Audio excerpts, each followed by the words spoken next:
Hey, welcome, Ready. Wow, Monday. I was actually going to do a philosophical stream today, but unfortunately, some things came up. I'll be doing probably that tomorrow or the next day. If anybody cares, it's going to be on Plantinga's argument that God is a properly basic belief. None of you really give a damn about that, but for those who do, who happen to like philosophy and epistemology, I was asked by Dr. Fuzrana my opinion on whether God was a properly basic belief, and I was like, no, I disagree with Plantinga on it, and I have read his paper on it. So I'm going to be doing that probably tomorrow or the next day. So you guys are not here for that. Tonight I'm doing a little bit of an intellectual junk food. That term was told to me today by somebody named Gas, or no, I assume it was yesterday. I believe it was by Gasper, although it is a term that's out there. It's on Urban Dictionary, and it's basically just, hey, talk about stuff that's not exactly stimulating to the intellect, not exactly noetic, but stuff that needs to be talked about every so often. This particular hangout, don't expect it to be very long. There's a couple things I do want to go over. I've had people tell me, good, bad, or indifferent about it, but you guys know me. I state my opinions. I state my positions. I'm not afraid of putting my things out there. I get flack for it. Fine. If I don't, that's fine too. But at least people know where I'm at. And so I wanted to kind of quickly put this out there because people have been trying to involve me in things that just really have nothing to do with me. And I want to just let people know that, look, I watch things just like anybody else. Just because I watch somebody doesn't mean I'm like a huge fan of them, or I support them, or I agree with everything they say. I may even watch things that I can't stand the person. Very rarely. I don't really watch the stuff that I don't like, obviously. I mean, some people send me a clip and say, hey, Steve, this idiot said this. I'm like, okay, whatever. What do they say? Like, literally, this happened the other day. Somebody said, hey, what was your take on this? I'm like, well, I didn't watch that video. And they're like, well, can you kind of tell me, what happened? I'm like, I didn't watch the video. Can you tell me? And then I'll give you my feedback on it. And unfortunately, it had to do with Cheshire. And I'm like, well, why don't you go ask Cheshire? I mean, she can speak for herself. I don't need to speak for Cheshire. Sure. Or V. I guess do we call her V from now on? I think V, right? So I'm going to call her V. Although when I think of V, though, I think of the movie V from the 1980s where the reptilians came down and they were trying to take all our resources, and they were exposed and blown up, and great story. But anyways, so a couple things have been going on lately with people trying to involve me things, and one of which is this whole Roadhog situation. Look, Roadhog is a content creator. He's asked me for my advice on things as a fellow content creator. And I've given it, and that's basically it. I actually talk to his wife more often than him by far. I mean, I don't really talk to the guy that much, but I do listen to his content. It is entertaining to me, just like some other things. Do I agree with a lot of things he says? No.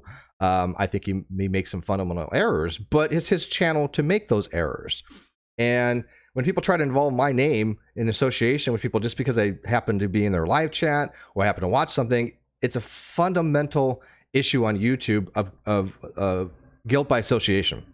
And we all need to stop that. I noticed a lot of people, a lot of content creators are putting out there, hey, look, just because we happen to watch something or happen to associate with somebody doesn't mean that, we're enabling them or we're supporting them or we're giving our endorsements. Nothing like that. Like I said, Roadhog has been cool to me. He asked me some questions. I gave him some answers. Why make it more than that, right? Why bring in my name to something that has no relevance? Because, I don't sit there and talk about Roadhog 24/7. There are channels out there that do. There are people that are dedicated to going after Roadhog, just like there's channels people that are dedicated to going after me. Maybe that's not one thing we have in common. And by the way, they do overlap. But as far as getting me involved to kind of, to trash talk people, not my thing. I have no interest in that. And I will say this, though. Lately, there have been involving children when it comes to these types of internet little beefs, which are vastly beyond the pale. I know this has happened to me. People try to involve my daughter, so I will speak out against that. When you have to bring in a child because you want to weaponize children against a content creator, you've automatically lost the plot. You've automatically gone too far. And so as a content creator, I have no choice but to speak out about that. Doesn't mean, again, that I think that Roadhog doesn't make some errors, but he's aware of this. I have let him know very clearly, like, look, you go down this path, you're probably going to make a huge mistake. Look, and people tell that to me all the time. Cheshire gives me advice. Other people give me advice. Sometimes I take it, sometimes I don't. But I think in the long run, I've done okay. I think by going my own path, I've done what I wanted to do and accomplished what I wanted to accomplish and get my opinion out there. And people know that, look, when I say something, I mean it. It's not just lip service. And I want that to be something known about me. It's not just lip service when I'm saying these things. It is my actual belief. And I think that's important for content creators. So even if he puts things out there that I think have some issues, at least it's his belief. And then you can attack that. I am tired of the constant attacking the person. This person and that person. And look, Roadhog's guilty of just like anybody else. Not going to say that he's not. But when you sit there and all you do is spend your entire life, your entire channel, your entire Twitter dedicated to attacking a single person and attacking the person, because this happens to me. I have people that attack me 24/7 on Twitter. That's all they do. These people are sociopaths. These are straight up sociopaths that do this. So I just want to let people know, look, I have nothing to do as far as the drama that goes on in that side of the community. I've never been part of the anti-Katie Joy Paulson community, never. Some people out there think for some reason because I'm suing her that I am. I'm not. I think a lot of them are just as evil and sociopathic and manipulative as she is, but I don't have anything to do with them.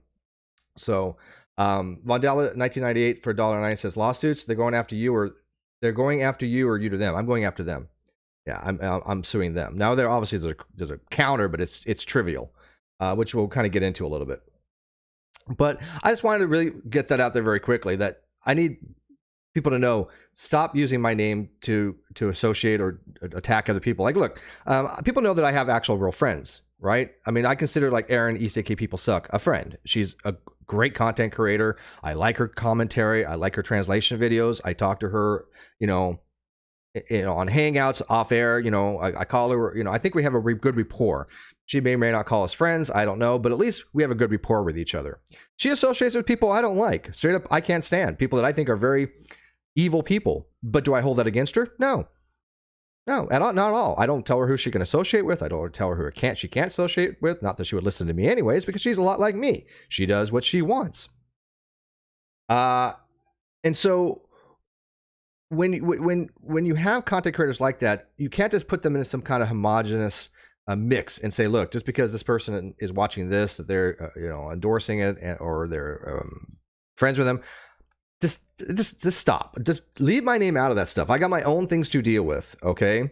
And I will watch what I want to watch when I want to watch it. I will have who I want on when I want to talk about, as I always will on this particular channel. It's just the way it's been. So hopefully you guys out there in the live chat will agree with that. I mean, if you don't, that's fine too. But this guilt by association thing is just nonsense. If there's an issue out there that you want to discuss and you say, look, this has happened, what's your take on it? I'm happy to give my position 90% of the time. There are some times I'm just not that interested, but when people are getting swatted, when people are getting real life things happening to them, and it's across the board. Look, Roadhog is a down and dirty type guy. I understand that thing. I get that kind of mentality. Okay, I'm not saying that I agree with it, but I at least get where he's coming from as far as this down and dirty. But he's in there with the slop with the rest of them. So many of those people out there are just down and dirty, and they're just out there to cause harm to each other. That's the entire format that they have. Their whole entire YouTube channels are dedicated to going after an individual or a person rather than discuss the topics. That's not what this channel is about. Okay?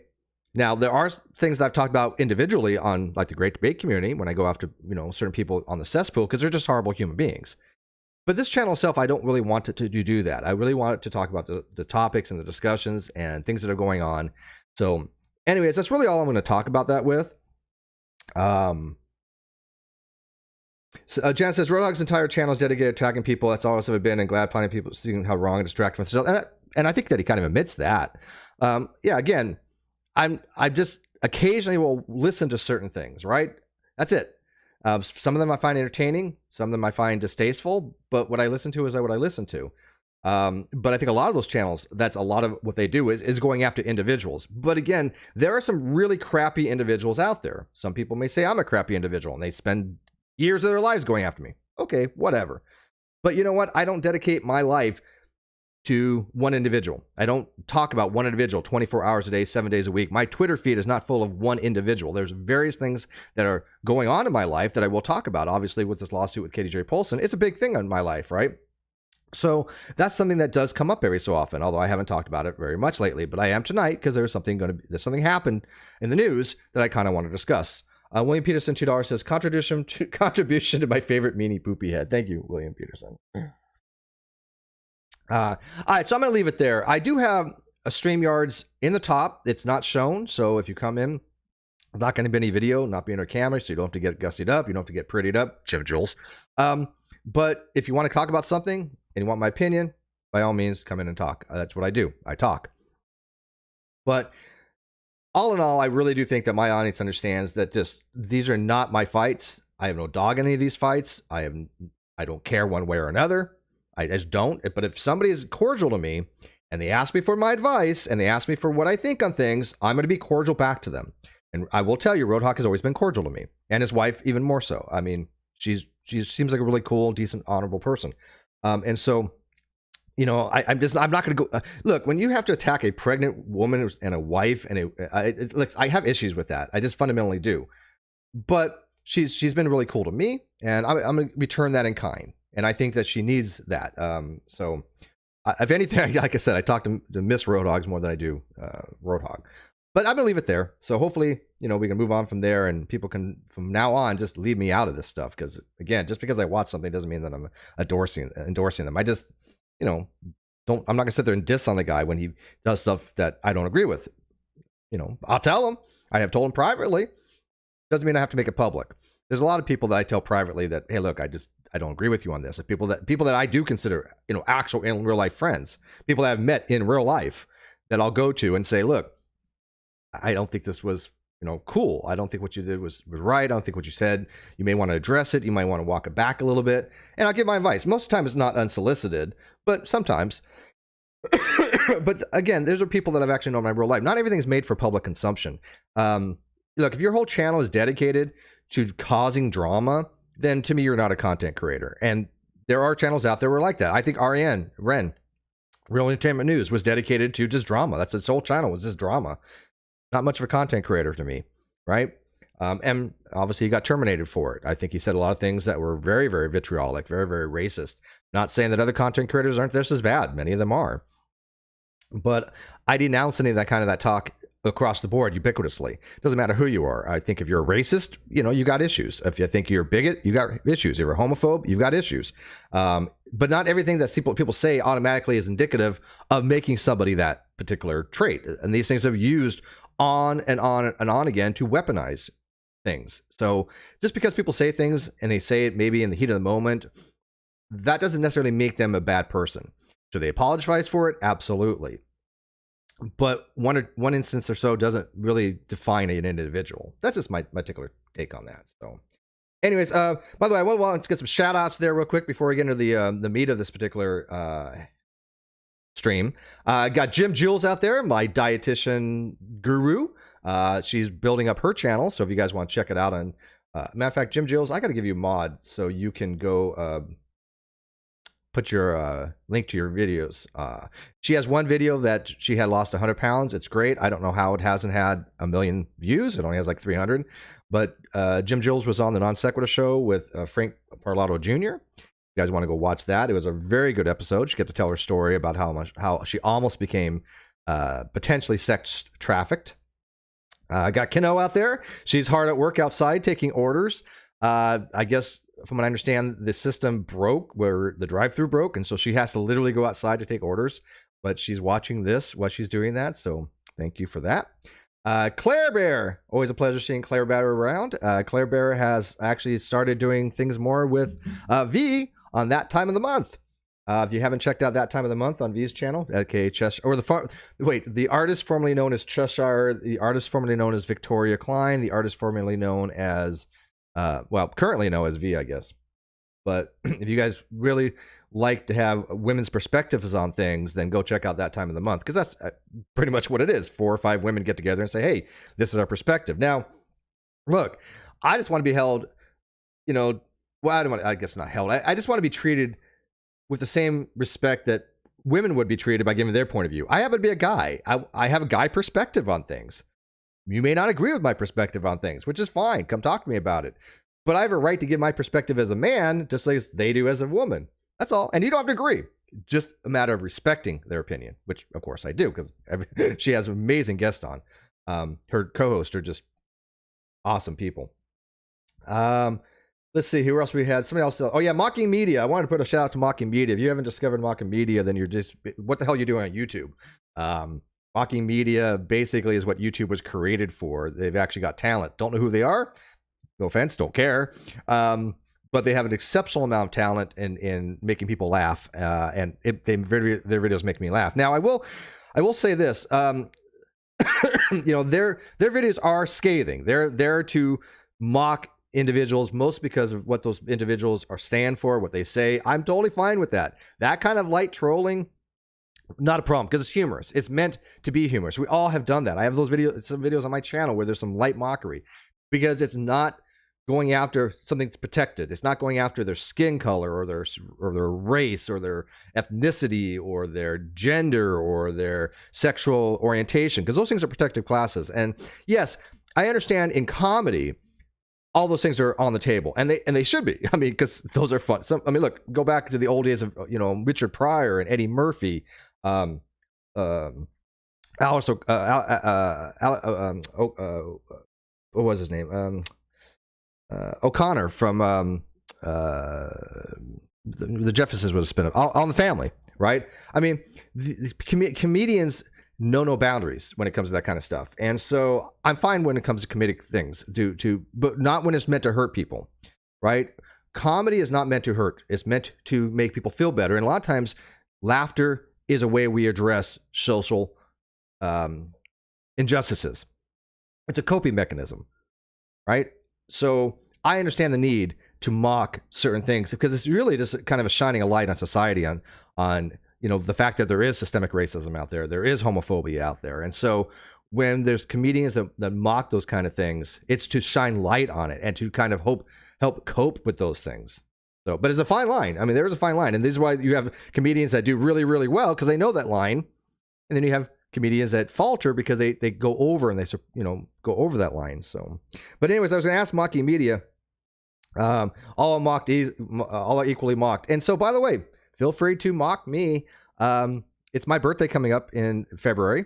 Be gentle, or just, you know, put what you think has to do with me. I mean, I would be honored if you would mock me, but mock me in a good way. You know, don't hurt me. I've been hurt enough, man. But, you know, for my birthday, if you want to make a video about me, not just, you know, just gonna throw that out there, because I'd be honored. I wonder what videos you would be. I think Primer would probably be a good one, but just saying, if you want to Mocking Media. But I do love your stuff, so make sure that if you put that out there, if you mock me, that I am a huge fan of yours, and I do support you. I do endorse your stuff, because I enjoy it. If I enjoy something and it's entertaining to me, then yes, I'm going to say go watch Mocking Media, right? All right, so let's kind of like dive into some of the stuff that I kind of wanted to talk about specifically. Let's see here.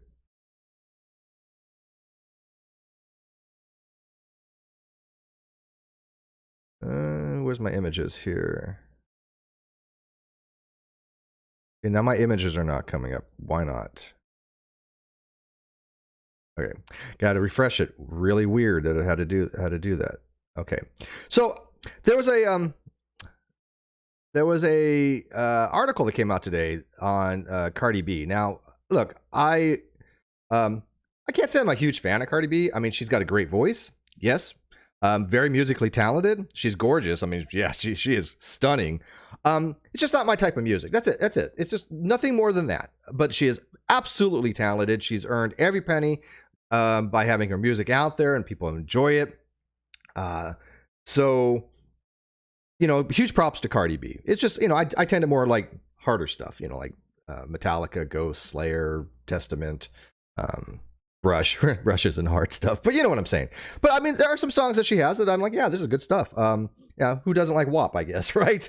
But this was a big thing today because she was involved in a defamation suit, and Emily Baker, who is a lawyer on YouTube, who for some reason got a preservation order in relationship to my lawsuit against YouTuber Joy Paulson, which I have no idea why. Emily has never responded to me. She has never had any contact with me. There's nothing to preserve. And I thought it was hilarious when Emily was saying, hey, look, I got a preservation order for a lawsuit involving Steve McRae and Joy Paulson. asked to preserve stuff, and she's like, preserve what? Okay, it's preserved. Nothing. This is what I'm preserving. Nothing. As a matter of fact, anybody who got a preservation order, I was just stunned because there's nothing to preserve. Matter of fact, even with what Katie Joy had countered with, as far as her counter lawsuit, had nothing to do with anything. No relevancy to anybody that had a preservation order. Absolutely none. So, Claire says, I can't wait to cover this. Steve McRae, the legal ramifications are epic. And I and I think so too. And this is where I want to talk about this very specifically. That I think this is important. And I think there's some ramifications that, could be affecting my particular case. And I am going to tell you right now, I have my case kind of in slow mode. There's reasons for this. There's 2 other lawsuits that are supposed to be going on. I don't know if they're going to come to fruition. Supposedly, they're still in the works, but legal things take very much time. People are also known that Katie Joy's channel was supposed to be taken down. That never happened. There's a lot of things that I was actually even promised by other people that when I filed this lawsuit, by the way, I filed it as a hip pocket service in Minnesota, didn't come to fruition. And it happens. I mean, look, the last 2 years, nobody could have predicted. Nobody could have predicted the way things were going to be. I certainly couldn't. And it has had a detrimental effect on everybody. Everybody has been affected, between the pandemic and inflation and just taxations. Things suck. Luckily, right now, I'm in a much better place than I was even a month ago. Mentally, physically, emotionally, much better place. People know that I'm staying, and I'm probably going to end up staying with forever, hopefully, with Kano, who I love and dearly. She is my sister. I've known her, I don't know, 14 years, I guess. She is one of the greatest people I've ever met in my life, and I thank her for all she's done. And we're there to help each other out. And so that has really been beneficial to me. And also, obviously, I have V, who's my co-host on Non Sequitur Show. She's there for my emotional support. Claire has said, your YouTube defamation cases everywhere will be affected in the long run, especially in the burden of evidence. And I think so. And I think that's important. Let's all get into that, okay? Yeah, Jim Jills, inflation is 7% right now. Now, I remember back in the, I believe it was the 70s under Jimmy Carter, inflation had hit about 14 or 15%. And it was ridiculous. It was you had literally lines to get gas, and it was based upon whether your license plate was even or odd. I'm not making this up. Millennials going, that's just crazy. Yeah, but I remember as a kid in the 70s, even in the mid 70s and early 70s, I think it was Ford before Carter. But there was there was very high inflation, and getting gas was a problem. Now I think there's going to be a problem coming up with more inflation, petrol, supply chain issues, and so we're preparing for the worst. And I recommend everybody have a little bit of supplies available. Don't go hog wild. Don't sit there and buy out everything. Now you're just being an a-hole. But stock up on some canned goods. Get some pantry stuff. Get some rice. Get some things that will stay for a year or two, right? Just in case you don't have to, use it. I highly recommend that, and bottled water. But again, when I got bottled water last month, or 2 months ago, and I just got one of those 18 things. Got like a couple of those, and it lasted me quite a while.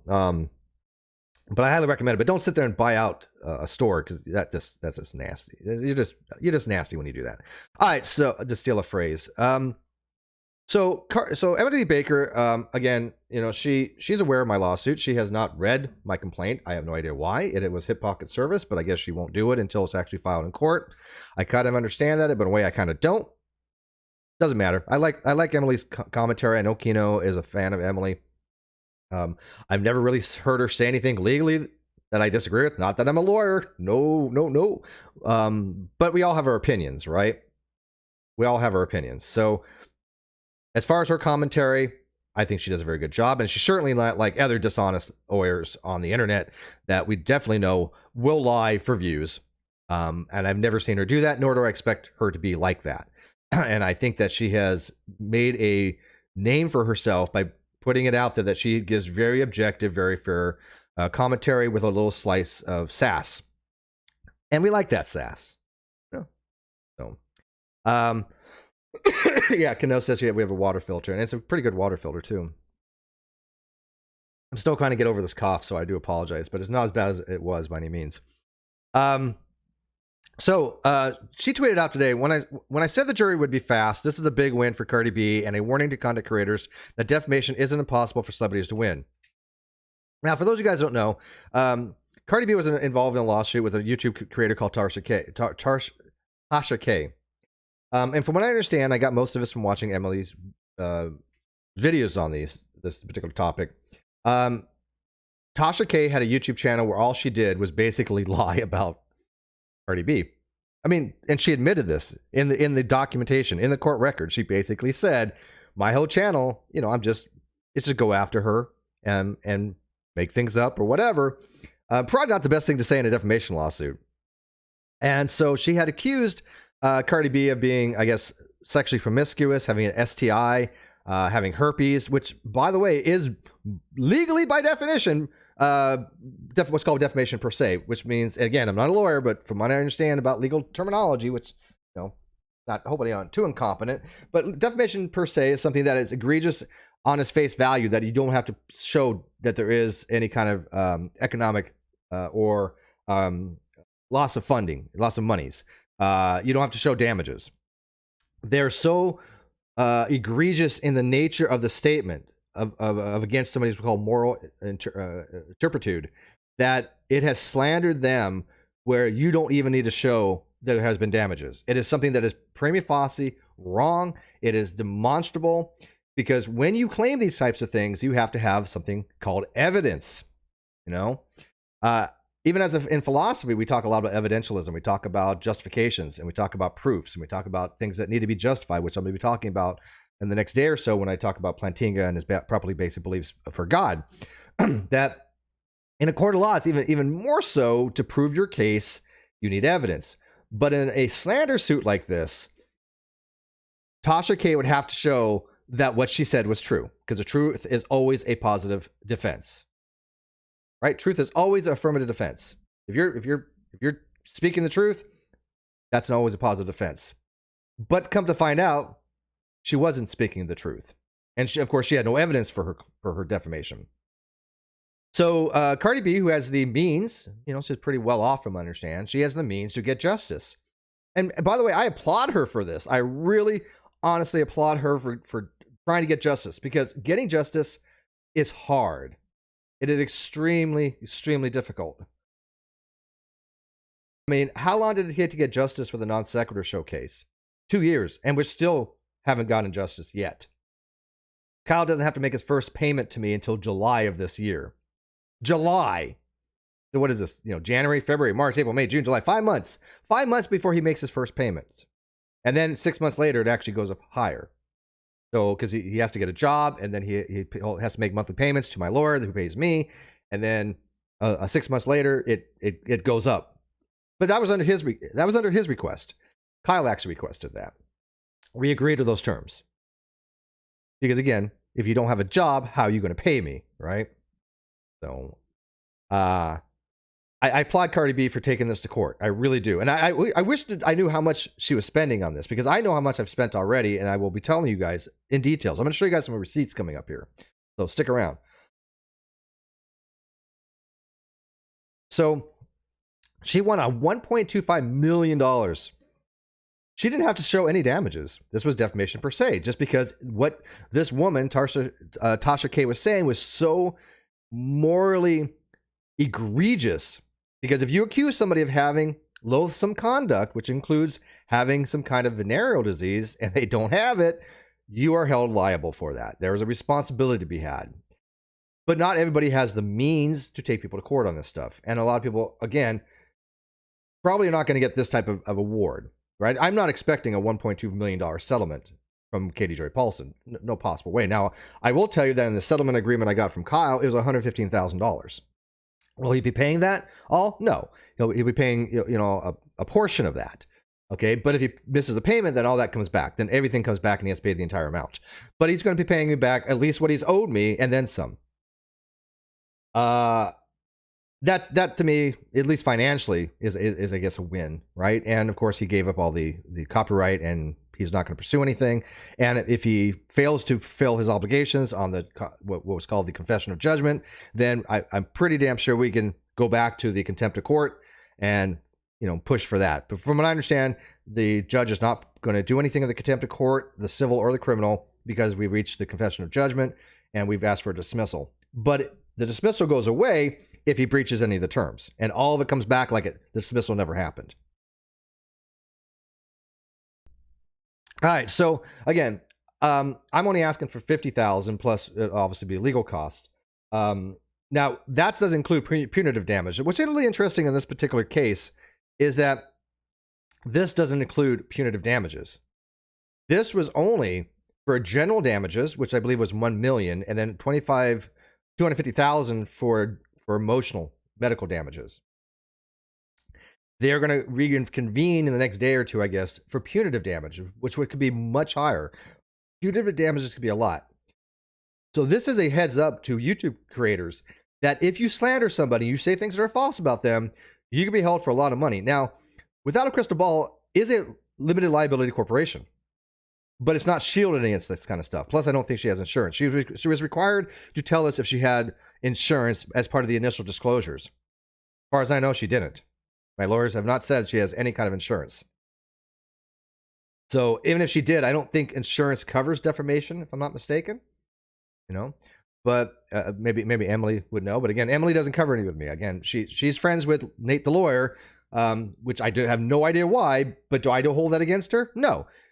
Does she know that Nate the lawyer is a dishonest, evil, manipulative, underhanded, dishonest person? Probably not. And again, these are my opinions. That's not slander. I think that he is dishonest. I have evidence that he has made fake accounts to troll me and my producer Bull. I have evidence that he has said things that I know were not true in the court case for the Non Sequitur show. I have evidence that he gave a video to Kyle, and according to Ben, because Ben said, Kyle had said that it was Nate that helped him come up with this idea to defraud the court, to perpetuate this fraud of the court that Kyle had moved when he had not. Now, that's the only evidence I have is that Ben said that, right? That's it. But I do have the fact that he made a video for Kyle, and that Kyle used that video in the court transcripts, in the court case itself, that Nate the lawyer made for him. So I have very good justification. And plus I have 6 years history with Nate to know how dishonest he is. But that's not defamation. Now, if I said something about Nate having some type of venereal disease as Cardi B did, or excuse me, Tasha K did with Cardi B, that's a entirely different story, right? Because then I have to have medical records or something, and I would never do something like that anyways. But that's what the difference between defamation per se versus per quad, where you have to actually show there's some damages. If I say something about someone that is not per se, but it has affected them, then it has to show that there's some kind of damages. But again, obviously, Katie can't show that because if it wasn't for me, she wouldn't have a channel. If it wasn't for me and my producer Bull, Katie Joy would not have a YouTube channel because it was Bullinator that helped start her YouTube channel. And she has just blown up with this whole Duggars and things. There's been no financial loss to her whatsoever.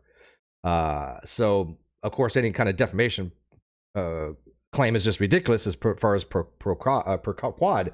And then her defamation per se is nonsense. It's absolute nonsense. Again, she has accused me in her response of fabricating screenshots. Let me make this very clear. She has not just accused me, she has stated that I did this in her claim against me. I'm like asking my lawyer, how is this not defamation per se? She's not just saying allegedly. She's not just saying I believe Steve did this. She has said Steve fabricated screenshots in 2019. There has to be evidence for that. And I will tell you right now, there's zero. One, it didn't happen.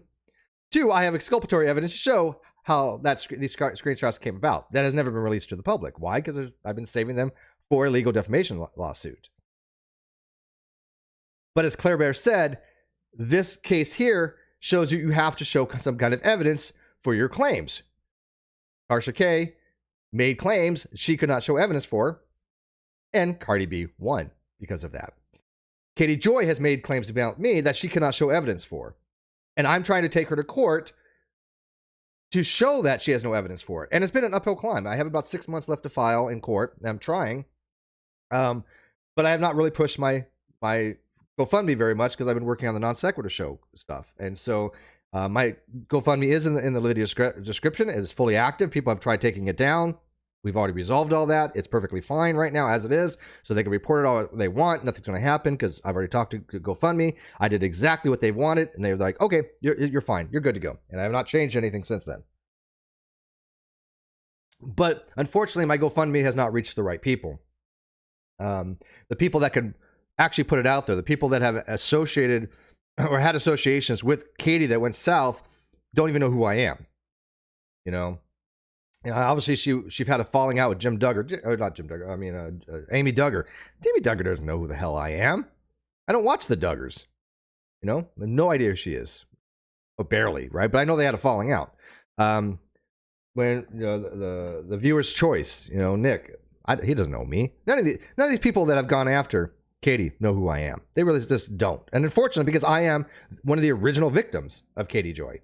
I'm not the original one, but I am one of the originals. But they don't care about me because I don't have the popularity that they have. Apparently, you have to have celebrity status. You have to have influence. You have to have subscribers in order to have justice. Is this really a big surprise? Not really. But I'm not a public figure. And so it makes it very, very difficult to get justice. Suzanne says, Katie claims to have business assurance that covers liable, which is unlikely. According to my lawyer, if she did, she didn't divulge it. Or she may have, I mean, that's possible. She could have divulged it to him and he hasn't told me, but I don't know why that would be. I'm not sure why that'd be the case. All right. So, so this case here, when we go to TMZ,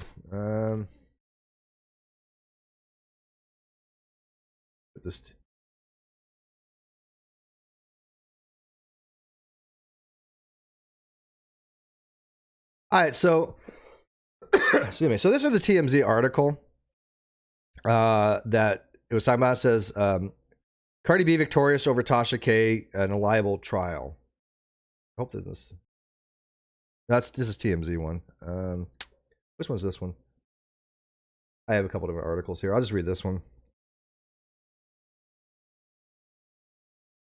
All right, so this one says the MC being awarded at least $1 million in the case against YouTuber whose real name is Latasha Kibi.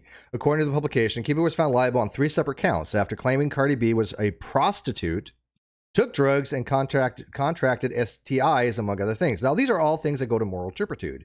These are all things that could be affecting somebody's reputation on YouTube or anywhere else. I mean, obviously, Cardi B is a well-known singer, so it's not just YouTube, but it's affecting her reputation. If you make a claim that somebody had been a prostitute, you need evidence for this. If you claim that they are contracted STD, some kind of STI, you need evidence for this. These are things that now we know that this person completely made up just to get views for her channel, because I guess she had claimed that she was kind of forced to. Well, I don't know if forced to, but she said that the people that were sponsoring her channel, the people that were promoting her channel, wanted her to have this kind of content. Well, she's going to pay for this. Now, I don't know how much she's worth. I don't know $1 million is a lot of money to her or not. I have no idea. Again, I know very little about these people. $1 million seems to be a lot of money. Now, I'd love if Cardi B would use that $1 million to help other YouTube creators that are slandered, like myself.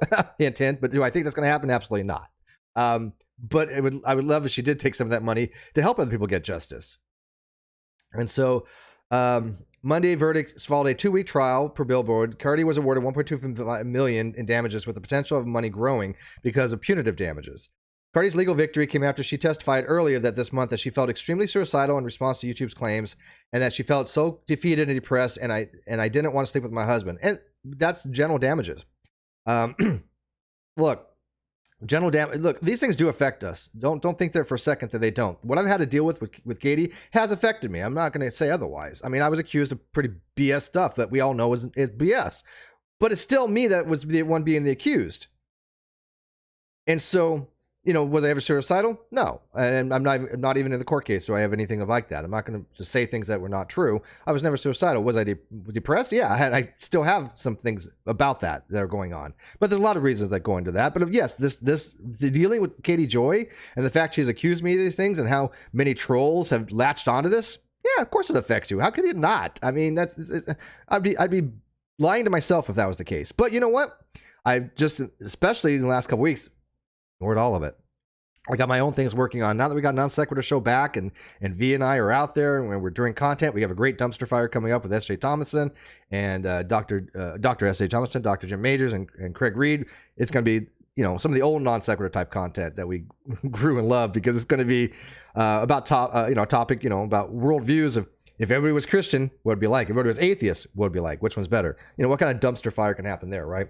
But anyways, yeah, I mean, sure, I totally believe this too. I don't think Cardi B was in any way even exaggerating or even remotely being hyperbolic in this. I do believe this is probably the case, because these things can affect you. I know, because I've been through that, but not to the extent, obviously, to the point of being suicidal, but extremely depressed, sure.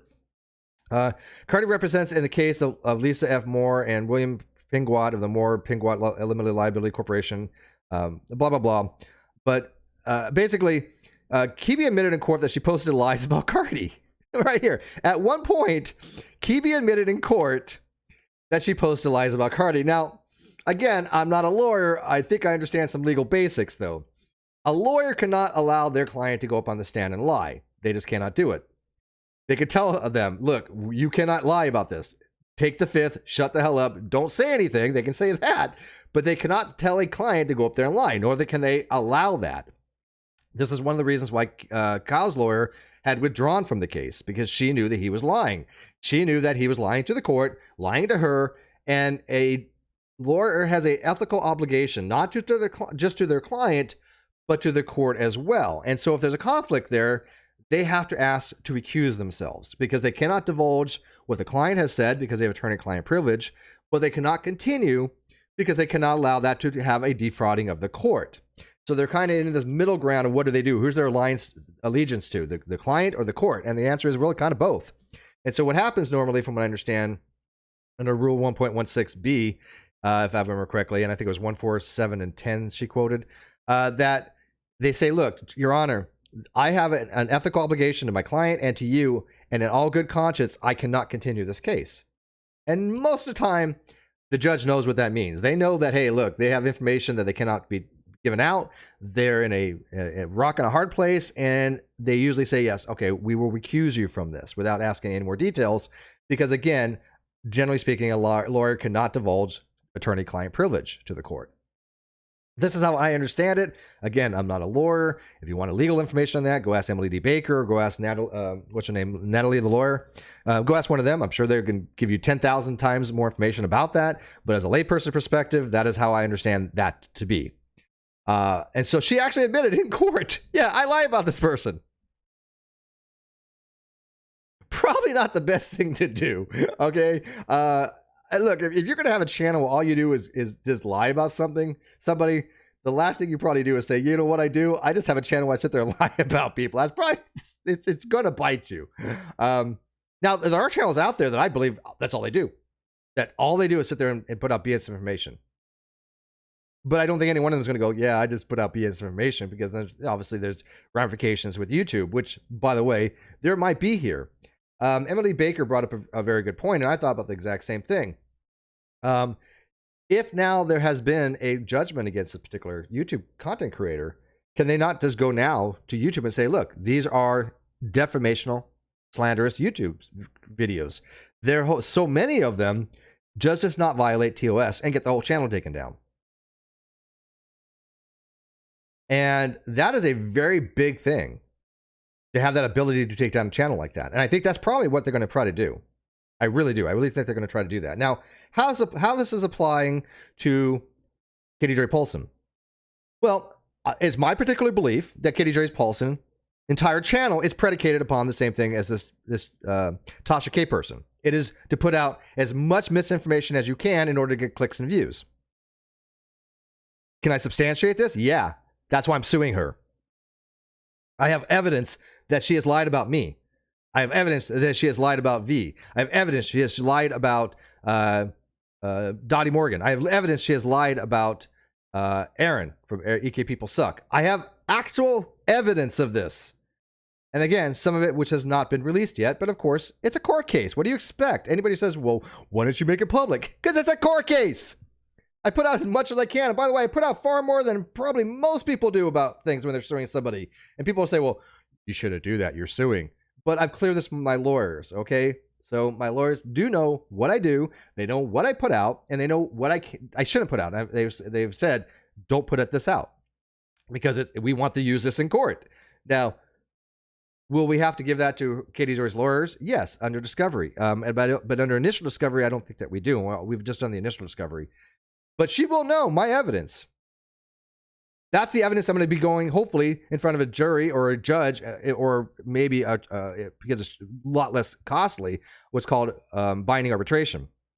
Or maybe non-binding arbitration, but hopefully binding arbitration.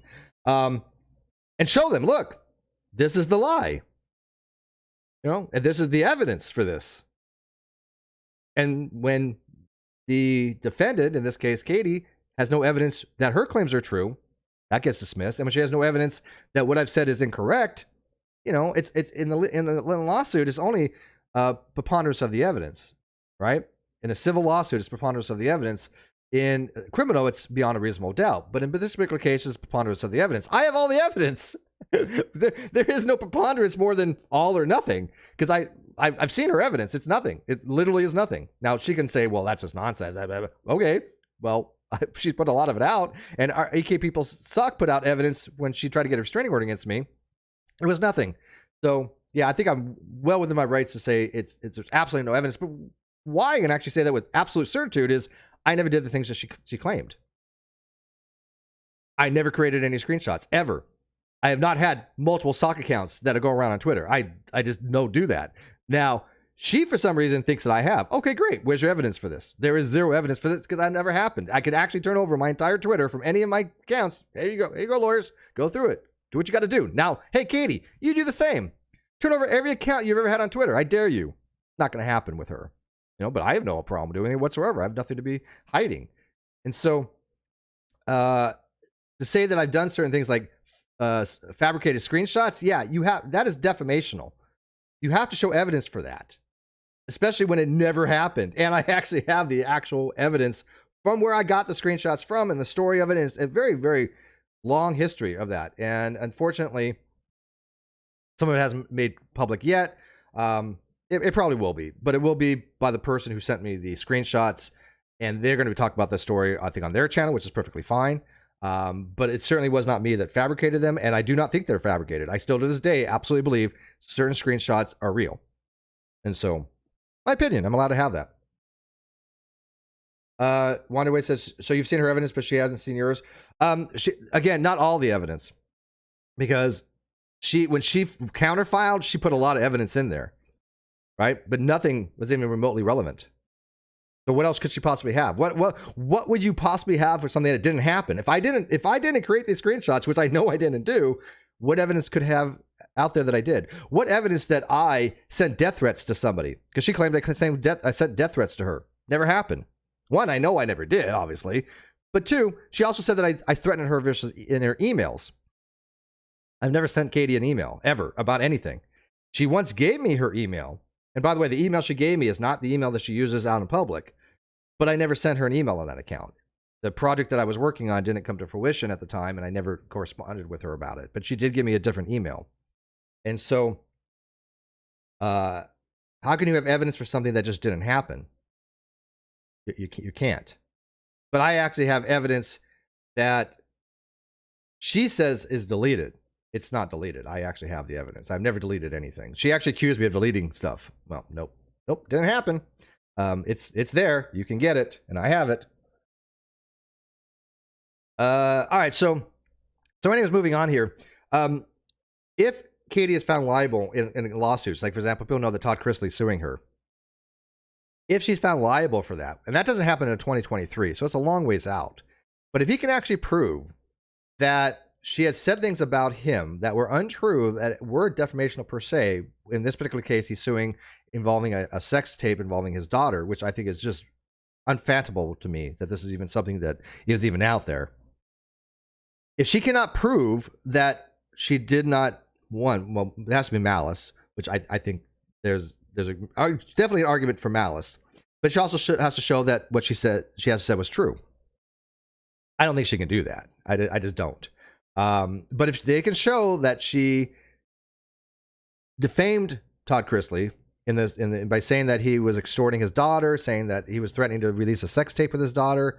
If she can show that to be true, then she has a positive defense. But if she can't, then if Todd Chrisley wins, is that enough to take her channel down? Now, I don't think Katie thinks that. I do believe Katie thinks she's invulnerable. I do, and she has reasons to think this. I don't think she's unjustified for that particular belief, believe it or not. Why? Because she's gotten away with so much. She has caused so much harm and damages to people and said so many things that were false, and nothing ever seems to happen. I mean, even look at Toddy Westbrook's lawsuit with her. $5 million she sued her for. It got thrown out of her jurisdiction issue. 70 filings later or something. A lot of money spent on that. More so than I could ever hope to be affording. That's why one of the reasons why I didn't want to fight over jurisdiction. I'm like, look, if I have to fly down there, I'm happy to do so. If we can do it, over a video chat, that's fine. I don't care about jurisdiction. The laws there are just what I'm looking for as far as my lawsuit against her. I have no reason not to have jurisdiction there. When it came to the Toddy Westbrook case, she wanted jurisdiction in Washington because she was trying to show damage to her Halo beauty line, because it was not defamation per se. I believe that would be defamation per quad, where she has to show that because of the statements made by Katie, it harmed her business, right? In that case, you do have to show damages. But that got messed up royally because they brought in these people that had nothing to do with anything. And I'm not going to mention their names, because when you mention their names, people start peering, and I'm not interested in that. But I think that the whole lawsuit went to crap, and I think Toddy basically said, look, this is going south. It's not, we don't need this any longer. I've gotten what I want out of Katie, which was her information with Swanson, and that's all. I'm done with it. And she washed her hands of it. Can't blame her for that. I really can't. But I kind of wish you obviously would have gone to fruition, because that made Katie feel like she was invulnerable. Because again, Katie, in my opinion, she has cultivated an audience of complete dishonest sociopaths that love, for some reason, listening to her talk about very explicit, graphic sexual things involving children, which I have no idea why people would want to listen to that. I do not sit there and listen to her IGs. I don't have anything to do with her videos. I will watch occasionally some things by Yama Girl that puts out her clips. But most of the stuff that comes out from Katie disgusts me, and I really don't want to listen to it. But she has cultivated an audience that does. And these people don't care whether she puts out is true or not. Again, my opinion. Okay, that's not defamation. That is just my opinion. Because I don't want to listen to it, and I can show that she has lied about me. That's a fact. I can show that she's lied about other people. That's a fact. These are factual things that we have evidence for. But as far as like her audience, yeah, I'm just stating my opinion that they're just, nasty people. But I'm not saying a very specific individual in her fandom has a STD that happened like in this case, right? That would be something that'd be more defamational, which would require evidence. But see, her audience doesn't ask for evidence. They don't seem to care. I put out a video a long time ago, which was basically to her mods and her fandom, which she was back when maybe, I don't know, I'm gonna throw out there 30,000, right? Which is a fraction of what she has now, right? A 20th or something what she has now.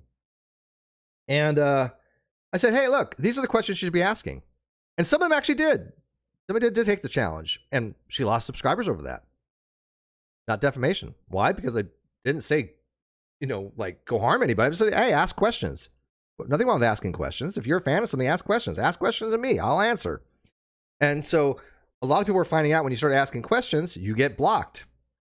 You get ignored. You get rallied against. You have the troops rallied against you. This happened with Jimmy Snow. Jimmy Snow, who, again, got most of his channel starting from the Non Sequitur Show and me and, Bullinator and, of course, Kyle.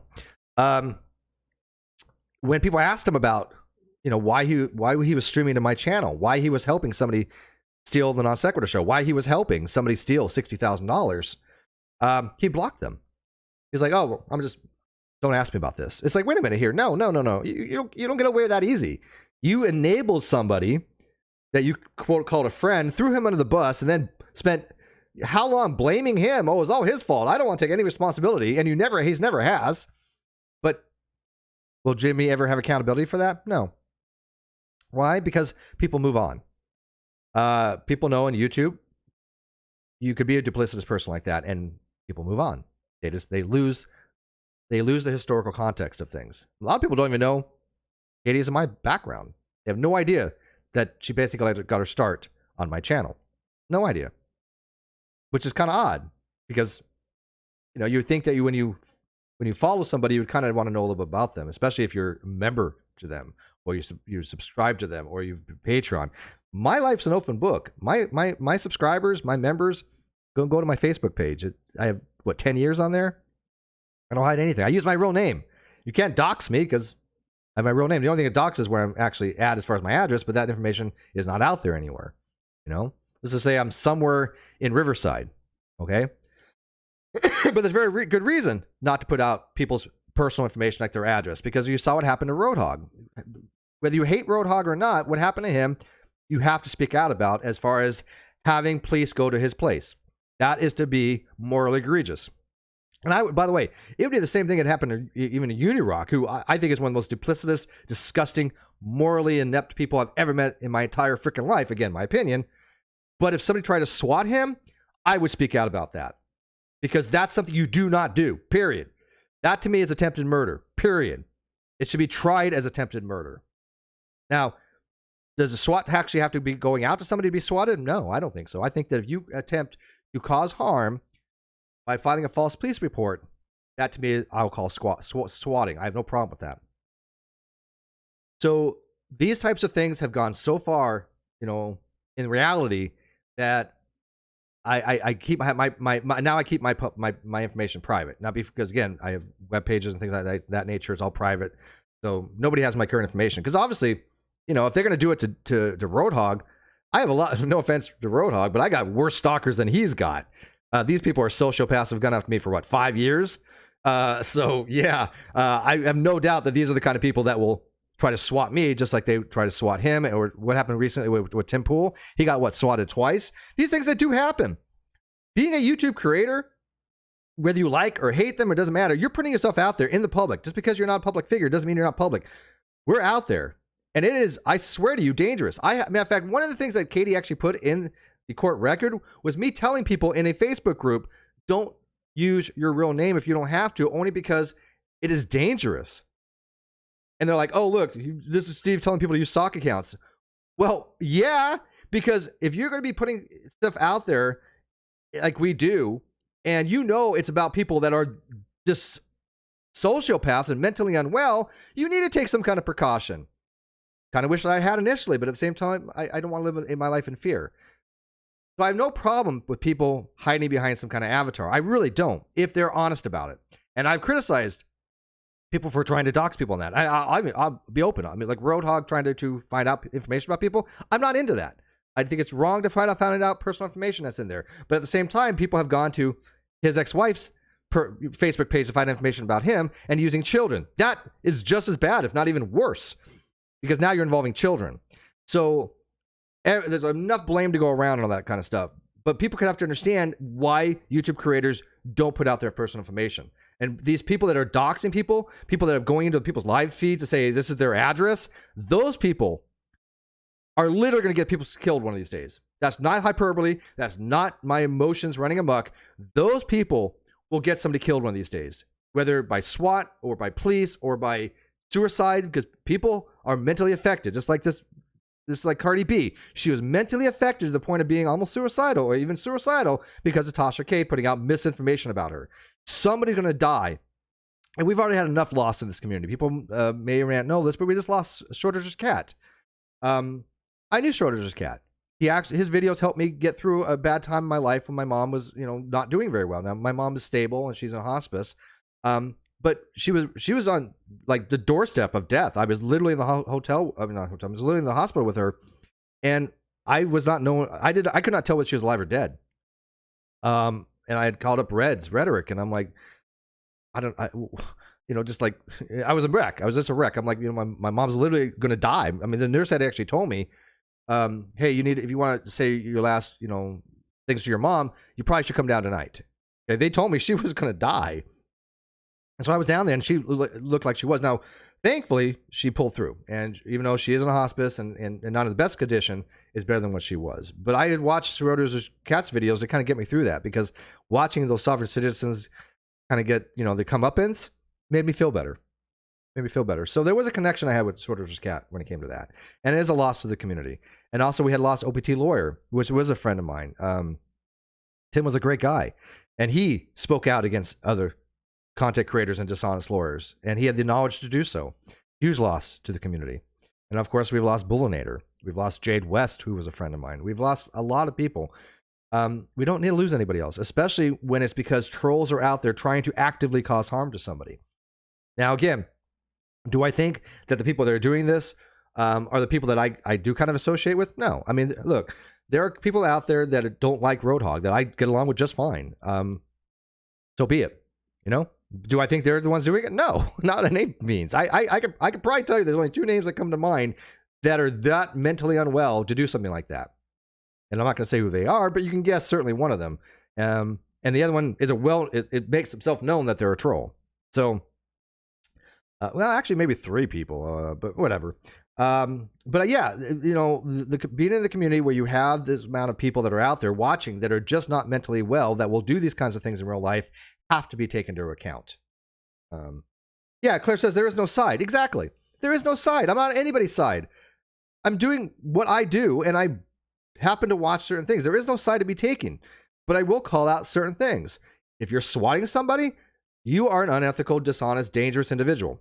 If you're doxing somebody's address, you got problems. You're a dangerous individual. And people can say, well, Roadhog did that too. Yeah. And if Roadhog doxed somebody's address, yeah, you have a right to go after him for that. But go after him for what he did, not him as a person. Right? So there's a distinction to be made there. But there are people out there that all they do is sit there and try to find information on people to put out there to cause harm. And I'm just not into that. I'm just, and whether Roadhog does it or if anybody else does it, I'm just not into that. Doesn't mean I won't watch some of the other stuff. But my feeling is this. Don't be putting out that kind of information, even if it's public on Facebook or not. I had people go into my Facebook and they put pictures of my ex-girlfriends and people that I used to date. They're like, oh, look, Steve's putting random women. I'm like, I dated her for 5 years. There's nobody on my Facebook page that I can't tell you who they are. None of them. So we all as a community of YouTubers, I guess, need to speak out about that. Whether you're pro this or pro that or this, that. If you're a decent person, and the people that I have on my Twitter, right? The people that I have friends on my Twitter, the people that I follow on my Twitter, I like to think are decent people. Okay, so we got a couple super chat here, and I did ignore them. I apologize. Rose for $50 says, Steve, I just received 72 pages of policy positions and have to catch the rest on this reply. Have a great evening and give Kino a hug from me and Tim. I will definitely do that, Rose. Thank you very much. That's a lot of pages of policy positions. Guasa 5001 says, I'm on nobody's side because nobody is on my side. Treebeard. Yeah, look, I want people to be on my side because they've recognized what has been happening in the last couple of years. I want people to recognize that they could be victims just as much as I was a victim. I want people to recognize that they could be gang stalked just as much as I'm gang stalked. I want them to recognize that they can have people that make all these fake Twitter accounts that get their Twitter deleted, make a new one. Twitter deleted, make a new one. And all they do is harass people. That's their entire Twitter, is to harass a single individual. We don't have enough people speaking up against that kind of stuff, even though there's a lot. But what happens is when they do, then they become victims, right? Look at Crenshaw Paw, right? He speaks up and he enjoys it. So more power to Crenshaw Paw. He has great videos, but he will speak up against these Twitter trolls and they go after him. And he sees firsthand what I had to go through, right? He sees firsthand what other content creators had to go through. He seems to thrive on it. Okay. But it's something that is objective. If you speak out against certain people that are trolling others and causing harm, you yourself will become the victim. You yourself will become the target. This is what happened to me when I spoke out against Katie's Joy Paulson. I became the target. When I spoke out against Creepshow Art, I became the target. And don't think for a second it will not happen to you. It absolutely will. Doesn't mean that you shouldn't speak out. Just means you should be more careful when you do, to take precautions, I think. But do I fault people that don't? No, I can understand why people don't. I get it. I don't go around saying, hey, you need to speak out about this. I've never held Emily D. Baker accountable for what Nate says. I never said, hey, Emily, you need to speak out against Nate the lawyer. No, other people have, but not me. You know, I think she's well aware. I do. At least I like to think so. But I don't hold it against her, right? Because I listen to her for her legal commentary on things that I listen to. I don't listen to her on everything, but Claire says, yeah, he's so good at dismantling the troll. He has at least is objective. Who is that? Vibrant says, I have to go to bed in a half hour, but I'm here until then. Okay, thank you very much. I didn't want to keep too late. I know Roadhog was doing a stream, and I didn't want to step on him. But so let's look at some other stuff here. So, let's see here. I'm gonna show you guys something here, because there's been a lot of talk about like my GoFundMe, right? This right here is an actual receipt, one of my receipts from my law firm, the law firm I'm with, which is actually 2 lawyers that I have, because you have usually you have a junior lawyer, then you have a senior partner that oversees everything. Same thing that happened in my non sequitur showcase. There was a junior partner or junior lawyer. He happened to go somewhere else, and so the senior partner took over. But if you go look on the original case, if you look in the public record, it shows 2 lawyers, right? But one of them had actually left early on, but he was still on record. So this is through LawPay. This was my initial retainer. I have spent way more than this already, right? I don't care whether you believe me or not. I don't care. But I guarantee it, this retainer went by pretty quickly. Within the first month, it was already basically over. Okay, so I've spent way more than this, but I at least wanted to show you at least one receipt. I have the others, and I'll eventually, I promise, give you my word, I will show all receipts for my GoFundMe. Give you my absolute solemn word. There's about 5, I think, already. 5 receipts. But this was my first one, and you look at the date on it. This was a $5,000 initial retainer for my lawsuit against Katie Joy. My GoFundMe is barely, well, I think $4,400. I have not even made up for my initial retainer yet. So when I have a dishonest lawyer saying, oh, look, Steve has a fraudulent GoFundMe, I have got to be one of the most inept fraudulent FundMes in the history of YouTube to spend more money than what you're coming in. But I wanted to show you initially that my GoFundMe money, the $4,400 from that GoFundMe, has already been allocated for this $5,000 initial retainer. And again, I have spent more than this. Okay, close to probably double this. Gawasa 10,001. I find it especially heinous that the trolls contacted people in real life, disrupting work, family, etc. It's like 1984, but these people are big brothering themselves. Absolutely. Look, do you remember when somebody had contacted that divorce lawyer and pretended to be me, made a fake account against being me? Yeah, these people do that kind of stuff. These people make fake accounts. These people are the ones in live chats disrupting them. These people contact family members. These people contact friends. These are not mentally well people, and they're out there. And they associate with a bunch of other people in this big homunculus group that if you want to go find out more about them, go watch V's channel on Cheshire Vic on her Gordian Knot video. Because they're all interrelated, I assure you. All of them are interrelated. And you know what I don't do? I don't watch their crap. I don't watch their videos. Any video that has my name on it, if it's from a person that I don't like, I don't watch it. I know nothing about it. And like literally, when somebody messaged me the other day saying, hey, Steve, I saw this video and I wanted to ask you about it. I'm like, I didn't watch the video. Well, will you watch it? No, it's only 8 minutes. I don't care. I'm not going to watch a video because I just don't care. Ask me a question like an adult. And I'm not saying this person wasn't acting like an adult. They were cool about it and stuff like that. But I mean, if you got a question, ask me. But I didn't know enough to answer. I'm like, go ask Cheshire. I don't know. I don't know. But if you want to ask me about me, sure, go ahead. Matter of fact, I have the StreamYards up at the top there. It's not going to be shown. But if you want to come in and talk, have at it. I don't think anybody's going to take me up on that, but it's open there if you want. I just got to check it every so often, but nobody's behind stage right now. Miss Roadhog says, good night, everyone. I have a good night, and I'll watch replay. Good night, Miss Roadhog. Again, I want people to know, like, I talk to Miss Roadhog more than I do her husband. Okay, I mean, she is a cool person. So I just think that people are going to associate with who they want, when they want, and if they are coming to a person cordially and they want help and they want information, I don't see any reason to turn them away. Doesn't mean you have to agree with everything they say, and it doesn't mean like I'm besties with people. Somebody was like, oh, well, my new best friend, look, I will tell you who I'm friends with, okay? People that I really will give a kidney for, obviously Cheshire and Reds, Ruhiv I would give a kidney for. Who else? There's some other people. I mean, obviously Kano, Kano's like my family. There are people that I adore that in real life that are my friends. Don't try to just because you're a content creator doesn't mean you're like some kind of bestie of me. I don't hang out with a lot of people. It doesn't mean that I don't watch their stuff, but I keep my circle very, very, very tight. Okay.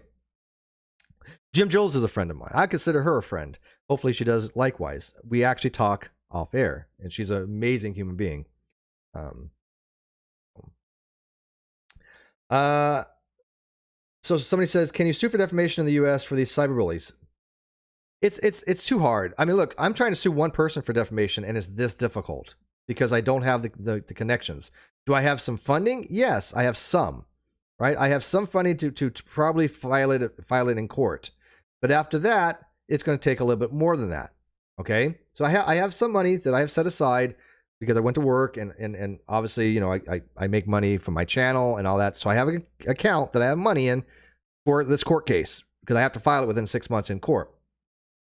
Then it gets very dicey because I know how much in my head, how much it's supposed to cost, and I haven't reached that amount yet. But I do know if I get that far, I have no doubt that I'll win because I have the evidence and she doesn't. But I haven't got to the right people to help me with it, get it promoted, to help fund it. People that have means. I mean, if you're worth, $100 million, hey, help a brother out, right? Or even if you have 200,000 subs, maybe help me out by just talking about my lawsuit, getting it out there. Even if you have 100,000 subs, even if you have 200 subs. But not a lot of people are talking about it, even though I have out there my complaint. Go look at Truth Sloop's video. Allie had put out my complaint because I gave it to her to do so, and she did a very good job on it. So that information is out there. Her complaint to me isn't out there yet. I have it, but I'm not going to release it publicly.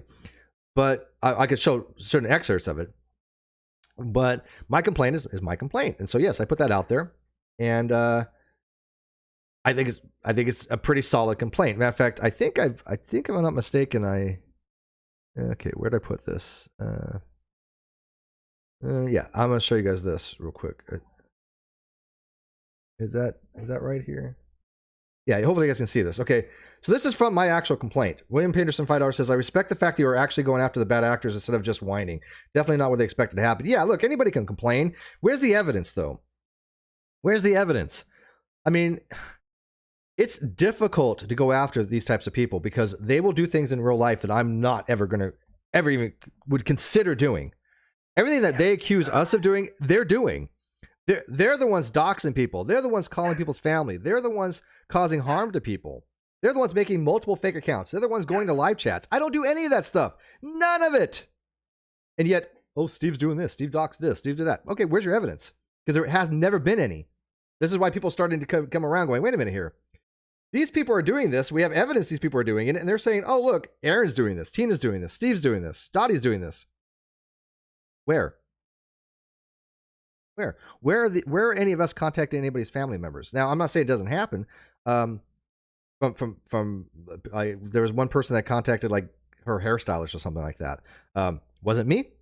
I wouldn't have done it myself, right? But of course, Kitty's a public figure, which does make a little bit of difference. But I'm not interested in contacting anybody. I've never contacted the person that she accused of raping him. Didn't contact him.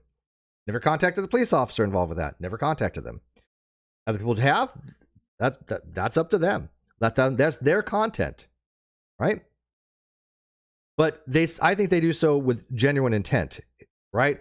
They're not trying to cause harm. If somebody tried contacting my daughter, that to me is just absolutely so morally egregious that it would be these people deserve to be in hell, just literally in hell. Now, granted, nobody knows where she lives, and nobody knows how to even contact her, and she just avoids any of this.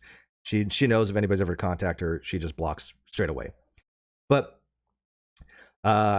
these are people that will do that kind of stuff.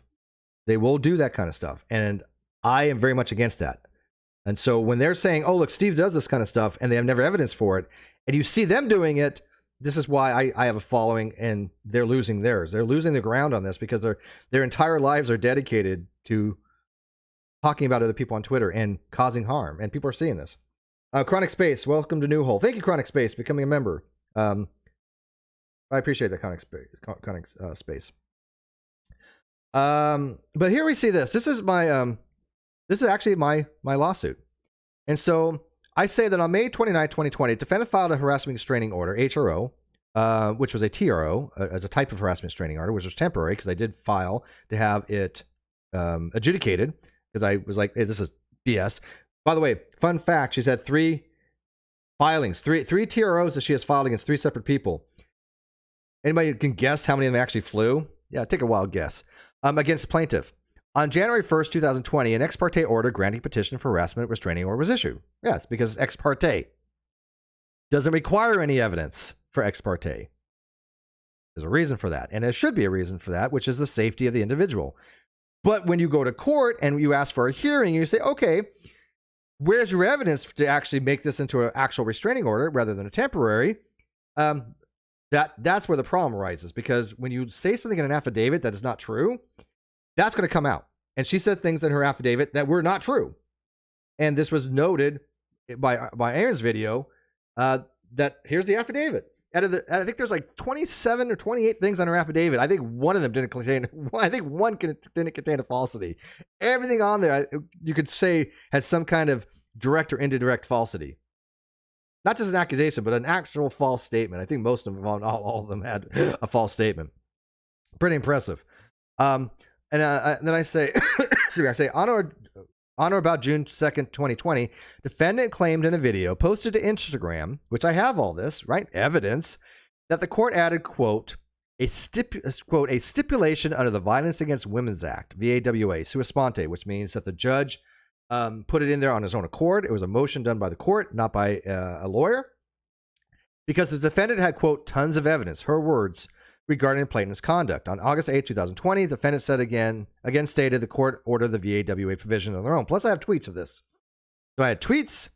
I have it in her affidavit, which, by the way, you cannot legally use the affidavit solely in a defamation lawsuit, but it can be used to establish a pattern. That's why we're using the harassment restraining order as pattern. But you cannot use, in Minnesota, you cannot use the plaintiffs on the TRO's affidavit in a defamation lawsuit. I don't know why that is. I think it's silly, because then you can put down anything you want. But that's why they have the ability to have a hearing. This is why they say, look, okay, yeah, you can put down everything you want. Good. You got an ex parte. We'll give you an emergency order. But now you got to come to court and prove what you said. She couldn't do that. No possible way could she have done that, because she had alleged that I had taken photographs of her and her child. I've never been in her state before. I've never taken a photograph of her nor of her child. But she was like, well, he took pictures off the internet of me. That's not what it means in a legal sense. When you tell a judge to get a restraining order, this person stalked me and took pictures of me, that denotes to the judge, right, that this person literally went around taking pictures. That's what it's meant. But she used amphibly, and she used ambiguity of the statements and words taken in a way that she meant it to be, rather than how it's understood in a legal sense. That's exactly what she did. She told the court that I had taken pictures of her. I've never been in the same state as this woman. She had said when we were in the same room together that when the host of the event left, I sexually harassed her. I've never been in a room with her before, because I've never been in a state with her before. She meant, oh, but I'm in a VMix call. That's not a room. VMix call does not even have rooms. That's not even what they're called in VMix. And of course, she neglected to note that the producer was always in the room with us. And he actually has said she was lying about it. This never happened. The producer of the show straight up said, you are lying about this. I was in every single one of the 3 episodes she was in with me. This never happened. She never said what day it was. She never said what video it was. She never said exactly what was said. She just kind of threw words out. It was all a lie.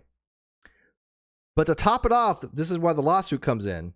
And this is all, this kind of historical context to this. But the lawsuit, which is defamation per se, is that she has said that the judge did something that the judge did not do. My lawyer said the judge never did this. She said that there was so much evidence that they put it under Violence Against Women's Act. This is not only defamation per se, but it's demonstrably false prima facie. Why? Because in order to be under Violence Against Women's Act, one, Violence Against Women's Act has to be enacted or still enabled. It's not. It was defunded in 2018. It was refunded a little bit for a limited time till 2019. But in 2019, it was defunded. So it couldn't have been in that. Couldn't have been. But also, you have to know the person. You have to date the person. You have to have a familiar relationship with the person. You have to be related to the person. There has to be something about this person that you have actual, in real life, contact with to have a VAWA. You have to have violence. I have never been in physical contact with this woman. I've never been in the same proximity of this woman. I've probably never been closer than 1,500 miles to this woman. So when she has said in a document, and then repeated that on Instagram, and then repeated that on Twitter, that the judge said, oh my God, this TRO is so bad that I'm putting in the Violence Against Women's Act, that is defamation. Because one, it's false.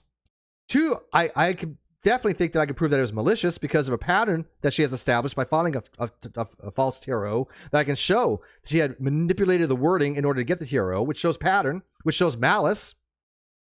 Now, I don't have to show malice toward her. I don't, because she's the public figure. I'm not. But if I do, that's just icing in the cake. And we have put in here that I can show malice. But this is absolutely false. And I also have multiple screenshots of people talking about this, saying, hey, Steve, got a restraining order, Violence Against Women's Act. You don't think that could publicly harm somebody? You don't think that is not reputational? How is this any different than what happened with Cardi B? How? This is something that affected my reputation by her lying to the court, and lying to people affected my reputation. Now, do I think it's worth $1.25 million? Probably not. If I got that, it'd be great. But no, I'm not holding my breath for $1.25 million. And it's not even about the money. It's about the fact that she has to acknowledge that she lied about this in court. I mean, or at least that the judge, she doesn't have to acknowledge it, but at least the court says, yeah, you're wrong about this. This was defamation. You lied about Steve because you put out misinformation about him that you cannot substantiate. There's no way she can prove this. No way. Because again, the VAWA Act wasn't enacted, and I never met the woman. So anybody can objectively go do this. Anybody can go look and read about the VAWA and say, hey, yeah, this was objectively not the case. And she went on to say that the judge specifically put that in to the TRO. No, it's on every form. Anybody who can go get a form in Minnesota has what's called full faith and credit, which came from the VAW, Violence Against Women Act. But it just basically says that, look, this restraining order, while in this case was temporary, is enabled in any state. It goes across state lines. It's federally enacted against state law, in anywhere. It doesn't matter what state it is, that restraining order applies. And again, this is for safety. But that doesn't mean it was on a VAWA. It's on the full faith and credit, which is on every single TRO in that state. You can download a copy and go see for yourself. So her saying that the judge sua sponte did this was, by the way, I don't think she used the word sua sponte, but that's a legal term.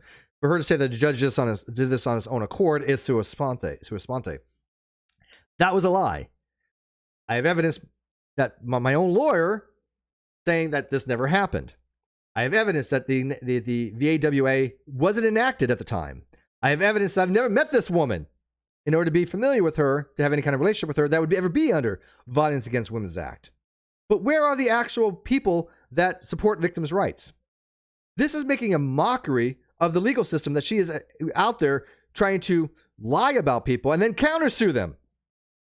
Part of her countersuit is I released confidential information about her TRO that was considered confidential exhibits. Okay, but I have exculpatory evidence. I asked my lawyer, "Can I release this?" He says, "Yes, you came across it in a legal means. You can put this information out there." Now, if my lawyer screwed up, then go after him, but he didn't. I mean, obviously, it's legal to do so. But she put that in there. One, there was no malice there. She's a public figure. She has to prove malice. But two, I have my lawyer's blessing to do this. How am I accountable? That's just weird.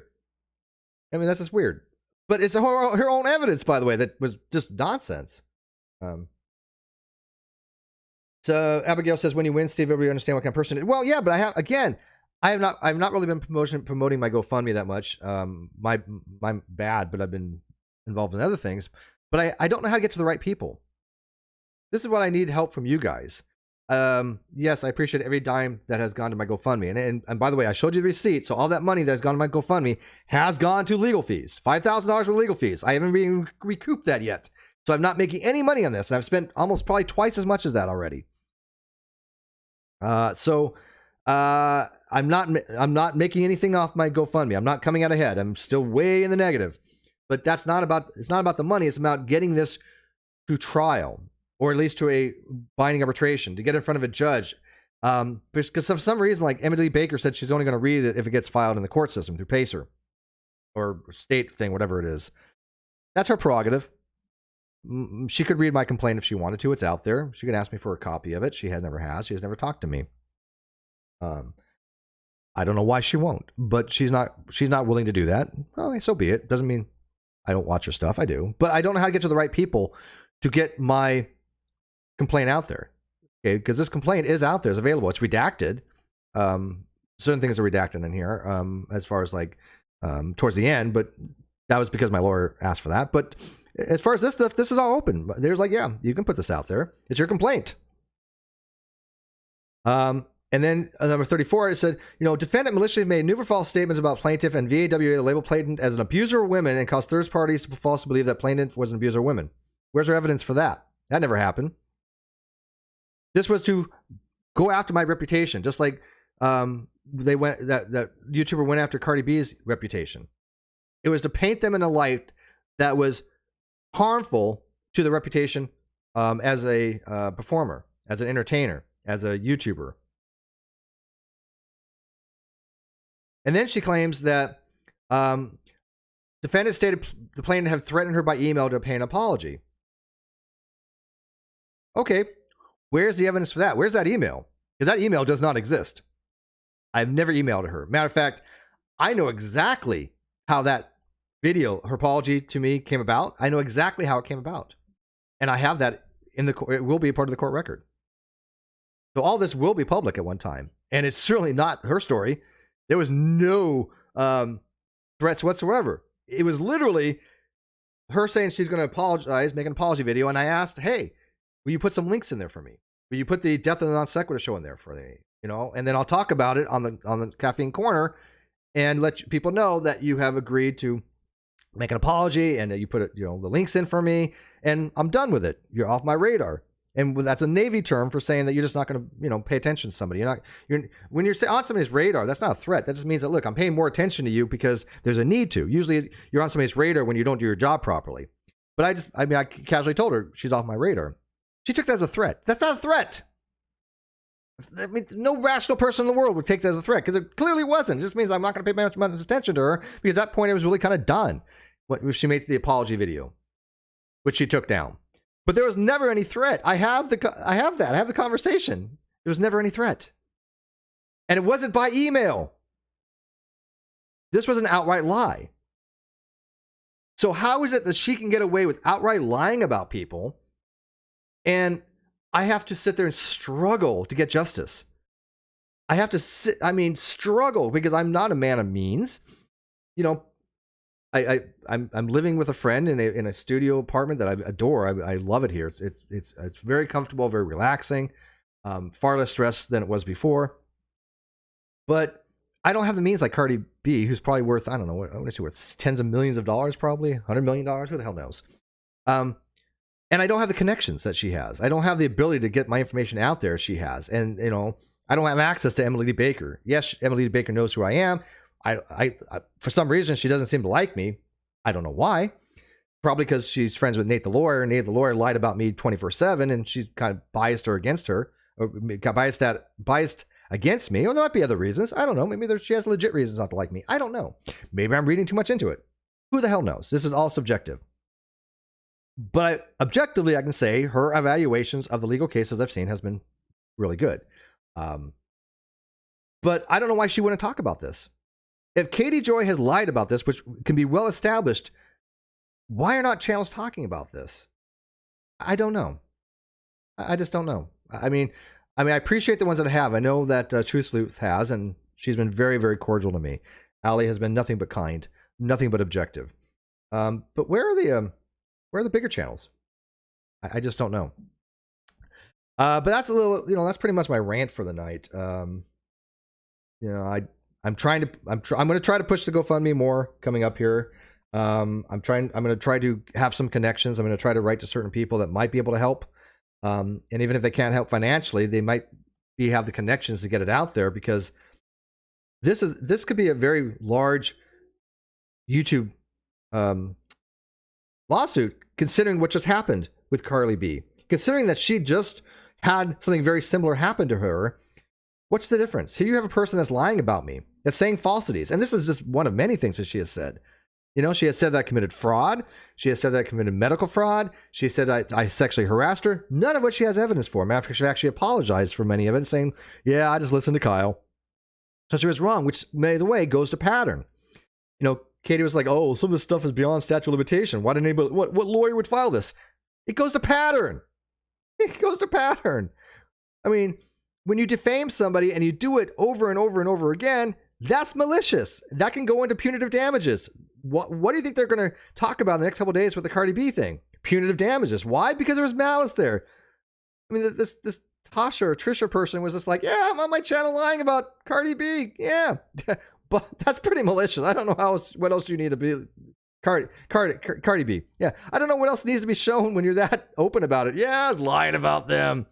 Yeah, that's pretty malicious. All right. So anyways, you guys want to come in for a minute? Like I said, the StreamYard is open. Nobody's I mean, nobody's wanted to come in, which is fine, but it is open. I do answer questions. If you got anything for me, speak now, forever hold your peace until next time. But I think I kind of made my case that, look, I'm very happy that Cardi B was able to get justice. And I do think that more people hopefully will be able to sue Katie. Again, Todd Chrisley's lawsuit seems to be going splendidly, I guess. But that's not going to have any resolution until 2023. 2 more people are supposed to be suing her, whether those happen or not. I'm going to say 50-50 at this point. But we'll see what happens. But I do hope that people that have the means to sue people when they have this kind of defamation do so. And I do hope that they get called out when they're lying about other content creators. Katie Joy has lied about me. She has lied about Cheshire. She has lied about Aaron. She has lied about Tina. She has lied about Dottie. These are not just subjective things. These are objective. These are things you can actually go see. Hey, look, they said this. This is not true. And we can show that it's not true.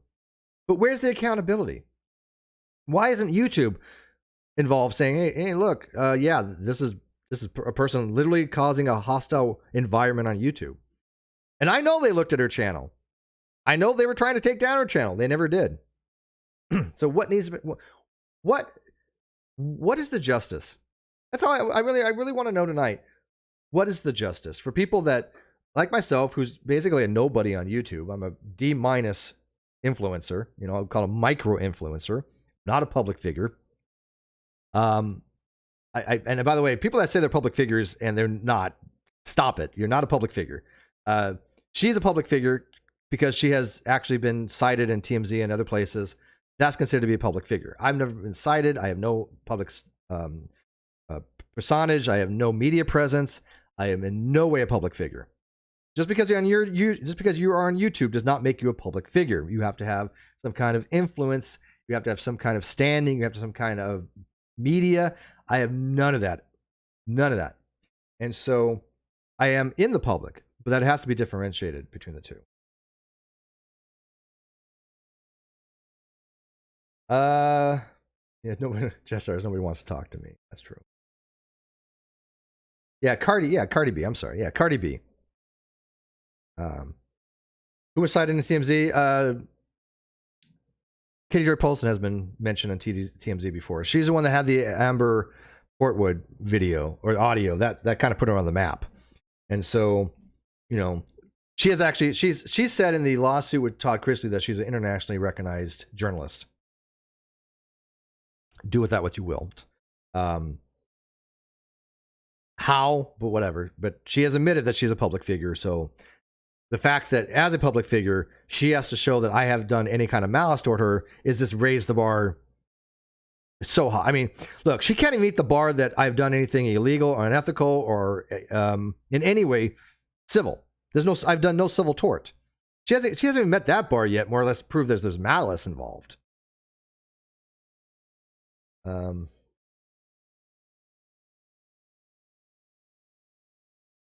Let's see here. Fernando says, I expect YouTube likes making money from Katie Joy's views. No, I don't think it's that. YouTube has shut down channels bigger than hers, much bigger than hers, that were making money. I don't think it's about the money. I don't know what it is, but I definitely don't think it's the money. And there's got to be more to it than that, because she has had videos removed. I've never had a video removed from YouTube. I've never been TOS'd. I've never had a community guideline strike. Never, not ever. Not on Facebook. Now on Facebook, I've had Facebook jail. I'm in 2-day Facebook jail right now, and I think it was because I had said humans are monkeys. If I'm not mistaken, I'm not kidding. I was talking to a zoologist, and for some reason, I got a 2-day bullying for saying, and I'm pretty damn sure it was because I said humans are monkeys. You know, I'm like, that's bullying to say human is a monkey. That's a biological fact. But somebody else got a Facebook jail because they were saying that humans were apes or something. And I'm like, man, now they got theirs appealed. I didn't even have the option to get mine appealed. It was deleted. So I don't even know what the hell exactly what I said, but that's the only conversation I was involved with. So I'm guessing it had to be that.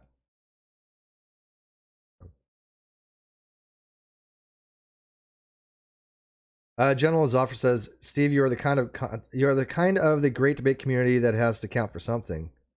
I don't know what that would count for. King. No, I don't know. That's not a public figure. Reject humanity, embrace monkeydom. Yes. Discover your inner monkey. Because we are monophyletically monkeys. I hate to break it to people.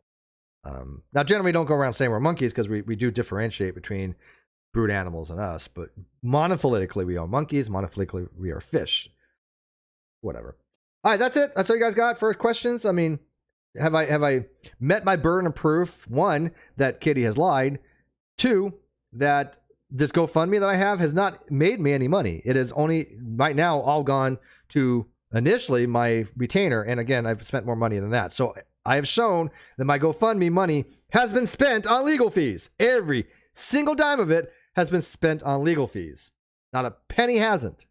Because I made this much on the GoFundMe, and I've spent this much, which is more than the GoFundMe. I've spent way more than the GoFundMe. So again, I will probably be out of money in the long run. And if I get this to trial and there's I win something, obviously that, I get all back and I get legal fees and I get all that done. But I have to get to that stage to do that. Because again, my lawyers, I'm pretty sure they think there's money to be had there. I'm pretty sure that, they know I have a strong case. That's not even an issue. But Katie's relying on the fact that I'll never make it that far because I'm not like Cardi B. Cardi B like, oh, look, this person said this about me and it's caused me emotional distress and it's harmed my reputation and I can sue them in court and win $1.25 million. But Katie knows not everybody has the ability to do that. I'm not Todd Chrisley. Todd Chrisley has the means to do that. And he has the motive. His motive is a good motive. I mean, obviously, she involved his daughter. What other bigger motive than you need when you start messing with family? So it's personal with him. So he's not going to let it go.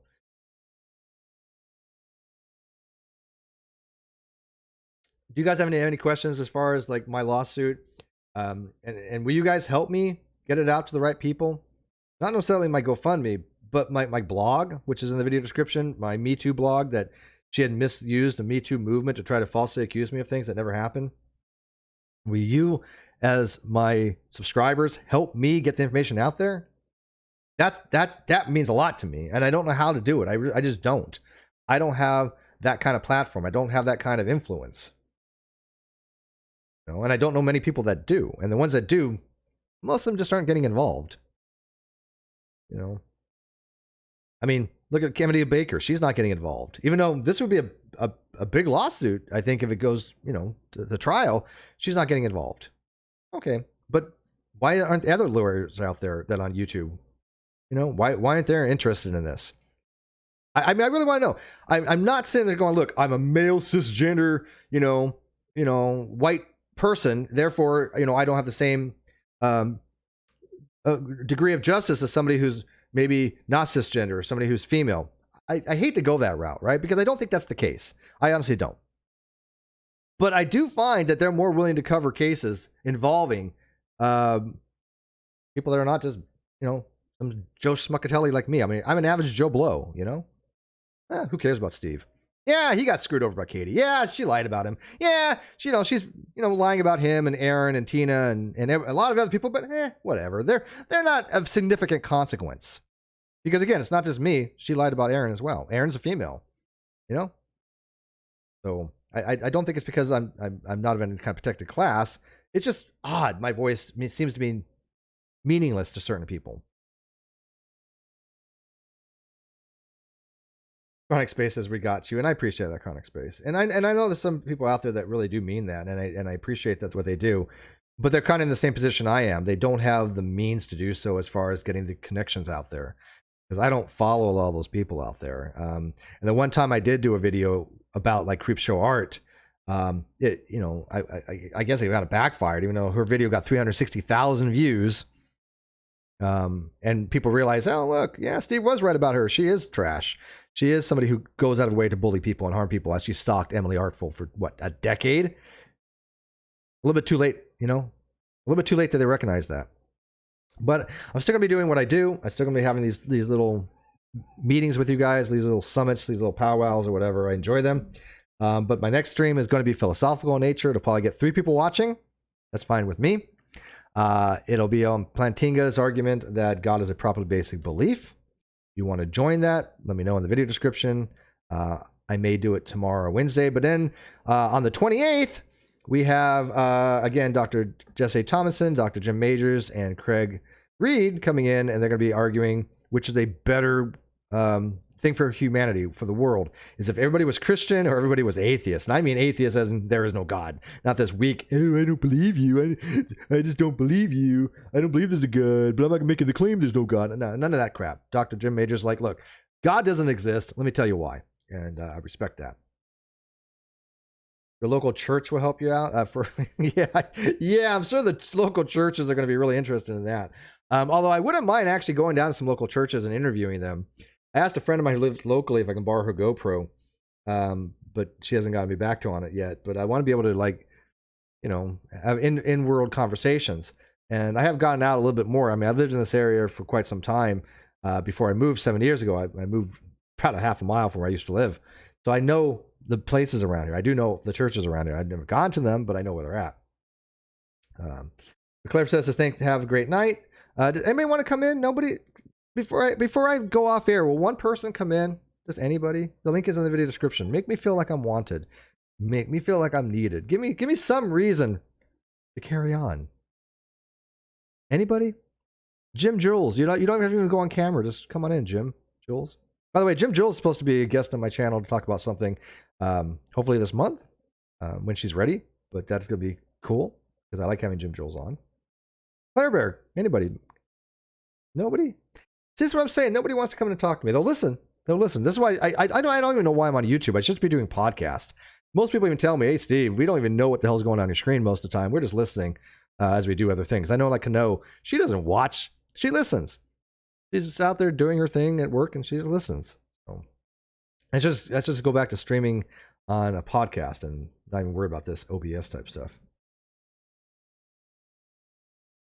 Claire says, I'll bring it up my next defamation stream. Well, thank you. Appreciate it. And by the way, if you want a copy of the complaint, let me know. I'll send it to you. But I mean, you kind of obviously know what it's about. You know what's in there and stuff like that.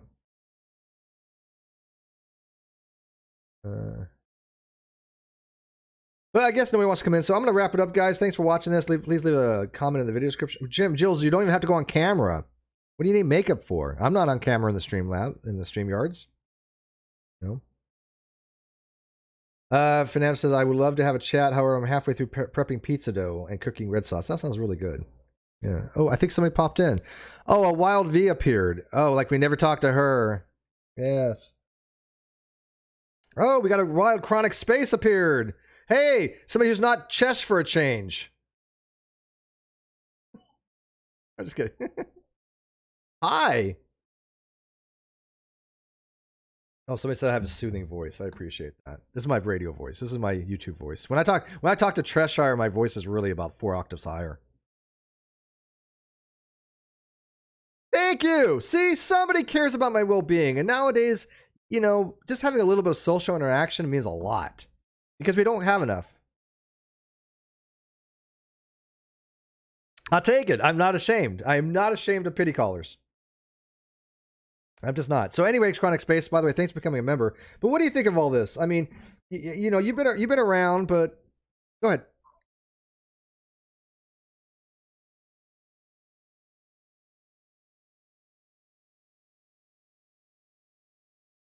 You're screwed. You're screwed. You're screwed. If you, I mean, it sucks. I mean, I get it in a way because again, it has to do with equity. Certain protected classes need more protections. I have no problem with that. I really don't. But what happens is that the people that still need some protections don't get any.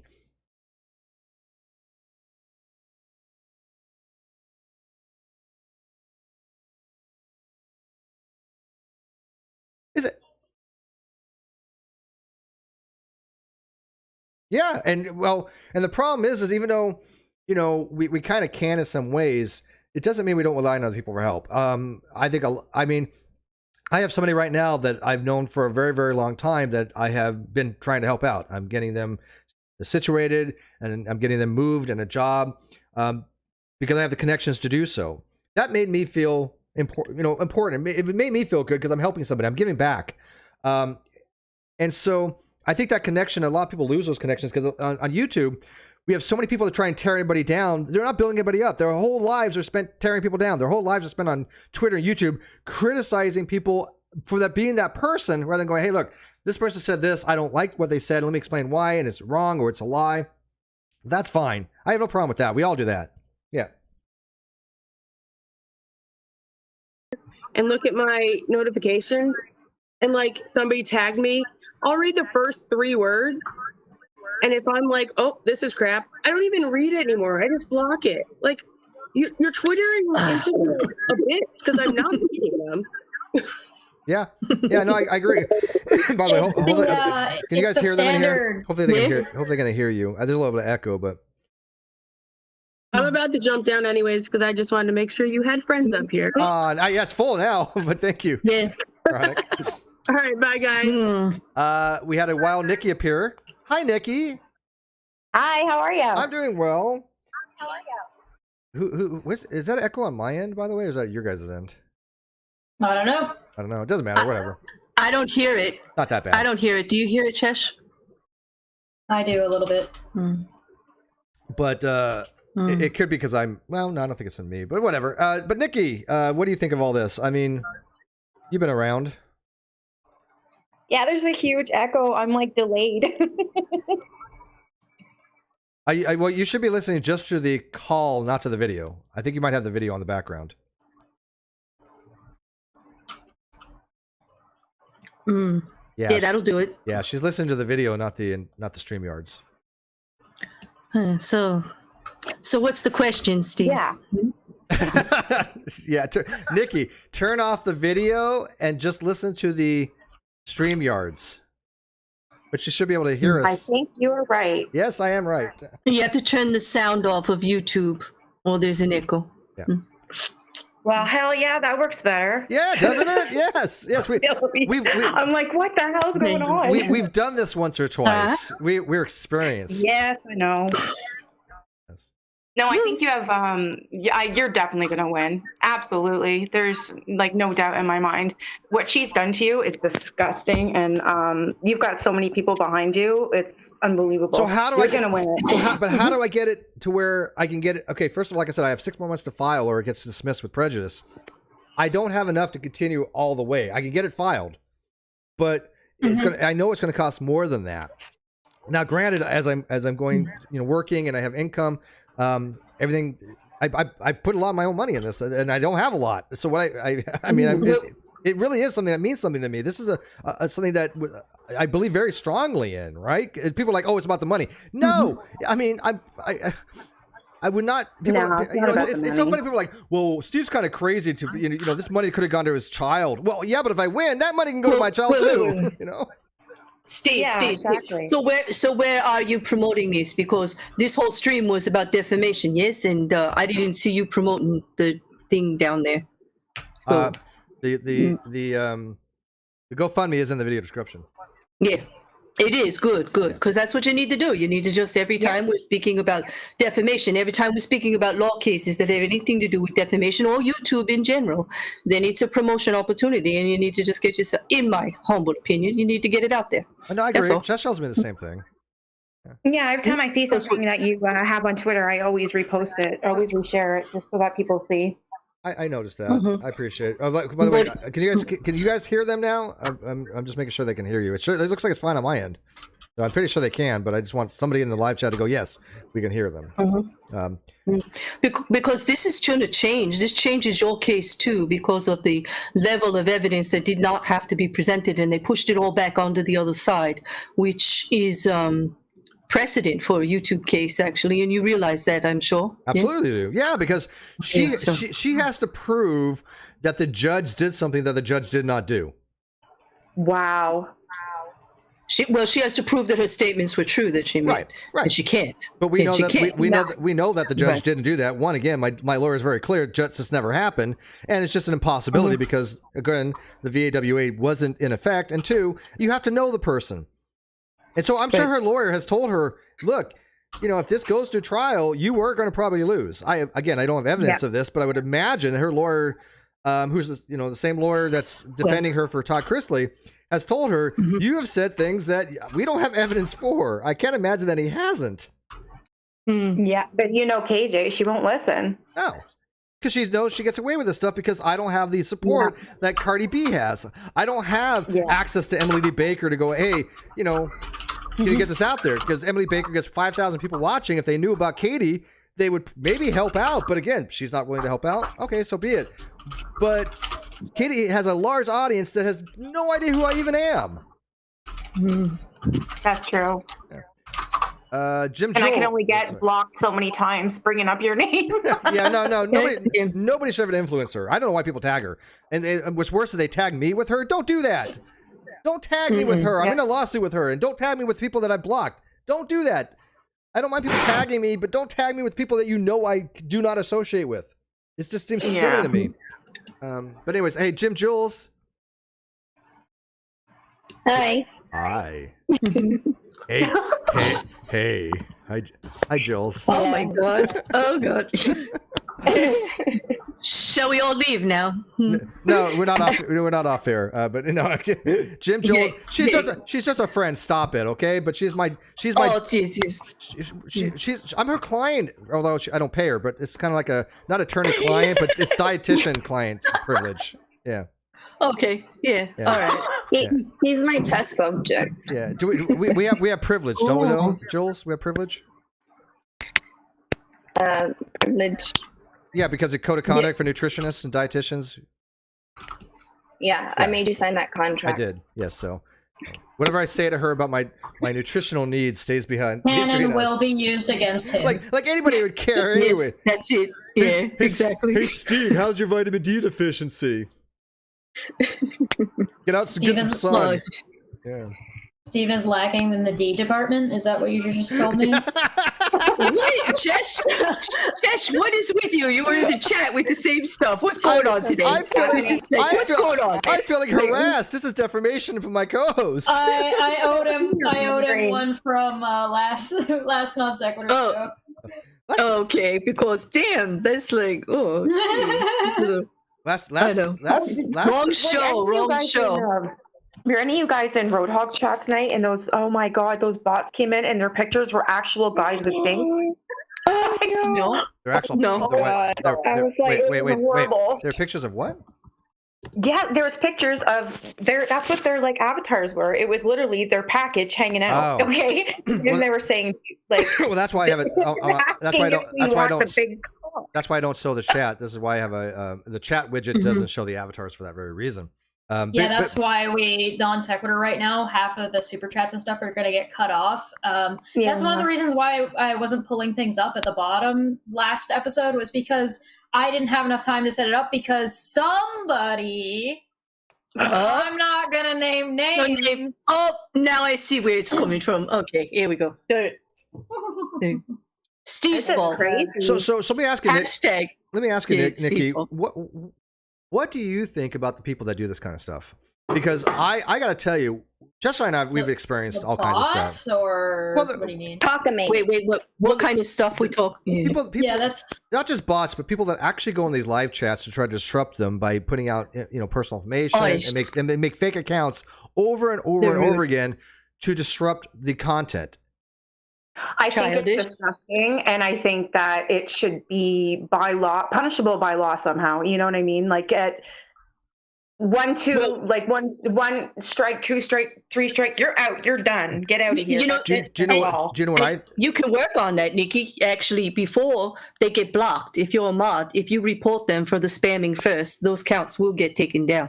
But you got to report it first and then block them from the channel. Here's the problem, and this is what I think. This is a failing on YouTube. So, hey, Susan, CEO of YouTube, pay attention here. This is your failing. Yeah, I'm going to tell them how to properly run a multi-billion-dollar company. Here you go. Ready for this? Yes, please do. If you are trolling and you lose that account, it should be affecting all your accounts. It should be going. Oh, you mean like IP ban? Yeah. IP ban, because what happens is people that have impersonated me and I reported and they've lost that account, YouTube won't even tell me what accounts that attached to, because it's private information. But they won't delete those other Gmail account. They won't delete any of those other contents, even though they've determined it is an impersonation account. That's the problem they're running into, because now these people were like, oh, I just make another fake account and continue the harassment, and YouTube has nothing to stop it. Nothing have they done. No, they are really, they really need to get some people in there to do that, because the way things are going right now, it seems ever since that Toddy Westbrook lawsuit, everything's gone to hell. I don't know if you agree, but everybody's against everybody, and there's lawsuits flying out here and there, and it's like, when is it going to stop? Well, because there was a community. Okay, here's the thing. There was a community against Katie Joy long before I came around. Okay, that's why I'm saying I was not in the anti-Katie Joy community. I didn't know most of these people. Okay, I had no idea who the hell they were. They didn't like her because of things that happened on Facebook 5 years prior. Yeah, so I was late to the game on that. That's why I said I'm not her original victim, but I was, since she had a YouTube channel. Because if it wasn't for me, she would not have a YouTube channel. I am convinced of this. Exactly. Because if it wasn't for me, and then for Brulinator, she would not have a YouTube channel.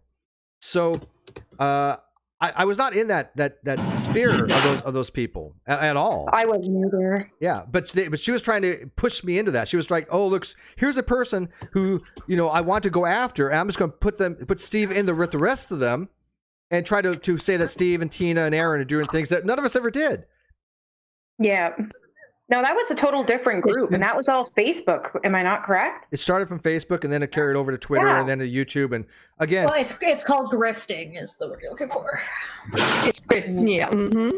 Well, she had started from the bottom. Now we're here. Cheshire had actually interviewed somebody that had been involved with Katie like 6-7 years ago, when Katie was doing these GoFundMes. By the way, she's accused me of accusing her of having fraudulent GoFundMes. I'm like, if that's the case for defamation, then I've sure got one against Nate, obviously, but that's not the criteria. And plus, I have the evidence to show. People came to me and say, look, I have all this evidence against Katie, and all I got to do is say, hey, look, what was the PayPal for her Ronald McDonald's charity GoFundMe? Which one? I want to know. Wait, hang on. She did not clear it through Ronald McDonald's charity house, which you have to do. And two, where was the PayPal? The PayPal went to where? Exactly. Her account. It went to her. That's something that can be discussed. There was no defamation on that whatsoever. Why she's even included that is just shows how desperate she really is, because there's nothing to that. Everybody's saying that. I mean, and you ask anybody, everybody's saying it went to her PayPal. That's what everybody's saying. We have evidence of this. Yes, so it's like, oh, that's not defamation. Yeah. Yeah, that's disgusting. I can't believe she did that. But doesn't Ronald McDonald have to go directly to Katie Joy? Like, it can't be brought. They have to prove it. Yeah, they have to prove it. There has to be receipts, and there's no receipt. Right. There's this that's to me that's classified as a scam. Like you. Of course it was. I think it was, but again, that's my opinion. That's not defamational. No, that's my opinion too. And she's done that with the Facebook group. Yeah. She took all that money, pretty much robbed them blind. That's what everybody on that group was saying. I'm just going with what they're saying. Yeah, I mean, look, Nate said, "Oh, there's fraudulent fundraisers." There's no defamation there, but of course, he's never shown that I had anything to do with any fraudulent fundraiser. I donated to one of them. I was a victim. I literally was a victim of one of them. It's not like it's not like there's no bias there or anything. Were you looking for an unbiased opinion from Whoopi? What are you, crazy? Yeah, I mean, crazy, right? I mean, come on. Yeah, like why are you even why you give any weight to that when you know where it's coming from? Right. Yeah, exactly. People aren't dumb. They do look into things before they open their mouth and speak. Exactly. Well, we like to hope so, but none of her followers seem to do that. Well, I mean, I guess they are dense. Oh my God, you should see them all coming over to my channel now. It's crazy. There have been some that have send them my way. Had two brain cells working that have figured it out, but it's for every one that doesn't, there's 20 brain dead people that still support her, and I think that they are just the same way as she is. That's why they don't care. They have to be. Listen, problem that happens on social media of because all of the major social media accounts and major social media platforms are not connected in any way. They're all run by different people or different groups or different businesses. Right. There's no cohesion about if one person is behaving one way on this social media, they can behave a completely different way. And as long as they keep those things vaguely separated enough, people won't know they're acting one way on this platform and another way on this platform. So they can use one to attack and the other to garner support. Well, that's how I think KJ's getting away with it, because she's completely different. On IG, she's an asshole. When she's on YouTube, she's different. Yeah, but she has done plenty on YouTube too for them to see. Has, just not as much as IG. Listen, you can't be that hot mess and hide it everywhere. I mean, it bleeds through. I've seen it on YouTube.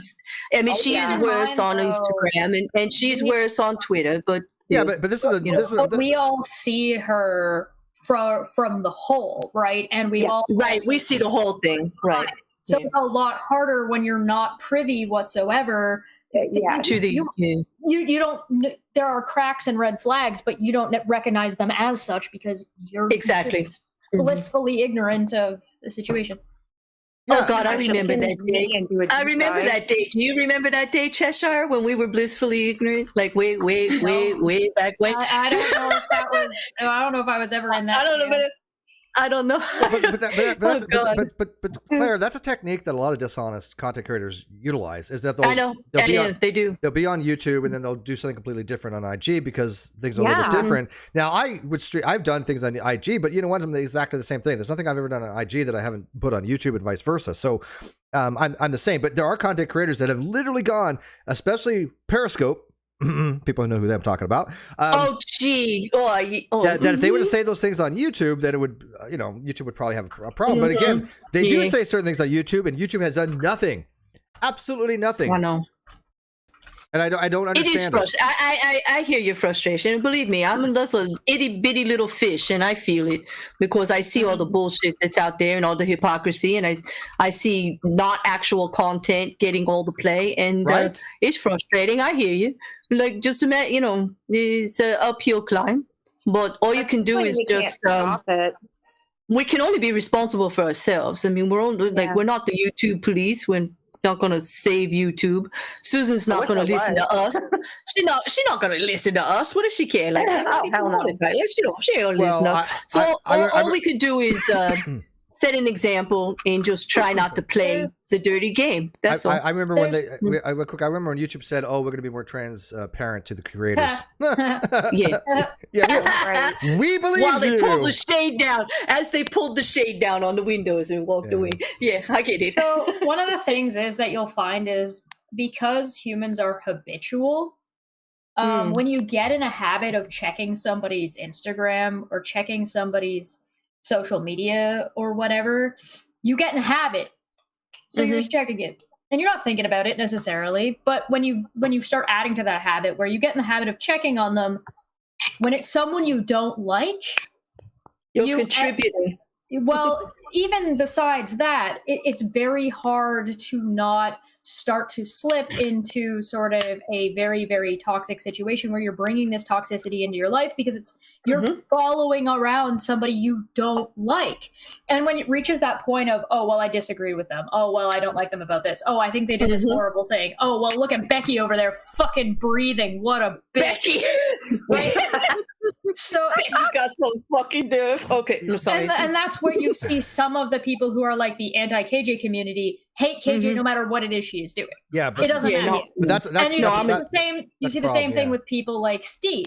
They hate Steve no matter what it is he is doing. So it becomes a habit because they're habitually checking on this person, and then they hate it, and it makes them angry, and so they get into like this, and it turns into like a toxic parasocial relationship because when you remove that person, you remove what it is that you've made these friends around and what everybody else is talking about because you're all stuck in this toxic, abusive cycle. It's like when you hear somebody who's like in an abusive relationship, who's the abuser, saying like, I got into a habit of coming home being angry and yelling.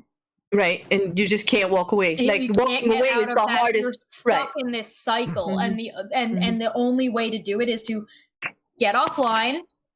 Don't turn your computer on. If you don't feel like you can walk away from a situation, if you're scrolling through Twitter and you're like, I have to answer this, put it down, walk away for a week. Do not check it, and because that will be probably for the average person enough time to break that habit of checking it every single time. Turn your phone off for a week. Turn your computer off for a week. It's kind of funny because there's some Twitters out there that all they do is spend their entire lives dedicated to me. I don't go and and look at their Twitters. I don't care. The only time they even come up is when somebody retweets them. That's it.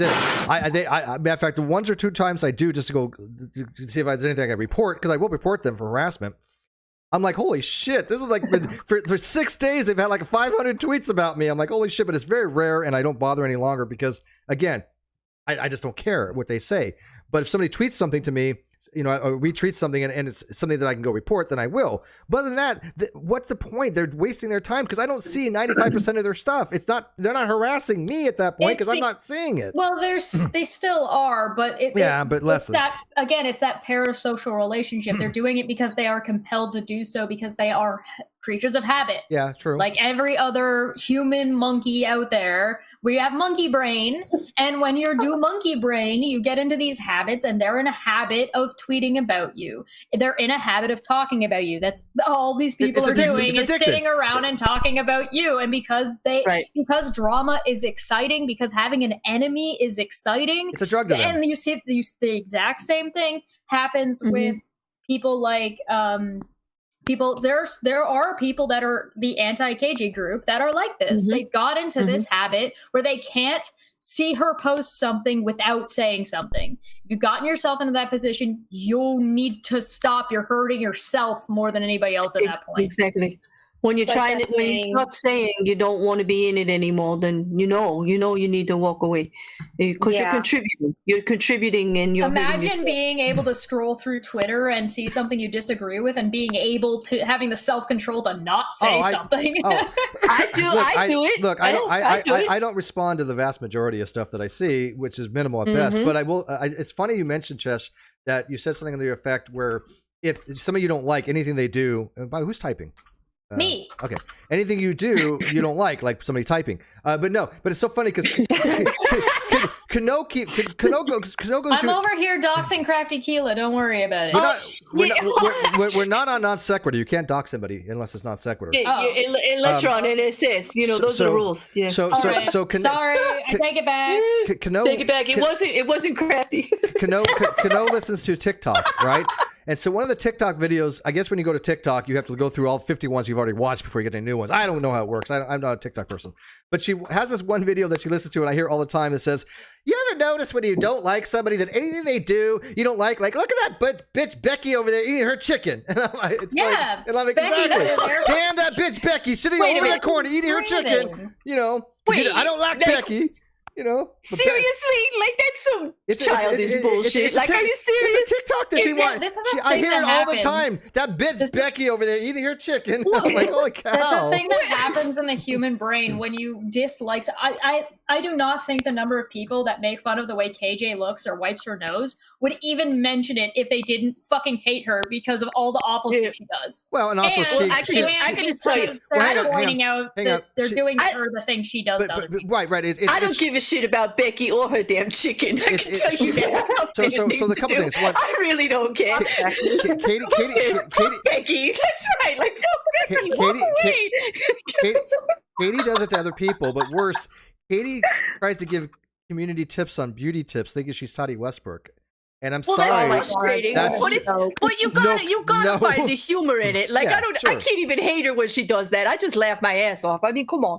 It's funny. That's funny. It is. It's funny. very laughable. That's funny as hell. Come on. Yeah. Come on, just walk away, laugh, find the humor in it. Like, if you're focusing on this and it really matters how Becky's eating the goddamn chicken, that says a hell of a lot more about you than damn Becky or whatever the hell Becky's doing. That kind of mentality is focused on when there's somebody like at work or there's somebody at school. Like, there's somebody that you are forced to be around that you don't like, and because they grate on you and you have to deal with them every day. Hey, guess what? Nobody has to deal with KJ every day except for KJ and Todd and her kid. Exactly, so, that's right. Like, you don't have to deal with her every day if you don't want to. Yeah. What are they, like 8 million YouTube channels? Walk away. Walk away. It's like drinking poison and expecting somebody else to die. Yeah. Exactly. But do you notice, Claire? Do you notice that when a lot of people are doing some of that kind of stuff with Katie, I don't. Not only do I not comment, I don't retweet it. I just stay the hell away with it because I'm like, look, you should because I'm like, hang on, let me pat you on the back for being a damn adult, Steve. I appreciate it. Fuck it, you know. I'm trying to explain. After he was crying to get people in here. I try to explain to them, in my head, but because I don't actually tell them, like, look, you're no different what she's doing. You know, you were doing the exact same thing you're criticizing her for. You're going dirty and look, I understand people that want to get in the sandbox. There's a time and place, right? So if you want to make a point, as in like, oh, KJ makes fun of the way people look all the time, so I'm going to make fun of her the way she looks in this instance. Fine, but when you fall into now that's all you're doing 10,000 times, you're the same you're not making a point anymore. The point right, exactly. And here's the thing, and if you're not a damn comedian, stay away from it too, because it's not gonna land. And it's got to be about an issue. It can't be about something as stupid as that. I'll give you an example. I'll give you an example, Claire. The people that anybody who's called to get a police involved and you don't have good intent, because I don't think any of these calls were good intent. I don't think anybody will give a shit. Nobody backs that shit. I don't think anybody. I don't think anybody really has given a shit about any kid on a call when you call CPS. Matter of fact, I'm being criticized in the troll community because I'm supposedly standing up for somebody who is supposedly, reckless endangerment of a child, which I never did. Nothing like that at all. My thing is very simple.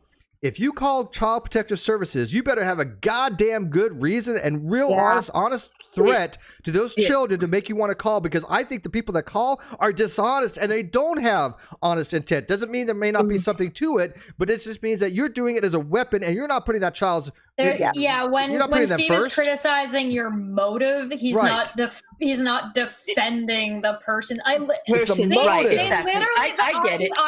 The irony of them literally taking issue with this, as I said, the whole stream that this is from, that whole chunk of that stream was me explaining how calling out somebody's behavior doesn't mean you're defending the person that they're being crappy to. That's it. Yes. Exactly. Why is that so hard to how are you not getting this? That was the entire point that we were talking about. It just over your head. Oh my God, they're defending this person, as we literally sat there and explained why that's not the case in that kind of a situation. Right. It's unreal. Hilarious. Yes. And by the way, biggest brain. By the way, live chat, I'm in here with 4 women and I'm the minority, so don't expect me to get a word in edgewise. Okay, guys? Sorry. Yeah, nobody. You told us all to come in here. You know what you said. You begged us. Complain about it now.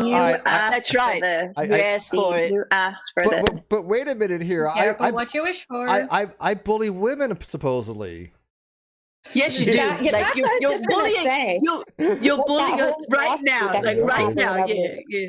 You see that? Like, you're so evil and you're such a pervert, but yeah, you have all women up here. Yeah. He's being really passive aggressive in the way he's addressing the audience to complain about the fact that we're not letting him talk. Yes, that is passive aggressive. No, That's that's it. fine. It's okay. No, it's okay. Hey, look, your mom's gonna And come. now in. he's just saying that's okay, and we should just accept that. What a bully! Your mom's gonna come. I know, really. Like, damn. Your Like, mom's coming in. The Athens 619 $5. Learn from Kevin Hart. He doesn't have the time to be angry, and it takes time and energy to hold a grudge. yes, it does. I agree and disagree. The Athens. Look, I don't get angry. What I get is extremely frustrated. No, I think the word is more disappointed in humanity. Now you disappointed. Yeah, disappointed. I'm disappointed. Oh my God, that's crushing. Like, well, no, but here's the thing, Claire. There's going to be fake accounts now. Steve's disappointed. You know, whatever. Steve's hernia. Steve's disappointed. Hernia. That's good. No, but I hear you. Yes, thank you. That's good. I often get called naive for that because I too am very disappointed in a lot of the shit that's been going on. And I get called naive because I want it to be different. And they're like, grow up, man. It's not like that. That's the real world out there. And I'm like, bullshit. It don't have to be like that. It just doesn't have to but be it is like that. You're not giving them the reaction they want. Right. No, I don't. That's it. I get attacked all the time because I won't get into the conversation when I don't think they deserve the fucking conversation. Because they're not acting like adults or they're not actually talking about an issue. If they want to talk about people, that's not my thing. It's just not what I'm gonna do. But I'll call somebody out if they're like, especially on Twitter, if they're like, I have a few times with what's been going on with the hogs recently, with the phone calls, the CPS and all this other whatever, these phone calls that they had, and I have mentioned, like, I'm pissed off and that shouldn't happen no matter what. It's not right. Stop. Don't stoop to that level. Don't do that. I have been calling people out for that. Absolutely. But you'll see, I've seen a lot of it on Twitter. Oh my God. Like, Steve, you're not even talked about. I don't see anything bad about you. And I never, ever have on Twitter. I just see it right now. All I see is about, well, hang on. It's all about KJ and it's all about the hogs. I don't see anything about you. Because you probably have blocked the people that do, because I have two people right now that their entire Twitters are 24/7 me. Yeah, it's true. 24/7. I'd have to attest to that. I just never see it. Right, because you're not circle. right. It's a different circle, but they do exist. Yes. Yeah. Either that or it's right now. I have over 1,000 followers. I don't know if that means anything, but I just never see anything bad about Steve. It's always the hogs and it's always KJ. Well, that's actually really nice to hear. It means that these crazy people have a little bit less influence than they like to think that they do. Yeah, and by the way, it's a smaller circle than they think. I mean, it's a pretty microclimate. Yeah, they have very. Plus, people see them who they are now. A lot more people see who they are now because they've come out and out of themselves. They're basically, yes, we're trolling and we enjoy it, and we will do things in real life and we enjoy it. They've outed themselves. Now you have two groups of people that now have been fractured because of that. You have the people that say, look, we denounce that kind of behavior. We don't have anything to do with it. And then they go out and do the other things. And then you have the other group that says, hey, we like that kind of trolling. We like to see people harmed. We're masochists. And they collect those people. They really do. From it. They really do. I stay right away from it. As soon as I see all that shit on Twitter and someone's going after, they're posting pictures or saying things, especially with the hogs, because I am a mod for them, I'll see things and I will not communicate because I don't want to be the next target, and it's bullshit. Yeah. It's all lies. I know that. They know that. Let them do their thing. They'll die down eventually is how I feel. Yeah. And by the way, like I said, nobody over that in that climate has clean hands. Nobody over there does. And that's why I don't really. Yeah. There's no side. I don't want to. I would not weigh in on any side. The whole thing is muddy and dirty. And that's why I started off with this video. Don't include me in any of that stuff. Don't bring up my name. Don't tag me with anything. Please. I will tag. I will tag who I want for certain things. But that just because I tag you doesn't mean all of a sudden I'm like, endorsing somebody. I tag for whatever reason. But it's like most people recognize, hey, Steve does his own thing. I have my own crap to deal with. There's the thing is like there's a matter of, I don't know, I need to spend a little bit more time watching it because I know some people have been asking for my opinion on the Roadhog situation, so I think that'll have to be a more in-depth thing on my own channel. I'll probably end up being a hangout because I want to be able to answer questions, but I have to spend a little bit more time watching it because it seems like it's it seems like it's a mixed bag. And so it's like, it seems like an everyone sucks here situation. You know what I mean? Yep. If it was am I the asshole, I'd be saying everyone in the goddamn world right now is a fucking asshole. That's it, because the whole thing it would not go well for anybody. You guys can't see it. You guys can't see it in the internal, but Kano made me a hot cup of tea with cinnamon. And is there lemon in here? No, sugar. There's sweet. You know, so Kano, we love you, though. Kano. You know, we will, Kano. But you know what? Kano. I reciprocate. She's a princess. You should. Let me tell you. I insist you make her tea next. Let me tell you. This woman over here is a damn princess. I swear to I'm not even bullshitting. She's a queen. What are you talking about? A princess? She's a queen. She's a princess. She's a queen. She's not queen. She's a queen. A princess. Yeah, no, she's what queen. What's the differentiation for you, Steve? Have I ever stared you wrong, Steve, before? She doesn't have the influence to be a queen. She be yeah. But she's treated like a princess. Oh my God, does she have it made? See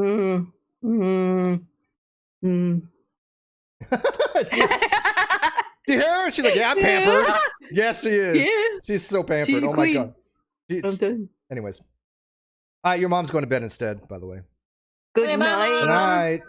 Good night, Roxanne. But yeah, I mean, I'm glad people are recognizing that look, because we may watch certain things and we may listen, but that's all it really is. But I mean, yeah, I mod for a lot of people, and plus most of my modding is only because, you know, trolls come around. Oh God! If I got persecuted for everybody I modded, I would be dead right now. Like, right? What the hell? Like, you might as well just skin me alive right now, people, because I tell you, I mod like half the freaking world, and it doesn't mean I agree with everything that they do.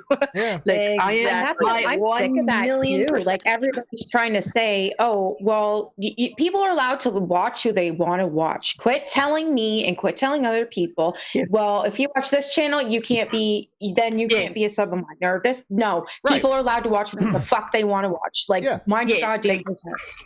And exactly. Why are you obsessing over what the hell I'm doing? Like, get off my Twitter, get off my who I like, who my friends are, who I'm talking to, what channels I'm watching. If I'm not speaking of you or to you about anything, what the hell do you care? Why do you care so damn much? I don't know. I don't know why people care who I talk to or I associate with or I watch. Well, that's because everything's your fault, Steve. I'm a nobody. Yeah.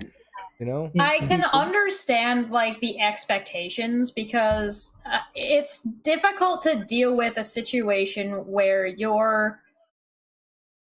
you can't be the arbiter of everyone, right? Like you cannot. That's not a reasonable position to be in, nor is that a position that anybody else really should be in, right? Like, why should they be in that position? Yeah.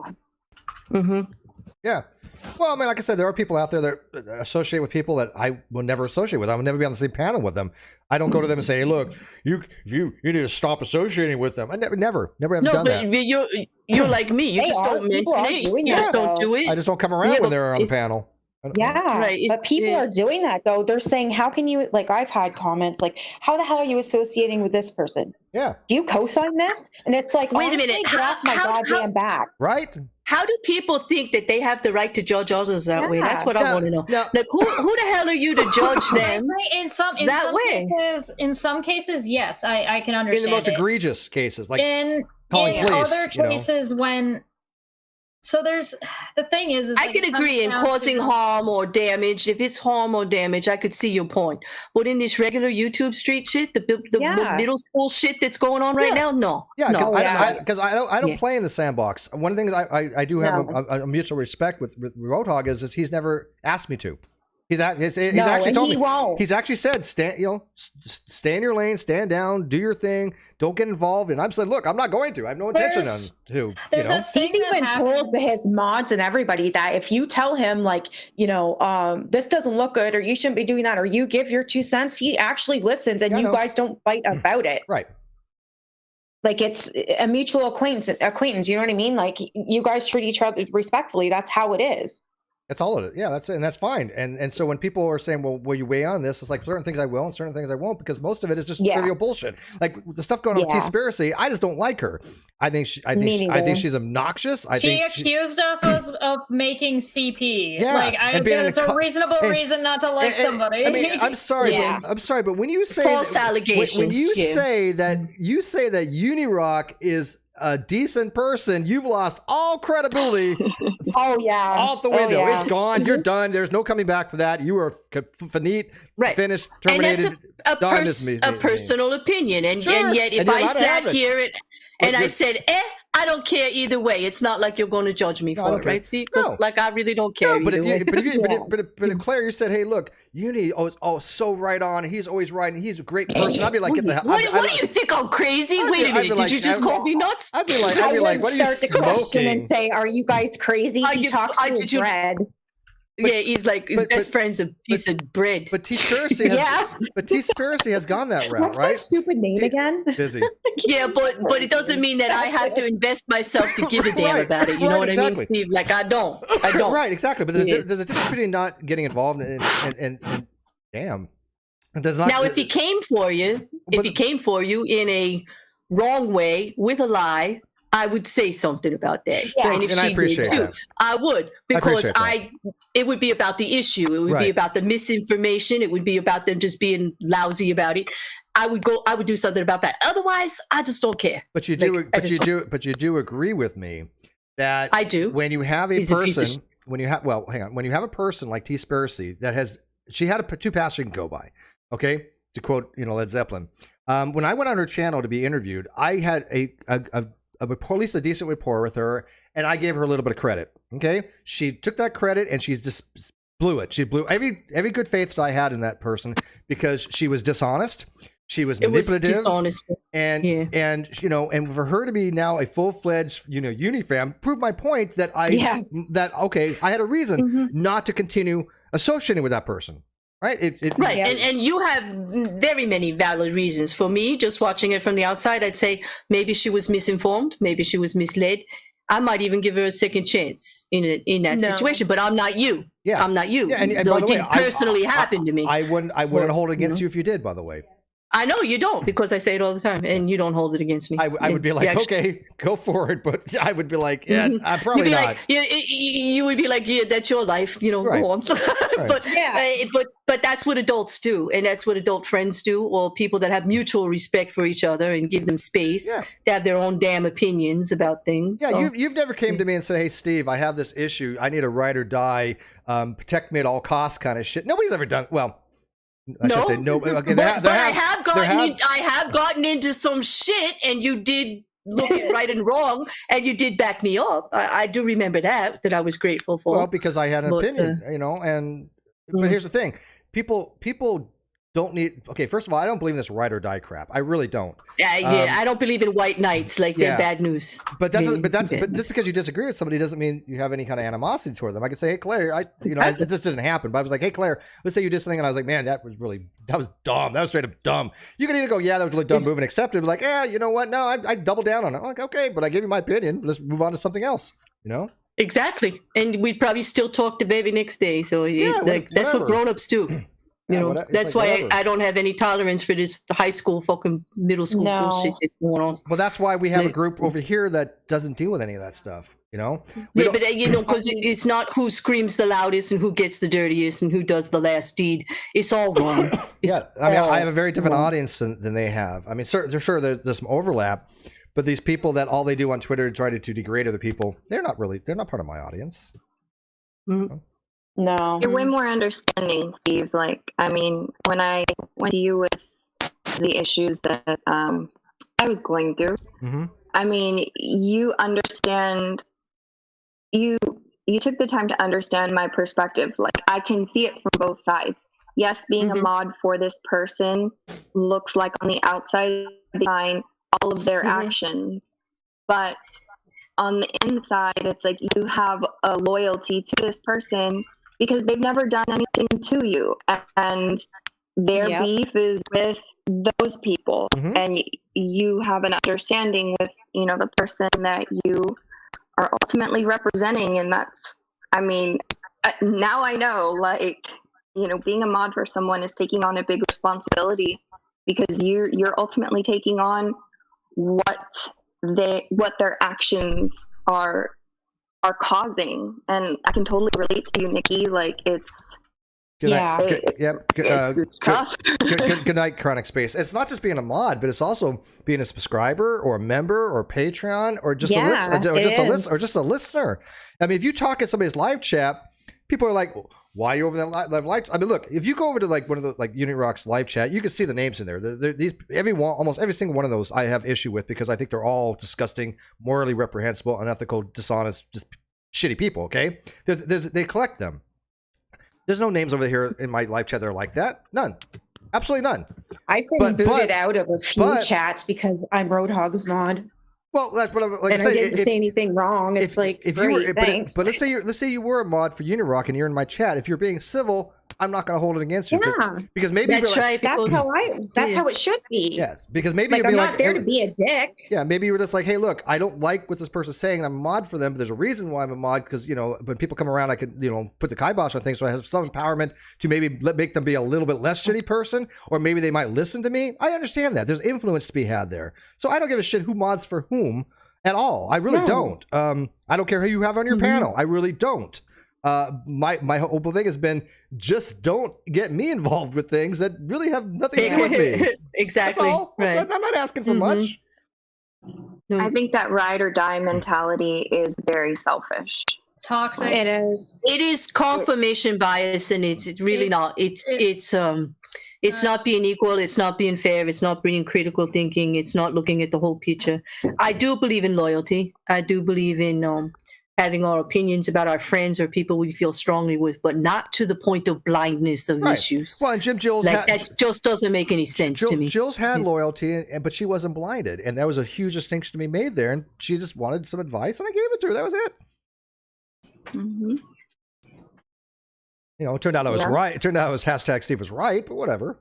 I'm just throwing that in there. I mean, yeah, at the end of the day, I learned a lesson. As loyal as possible. You can be the kindest, biggest heart, and, always answer the phone and always be there for the person. And at the end of the day, they're going to go with their own narrative, and they're going to throw you under the bus. Some people are like that. Some people are like that, where it benefits them, they will throw you under the bus. And we've had that happen. Chester and I especially have had people that we thought were friends that had, I'm going to throw you under the bus because it's just business. It has nothing to do with our friendship. Oh, really? Yeah. No. But you guys know that says everything about them and nothing about you. You have to be able to separate to say that when people are shitty people, they're just damn shitty people. It doesn't have anything to do with you. Really. No. I'm learning that the hard way. Instead of getting my feelings hurt about a whole bunch of bullshit, it's like it's more about them than you. Yeah. You just it's disappointing because there's certain you have an expectation, especially when people are in your inner circle. You have an expectation that they will not do something that you consider to be unethical or harmful or hurtful. I know. And when people do, and they go out, I mean, not just accidental. We're not talking about accidental hurting somebody, because that happens. I know, right? like on purpose. Yeah, I get it. Let's say I went out of my way to basically send let's say I went on my way to SWAT Cheshire or something like that. I went out of my way to cause harm to her, right? in Canada. In Canada, SWAT, yeah, all the way in Canada. Do you know how expensive that would be? It's expensive. It's a waste of time. But go on, tell us your story. SWAT does not work here. Our police are not the same. It's not. No, I'm in Canada too. But to go out and willfully try to harm a person that you thought cared about you, it's just. I know, and it hurts. Boggles my mind. And it also it hurts, and it's really hard not to let it change you. But that's the important part: is to remember it's about them and not you, and don't let it change how you approach things. It does change you, though. I will be remiss to say it doesn't change you. It has changed me and how I approach things. It has changed people that I know. Jules is not the same as she was, even like a year ago. She has changed. When we didn't have some contact for quite some time, and no offense, Jules, and this is actually a compliment. You came back a different person, and in some ways more beneficial, but in the same ways maybe not so much. But it was definitely a change. Do you agree with that? I completely agree. But the sad thing is, it took it took an event in my life. It took almost basically getting sex trafficked to realize I'm not going to let somebody do something like this to me in person. Right. Why would I allow it online? There you go. Well, exactly. Right, exactly. There you go. Yeah. But, Like, but that's changing took for my the good. power back. Yeah. Yeah. Right. That's I took changing my for the power better. back. I meant when it makes you doubt yourself or it makes you less trusting. When you let other people's shitty behavior tarnish you in a way that it kind of, pulls you back from who you really are. Exactly. Like that kind of change. Like I don't let that happen. Like they're not going to make me not be as trusting or forthcoming or honest as I am just because they're pieces of shit. It's not going to happen. But that's good that you get your power, because that kind of change is amazing. Well, it's fine. I'm still going to be trusting, but the thing things that I've learned is that I think almost everybody has the potential to fuck you over. It doesn't mean that they will. It might be very, very, very, very, very small, but you always have to keep in your mind that potential, anybody has the potential to screw somebody else over. It's just a matter of probabilities. Right. I have to recognize that fact. You have to be honest. No, we all do, and we all have to every day make that decision, whether it's worth it. I make that decision every day, whether it's worth it or not. If I'm going to trust somebody, or I'm going to, value a relationship or something like that based on it. There is always the risk there, but I'm not going to let it tarnish me to the point that I'm not going to take those risks. At least not yet. I haven't been on YouTube long enough for them to take that away from me. Not yet. And the more experience that you have, it's sad to say, the more negative experiences you have, the more aware you become of the red flags of the people that are going to negatively affect you, and let it really marinate and bring you down. Girls, do you have a loose connection on your mic? Because it's popping really bad. Yeah, it's crackling really bad. Oh, my bad. You got loose connection. It's really crackling hard. Yeah. I got a Wonga connection. Hold on. Wonky. Very wonky. I mean, it could be possibly on Wi-Fi, but it sounds like a loose connection rather than Wi-Fi. We get Nikki back in here. But yeah, I know it is based upon probabilities, and that's fine. It's not probabilities, Steve. It's about whether or not you can recognize problematic behaviors. Well, it's behaviors and environments. The thing is like some people are more susceptible than others based on their general personality traits. Okay, but it's also based upon historical context. When I say to somebody, "Look, I will never do anything," but that's still not probability. It is probabilities. It's based on priors. It's Bayesian probability. If my priors are such that I've said I will never ever do anything to constantly harm you, and I've done this, and I've shown this time and time again, I'm not like that. Then yes, well, for example, like DMs, I won't show my DMs, right? Now I have with Nate and I have with Kyle. One, Nate gave me permission, and of course Kyle was in a lawsuit with. But generally speaking, I do not show DMs, even if I hate the person. Even if they fuck me over. Don't either. Okay, yeah. I have a track record of that, so people know they can contact me and be secure that information has not gone anywhere. Because do you see me going around releasing information about other people? Nope. I have not released any DMs from people. Nope, doesn't happen. So. I don't think maybe just I don't like the word probability there, because I feel like it makes it sound too mathematical, and it is to a degree, but I think you're gonna lose people in your messaging. Yeah, no, it's a sterile way of looking at it. I get it. It's there. The thing is like you can recognize patterns of behavior, but it's not probability in the same way like 1 in 100 it's gonna happen. Exactly. Right. So, yeah. So it doesn't have like that quality that probability has, is that there's always that one chance that no matter what it's going to happen, and that's just not the way humans operate. Yeah. So although I do recognize that it's a matter of behavioral and recognizing patterns, as well as like being able to recognize different variables. The thing is like if I said this before when Steve asked, "Hey, is there a chance of saving him a crazy?" And I said no, because by the time Steve notices, it's too late. That seems to be the case. That seems to have to be the case. That once they've gone full McCrazy, there's no recovery. It's mentally terminal at that point. Yes, you have to recognize it earlier is the thing. If you wanted to like prevent somebody or save somebody, quote unquote, from going down this rabbit hole of toxicity, because like I said, it is habitual. It is a matter of a drug to them. They get off of it. Well, the thing is like there's that desire. There's a reason why a lot of the people who don't like Steve have like some common personality traits. One of them is like the need for acceptance from outside behaviors, from other people. And so it's easy to get other people to accept you by hating on somebody they don't like. Yeah. That's easy. Yeah, that's exactly what they do. It's like, oh, hey, by the way, I hate this person. Come join me. And by the way, the enemy of my enemy is not always your friend. In fact, most of the time it's not. Right? Yeah. They'll love bomb them, give them a lot of views, give them a lot of affection, and then anytime you'll see it, even people who have been part of that group forever, none of them watch any of their other stuff. They do not care. They don't engage with them on other topics. They don't engage on them with them on anything, even things that they profess to be activists in. So it's a bomb, it's a rush, and then it's a high that you're chasing. Yeah. And so when you get people who are maybe less socially adept, who have trouble fitting in at home or who have trouble fitting in real life, and they find this area of acceptance online, and they get this high of attention, they get that are not used to, and it's amazing and it's great. I have friends, I got people I get along with, they really think I'm funny. But all you said was, fuck Steve.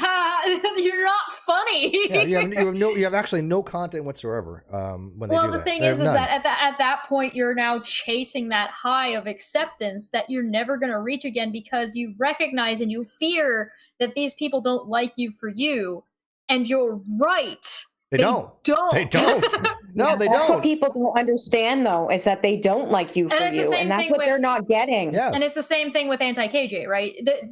If you just hate on KJ for acceptance of this group of people who don't like KJ, you're doing it wrong. Yeah, no, and we've all learned from that. Look, I've gone in touch with people that I thought could have been allies. Like, look at what's her name, Sherelle, right?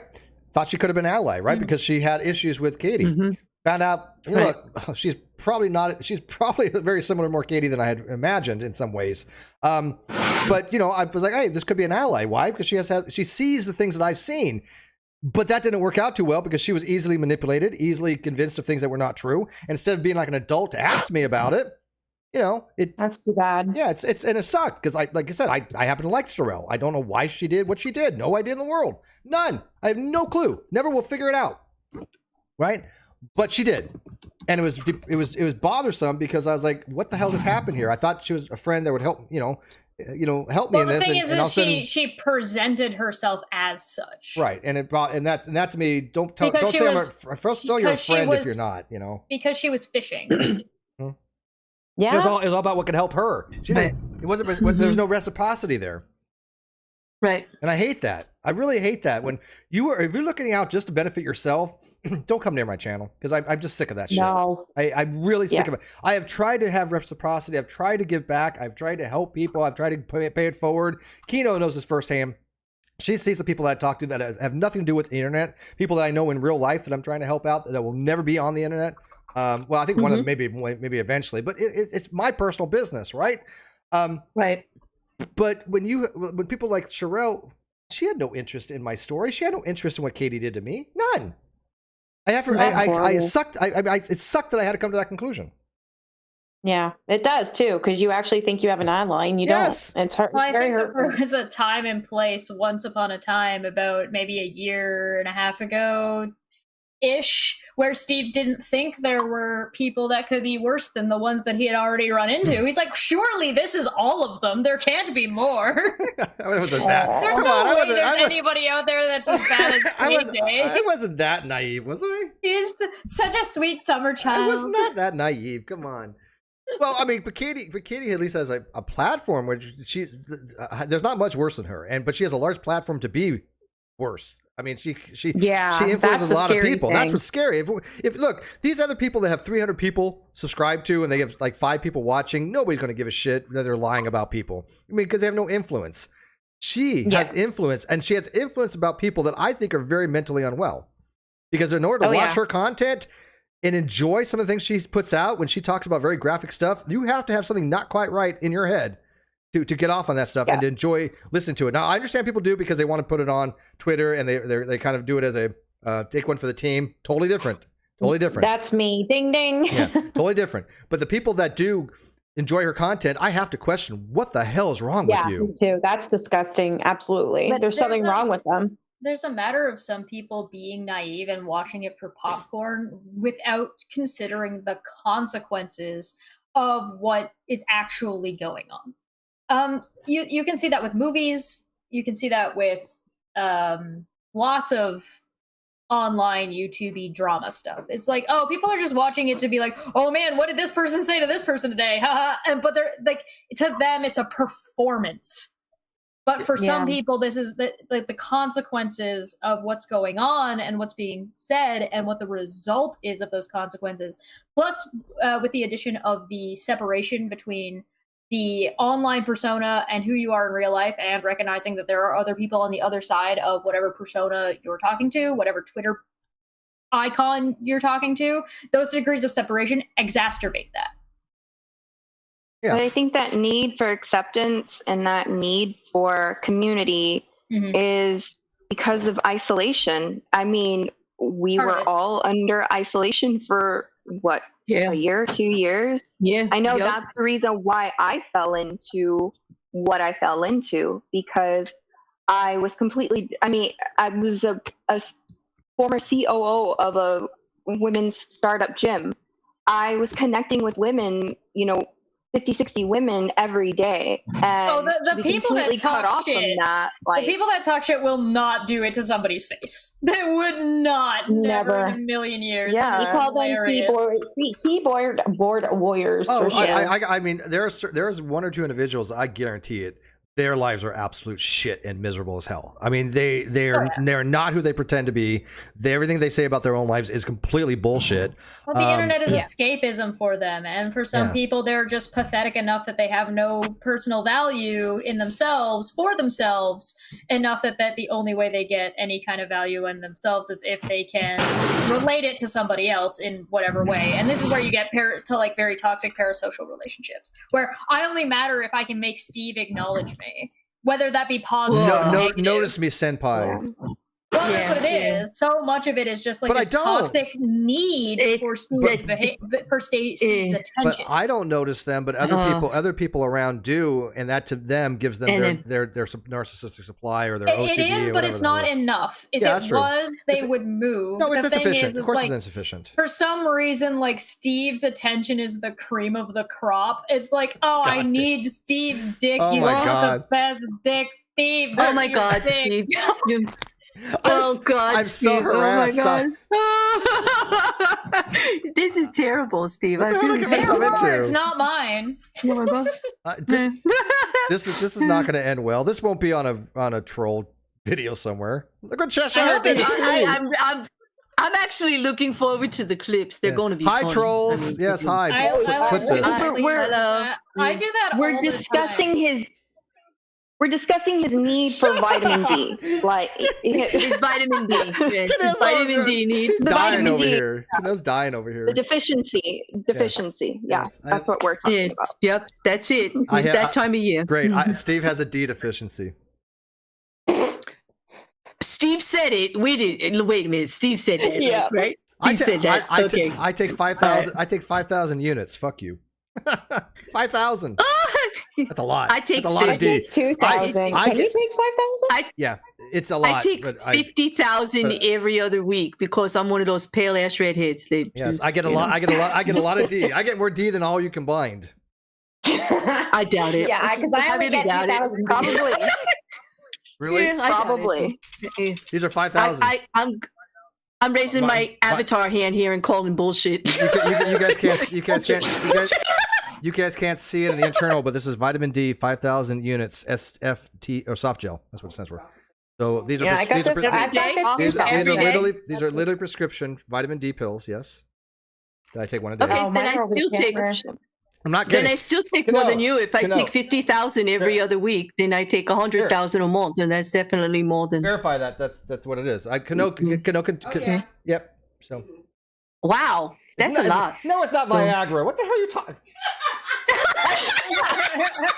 How did I know? I know that was coming. How did I know that was the next time coming out? Wrong prescription bottle. Yeah, sorry, threw the wrong stuff. Yeah. Were those pills blue? Put it back on the counter.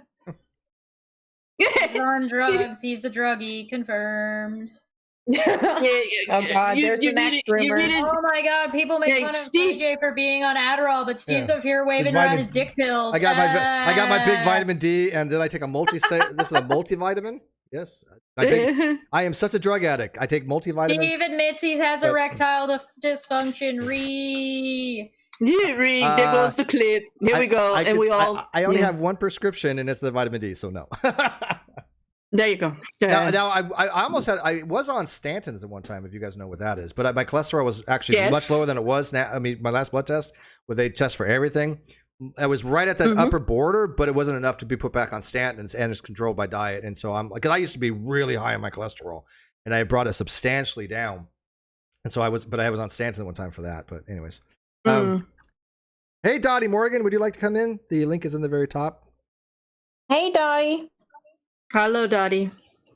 Hello, Dottie. Well, hello, Dottie.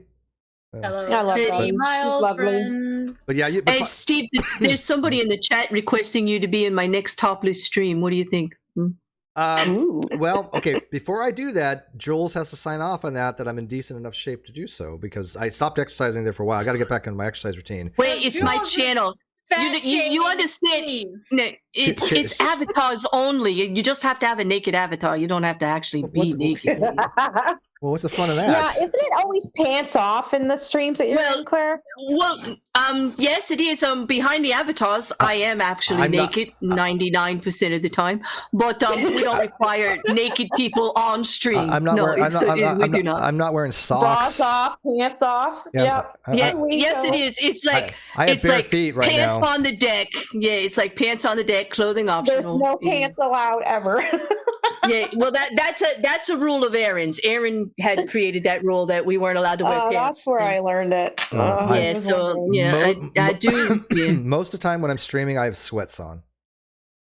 Listen, the only thing that's mandatory over there is your humor. Like, you can wear clothes if you want. Just bring your goddamn humor, or don't show up. That's it. She's saying that I'm funny. Savage. Well, you were funny. I did AIT with you. You were funny as hell. I made you funny. Yes, I did. I made you funny.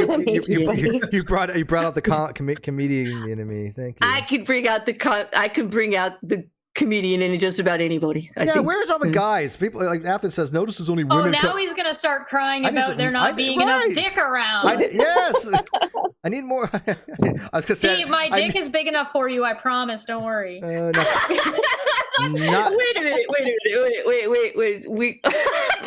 I can't even. I'm not even going to go there. She has before and after photos. Yes. Oh shit. I don't have a lot of guy friends.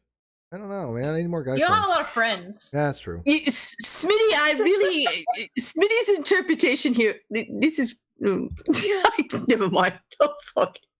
All right. Yeah, maybe Chris. Chris. I need a man in here. Hey, Chris. Yeah. Chris, please come up. He's close. Chris. He's close. Steve is having trouble mansplaining stuff to us. He needs help. Please. Yeah, we need a man, Chris. Could you come up here, please? I'm being dominant. We need a command D. D. We need someone to command the D. Come on, Chris, please. We need a real man in here. Come on, Chris. You heard it right from Steve. He said it. I might be a real man. You don't know. Yeah, you know what? Chesh, I'm an avatar. I could be a man. Who knows? Yeah. I don't be anything you want to be, man. I don't care. Yeah, I don't know. Yeah, I could. Brilliant. I've been. Yeah. Yeah, the link is the video. The link is in the. It's up at the. Yeah, up there. It's linked to the top there. I do hope Chris comes up. Got room for one more. Got one for one more. Yeah. Come on, Chris. Four girls, 2 guys. Come on, that's like a Saturday night, man. No. That's why I love streaming with Chris. I would stream with Chris every damn day of the week. Yeah, I always enjoy streaming with Chris. I learn something every time I stream with Chris. I learn something every single time. I decided to go. I was watching some older stuff, Chris, and I actually started watching a discussion that you had with Darth Dawkins, and I can understand why you are the way you are now. Yeah, I get it. I totally, I get it. Wait, discussion and Darth Dawkins, that's just like an oxymoron. Did you actually say that in a sentence? Yeah, Chris. Yeah, I know. Chris is not the same afterwards. It's just not the same person. His experience changed him fundamentally on a emotional and psychological effect. Kino, if you can get Smitty to come on my next stream, I'd do it in a heartbeat. But yeah. What do you say, Smitty? Isn't Smitty Chen's stalker? Yes. Yeah, well, he's the best kind of stalker, though. I mean, I'm all, you know. Oh yeah. We love Smitty. He does have a major. I would have Smitty on. What he could come to Mayhem, he could come on Emma the asshole. I'd even have a reasonable discussion about anything with you, Smitty, if you want. Let's see. If you get him. Yeah, I don't think it's fair that Cheshire gets a good stalker and I get freaking Menace. It's not fair. It's not fair. Okay. Yeah, that's not right. I feel for you there. That's not right. That's not right. Yeah. You're right. That's not right. I mean, nobody should have that. I mean, I never get like Jules or somebody like Jules going, I'm going to stalk Steve until he like marries me. It never happens, you know? Jeez. Well, you're not alone. I don't even have a stalker. So there you go. I don't either. Jules, would you like one and meet Chris? I do have a stalker. Who do I have as a stalker? Me. Who's my? Am I not doing a good enough job? Oh, Chris. Oh, yes, you are. Oh, Chris. Jules. Oh, yeah. Jules. I'm gutted, Claire. You've broken my heart here. Jules. No, I haven't. I'm over the moon if you're my stalker, Jules. Jules. Yeah. I will be happy to give you Menace. Straight across, free of charge, no questions asked. He is all yours. He's all. Oh, come on! I'm come on. You don't know what you're missing. You don't know what you're missing. You're missing out on a golden opportunity here. Take him. I'm gonna get my stalker referrals from Smitty if he's a good. Smitty approves. Smitty approves. You got any good stalkers you know of? You know. Yeah. Well, hook a girl up. That's cool.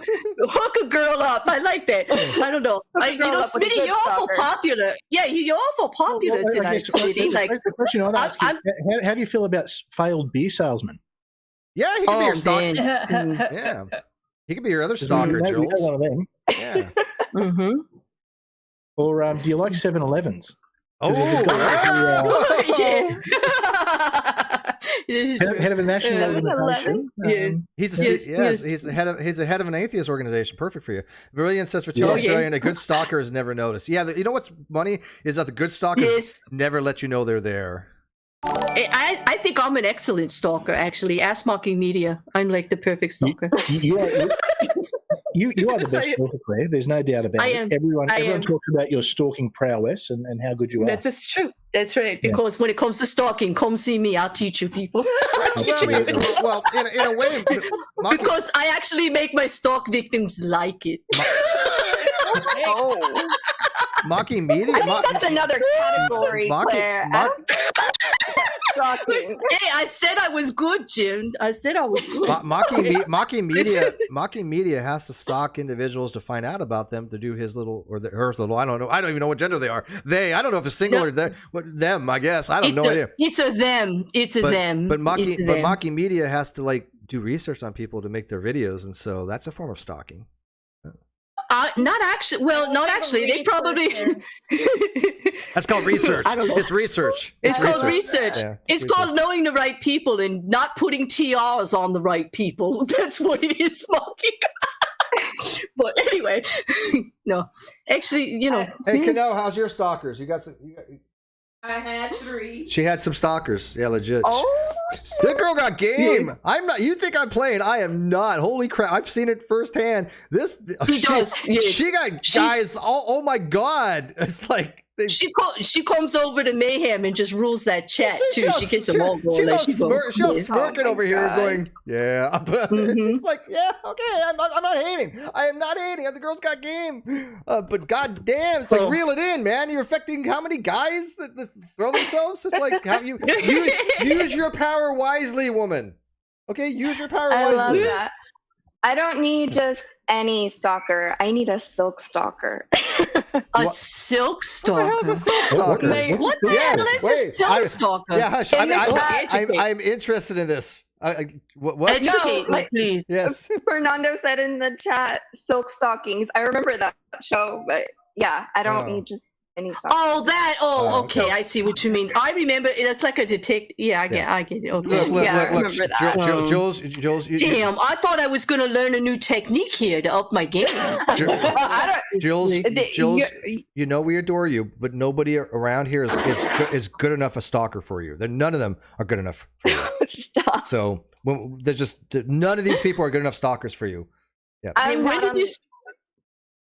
not on the internet enough for someone to stalk me. Steve, do you realize this just turned into a whole rum and coke episode and we didn't even know it? It's not even Friday. Welcome to my channel. It happens. It happens. Shit happens.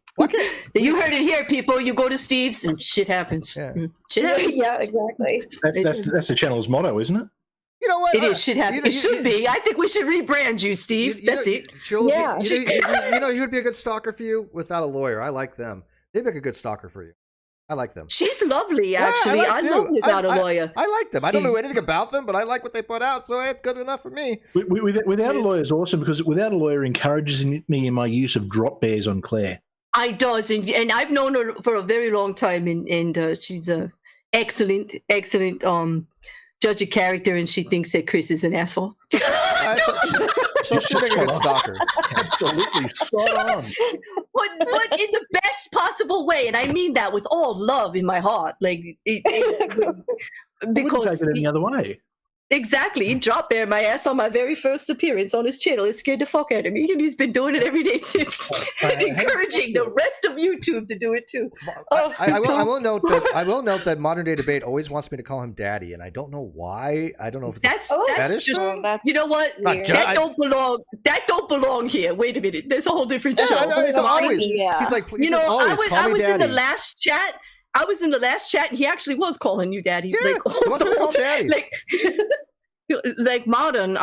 I need to know about these. What's going on here? Should I call him Poppy? Poppy. Oh, it was sexy. That's kind of sexy. Poppy. Poppy. Yeah, that's sexy. Poppy chulo. Poppy chulo. I don't know. We just changed the whole game here. I think it's a different show now. Yeah.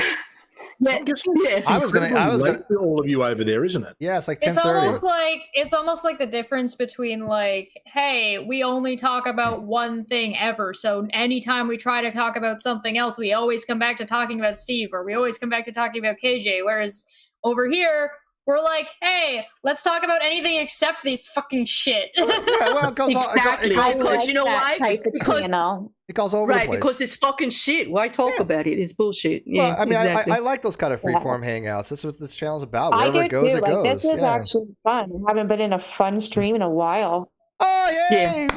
Fun stream. Yes, that's absolutely. I love it. That's a compliment. I'll take that. See, people, fun streams. We need more fun streams.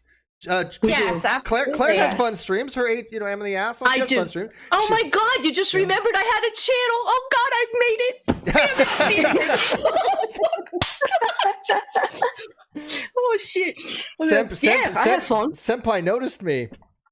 Senpai noticed me. My God, my day is made. Good thing I did. I actually got a mention on Without a Crystal Ball Reddit today. I got a mention. My channel did. I was like, holy shit!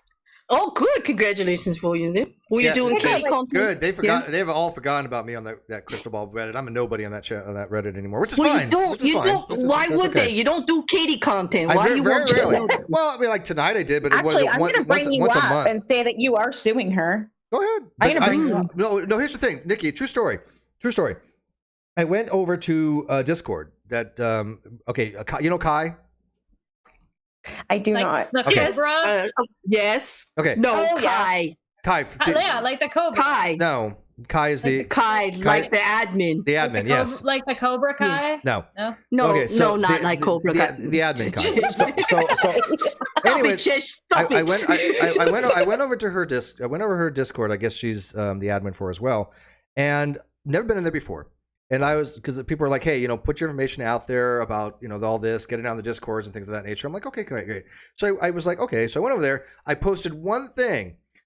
That one thing, which was my blog, got deleted and I got booted out of the server. And I'm like, wow, okay. Yeah. We're not allowed to do anything about posting channels or anything. I think no. There's only one room. Absolutely, right. There's one room that you can post YouTube videos in, and that's it. But like I said, if you do anything personally or post like a blog or but they're also anything about you, they'll boot. You don't even get a warning. They take you right out. That's right. There's no self promotion whatsoever. But who knows? But people don't know these things, and still it's just like, who wants to be around that kind of group? I mean, that's just toxic as shit. Well, I just read that today that apparently you can't do anything like that, because I was reading and then I'm wondering, well, okay, but the person that she didn't, well, I guess she sort of promoted my channel. She was just saying that she was watching my video, and courtesy of Nikki, she heard this, and so she's going to say that. So I was like, holy shit, I got to mention, but she didn't promote my channel. Right. And Steve, I understand that was personally upsetting to you, but you have to realize how big that Reddit is, and there has to be some kind of rules like that to manage it. No, this was not the Reddit. This was not the Reddit. This was the Discord. And that's what I mean. The Discord itself is quite large. It wasn't upsetting. It was just like, fuck these people. I don't give a shit. Well, I look. God, you're being so harsh. Obviously, you do. But they can run They can run a Discord any way they freaking well. But I'm like, I'm not gonna be around that kind of Discord stuff. That's not my thing. Well, I don't even like Discord to begin with, right? I barely go on the ones I have. Well, exactly. What do you care? You hate Discord unless you're like hanging around in our Discord or something. I don't know. Oh, but you don't know, Chess? I might get booted actually, because I did mention my channel. But Claire, haven't you heard? I have all these Discords that I go to have all these secret conversations with people that I've never even spoken with on Discord before, or maybe by once. the way, Steve, somebody is looking for you. They friended you on Discord. It's the guy you were talking to yesterday that apologized. Okay. Oh. Okay, see, I can attest that he's very rarely on Discord. Like, you gotta. That's what I told him. Rarely. But it'll pop up like a phantom sometimes. Maybe once a week, I'll check messages. I tell people, look, if you message me on Twitter, I say on Discord, I probably won't get it for a week or so. No, you gotta call his ass. You probably have stalkers and you don't even know it. Well, they're really good ones. Yeah, they're really good ones. See. Yeah. Maybe the best stalkers are on Discord. Maybe. Sounds like fake news. Steve, do you really have time for any more stalkers? Fake news. It sounds like fake news. It sounds like a Fox News episode. I'm thinking, how many stalkers can one person have? The McCrazies, I think they're just territorial. I think they'd get quite upset if anyone tried to come in onto their territory and stalk you. I think they'd be shutting that shit down and going, no, Steve's ours. Leave him alone. He's ours. Yeah. That's right, because they don't want us anywhere near them. I can tell you that. Yeah, probably. Yeah. Oh, love will do that. You've got some obsessive weirdos. Obsessive weirdos is not. Have you just now figuring this out? I had the unfortunate pleasure of accidentally ending up on a stream with the president of the Canadian Atheists. Or I like to say it's the 711th largest atheist organisation in Canada. They're so proud of that. They put that sign out in front of their building. Wait, and there's only 612, right? No, wait. Yeah, that's it. Yeah. He's got himself, and I think he's got two people he gave free memberships to. So but no, I had the displeasure of being on a stream with him and the other day, and it's just like these people. He's insane. The guy's a mental case. He's a nut. I know. I used to think, okay, he's all right. He's a bit weird. He's got a bit of a Steve hang up, but he's just a dickhead. He's a complete. He's an asshole outside of just Steve. Yeah.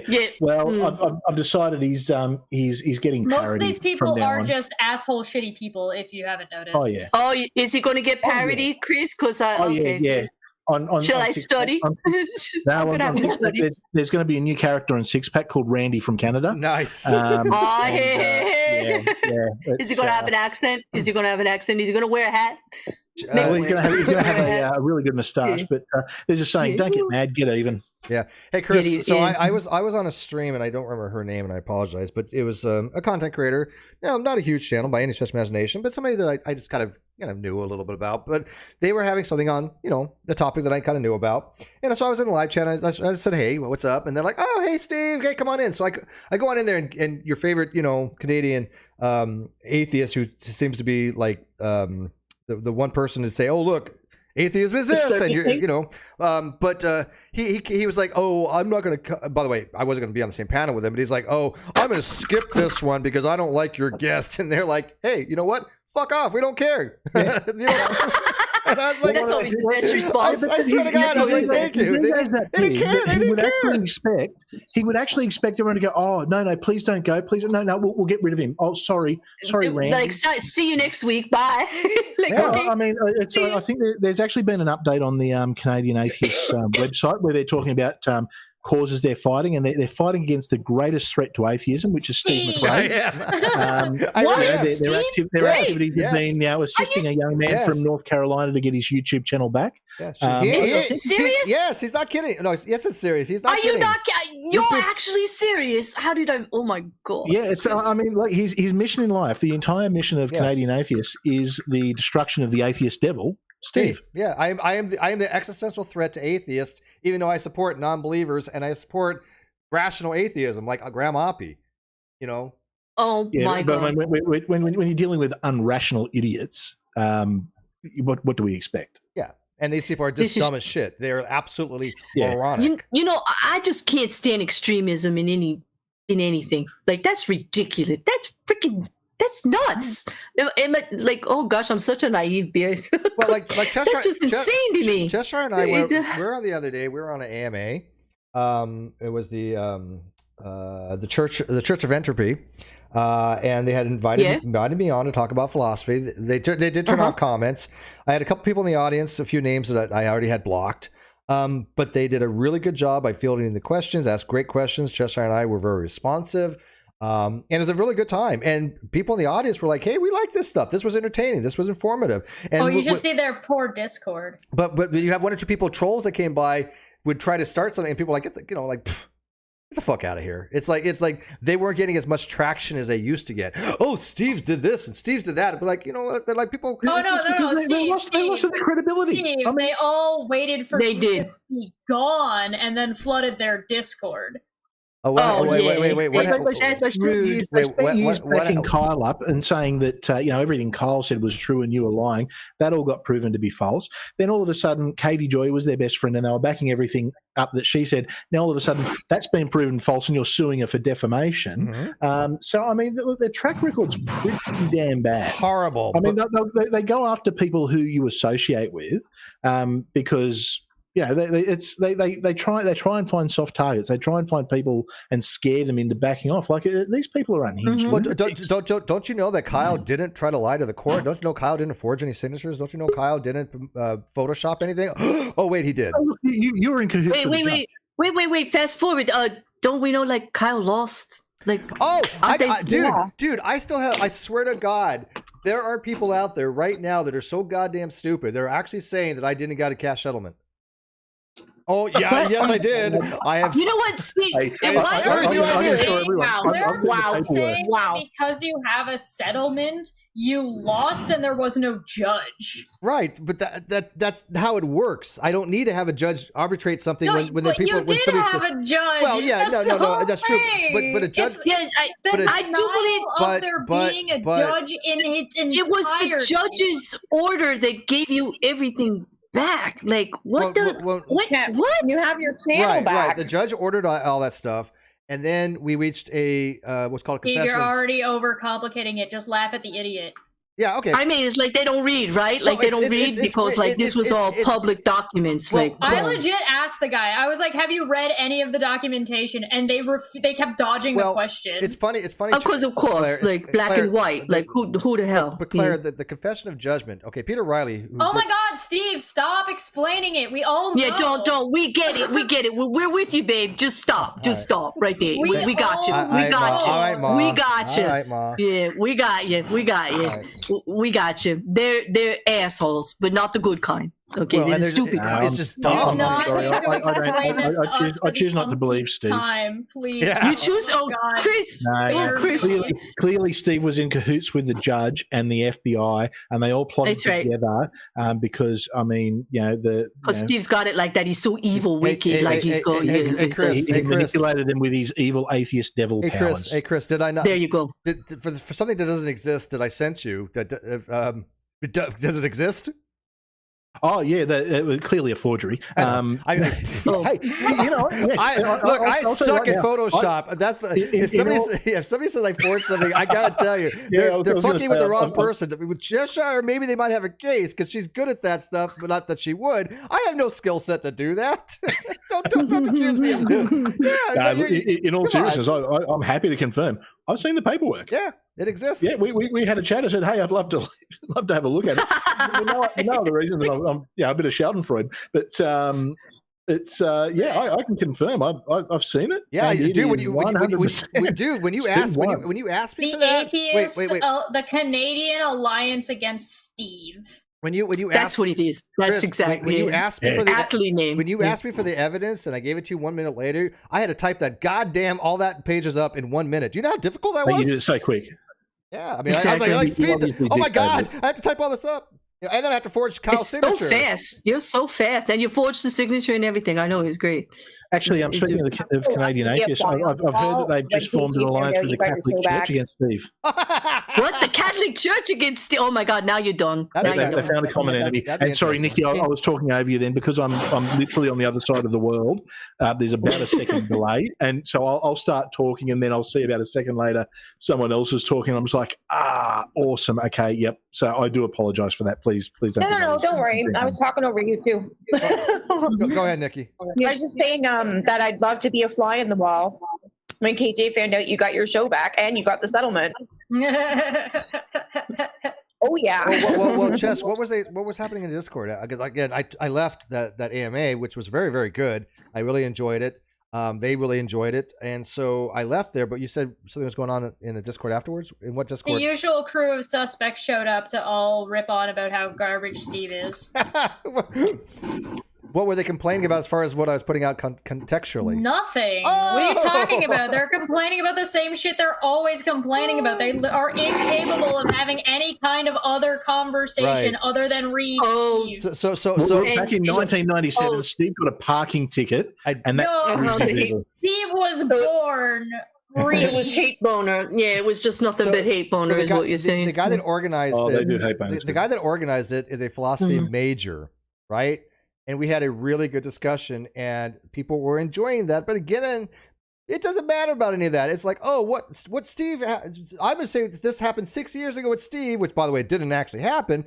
But people are like, who gives a shit? And yet these people still try. They still try to go around talking about shit that happened 6 years ago, which, by the way, did not happen the way they said. At the same time, have the balls to say that, we have that person hasn't talked about Steve in forever, in ages. And it's like literally every 20 day. Minutes ago. Every day. Well, that's a long time for them. Yeah, there's convenient memory on the brain. I mean, it's. You sound jealous. You sound envious, Chris. I just find it really rude when people act like that in the chats and stuff, and they come in and try to disrupt other streams over this stuff that doesn't have anything to do with anything. Oh, they totally just like shit all over those people's Discord. Like they didn't fucking care. It's like bad manners. They don't care. Don't they realize that says more about them? How bad they are actually looking? That would require self-awareness. Chess, did any of them? Did any of them? Yeah, fuck me. Like that would happen. Oh shit. Did any of them? My bad. Did any of them get kicked from the server? One of them did. Two of them might have. I don't know since then. Interesting. I left after. Well, that's I was like, this is annoying the shit out of me. Yeah, but I mean, again, I hate that stuff. It's one big weird group that goes around and does this. Weird group. Whatever. I know. I'm starting to see it almost everywhere I go. It's ridiculous. Well, look, you know what? Love comes in a variety of shapes and forms, and this is how they show their love to you. Back to this. I'd rather them show him by stalking me like you do, Chris. But nice. But Nikki says she never sees any of this. No. Yeah, that's what she said. And I'm like, you know what? Her innocence to me is refreshing. To be honest with you, it is refreshing. Nice. I'm glad wherever you're hanging out, stay there, girl. Right, Don't come exactly. Yes. Tell us where you go. We'll go with you. Stay there. Yes. Stay there, girl. Stay out of it. Mm-hmm. It's probably better that way. Yeah, because I have to for my own well-being. I can't handle stuff like that. Mm-hmm. Well, as I said, they think they're doing God's work, and it's just all they're doing is showing that their own mental unwellness. And what at this point, I wonder, what am I supposed to do? When it comes to what we talked about with community and stuff, I'm curious because like a lot of them are part of like the big brain atheist community, like Reels in the private chat. And I'm curious to know, perhaps, if the loss of community when you leave a church is like so traumatic for people in some cases that they latch on to the closest and easiest thing they possibly can in a new group. And like the easiest thing for like atheism, new atheism TM to latch onto is Steve. So I wonder if maybe that has something to do with it. Probably does. By the way, this only has room for 6. I know Mr. Sirius is in the waiting room, but no. I'll get out of here. I'll get out. Goodbye. Bye, Chess. Somebody had to ask Chris if that's true about your delay thing. Oh, that's very true. Very, very, very true. There is Chris. Whenever Chris is in a stream, there's always a delay as opposed to somebody who's like in Canada. There's always. It's just a slight one, and yeah, I've kind of gotten used to it, but it's just one of those things where it is what it is. Yeah, it takes some getting used to because we stream together often, and you got to build a balance, from all the way on the other side of the world. Yeah, but I'm glad that we get together every so often and do these kind of things. People say, oh well, you guys talk about this a lot. We don't. Go look at my channel. It's like once a month we have these kind of things, which I think is important to do, maybe once a month, because there is a lot of stuff going on in the communities, and there's a lot of things that kind of put your position out. And these are good ways of doing that on my channel. Claire has her channel to do it. Jess has her things that she does in her channel. Chris has his thing, which by the way is weird times for me. Which is inconvenient, but occasionally I'll catch an episode. I've been good. My last 2 videos were at 9 a.m. Eastern time US and 9 p.m. Eastern time. He just did one tonight that was perfect timing for you, Steve. Hello, Mr. Sirius. Long time no stream together. Oh, yeah. I know what you guys are thinking, and you're welcome for kicking Chesh out. Is that what you're thinking? I was not thinking that. I'm going to stand my ground right here and say I wasn't thinking that. Yeah. Well, actually, one thing Chesh was saying before she left that I think is worth mentioning. She actually asked the question about whether people, when they leave church, they need that sense of community. It's actually something that we have found. We really do. It's conversation. We've been having this conversation sort of ongoing and looking at it. What tends to happen is people will leave and they'll latch on to figures in the atheist community in a way that they would have latched onto their pastor, and sometimes even a little bit more, where they revere them because it's behavior that they know. It's learned behavior that they're used to. So we see it a lot with and it's probably the reason why a lot of people, Matt Delahunty or Aaron Ra can never do any wrong. And this is absolutely nothing against those guys. No. But people will latch onto them because they're big names within the community, and it's just like they become the new pastors essentially. Yeah, there's really it is something that definitely happens. Yeah, it's absolutely religiosity there, and I'm the devil. I am the atheist devil. 100% you're the atheist devil. God forbid I should go and be heretical and go, have free thought and my own opinions and things I can actually use with things called, what's the word, logic? I'm serious. I actually have had people tell me, well, your logic is wrong. Okay, great. Show me. Oh, well, it has to be wrong. Logic when you got worse, Jesus. Or worse, when they say, well, your logic may be right, but it doesn't prove anything. No, I don't. Okay, I don't know what that means, but whatever. But yeah, I am the atheist devil, and I'm okay with that because the people that do come into the fold, the cult of Steve, I guess, learn how to be better atheist. Okay, great. I'm okay with that. It's, Chris, this is a valid point Virillion brings up. It is Australian Day Eve, and you're out on YouTube, and you should be drinking already, don't you think? Why does Virillion assume I'm not? I don't know. That's a good question, Virillion. That is, he did admit publicly he was my stalker. Yeah, so how do you know he's not? Good chance he was actually drinking. When have we ever seen Chris not drinking? This is true. No, just a little while ago, actually, in the when you did your stream. But yeah, I never really thought about that way. You and Chess actually make a valid point. I am considered probably the atheist devil, even though I'm not atheist. 100%. But I'm to the atheist community. I'm regarded as that to some blasphemous. Yes, you are because you're blaspheming against the holy sacred doctrine of atheism. Yeah. And that's the way that some of these people look at it. And look, it's really, you've got to feel sorry for a lot of them because it's not necessarily their fault. It's just the way that they've been trained to think. It's indoctrination. It's critical thinking isn't listening to someone who says they're a critical thinker and copying everything that they say. Yeah. It's thinking about the issues. It's disagreeing with people. And Steve, you and I have disagreed on stuff. We've agreed on a lot of things too, and you've changed my mind on a couple of things. I changed your mind on the existence of Australia, which you said never existed on the flat Earth. But I was iffy on that. It was marginal. Okay. Yeah, I know. That is actually something I think that we should maybe discuss a little bit more in our community. There is. I'd like that. Yeah. That is kind of common in a lot of cultures. That's not even just religious cultures of like honor your elders and obey your elders. That's kind of like attached, and people don't really lose that very easily. And people take that word honor to different extremes, where maybe it's just like be nice, or sometimes it's just follow blindly. Yeah, it's blind faith. Yeah, it's blind loyalty. It doesn't matter about the topic. It doesn't matter of the reason, the logic. It doesn't matter of, I have to protect this person at all cost.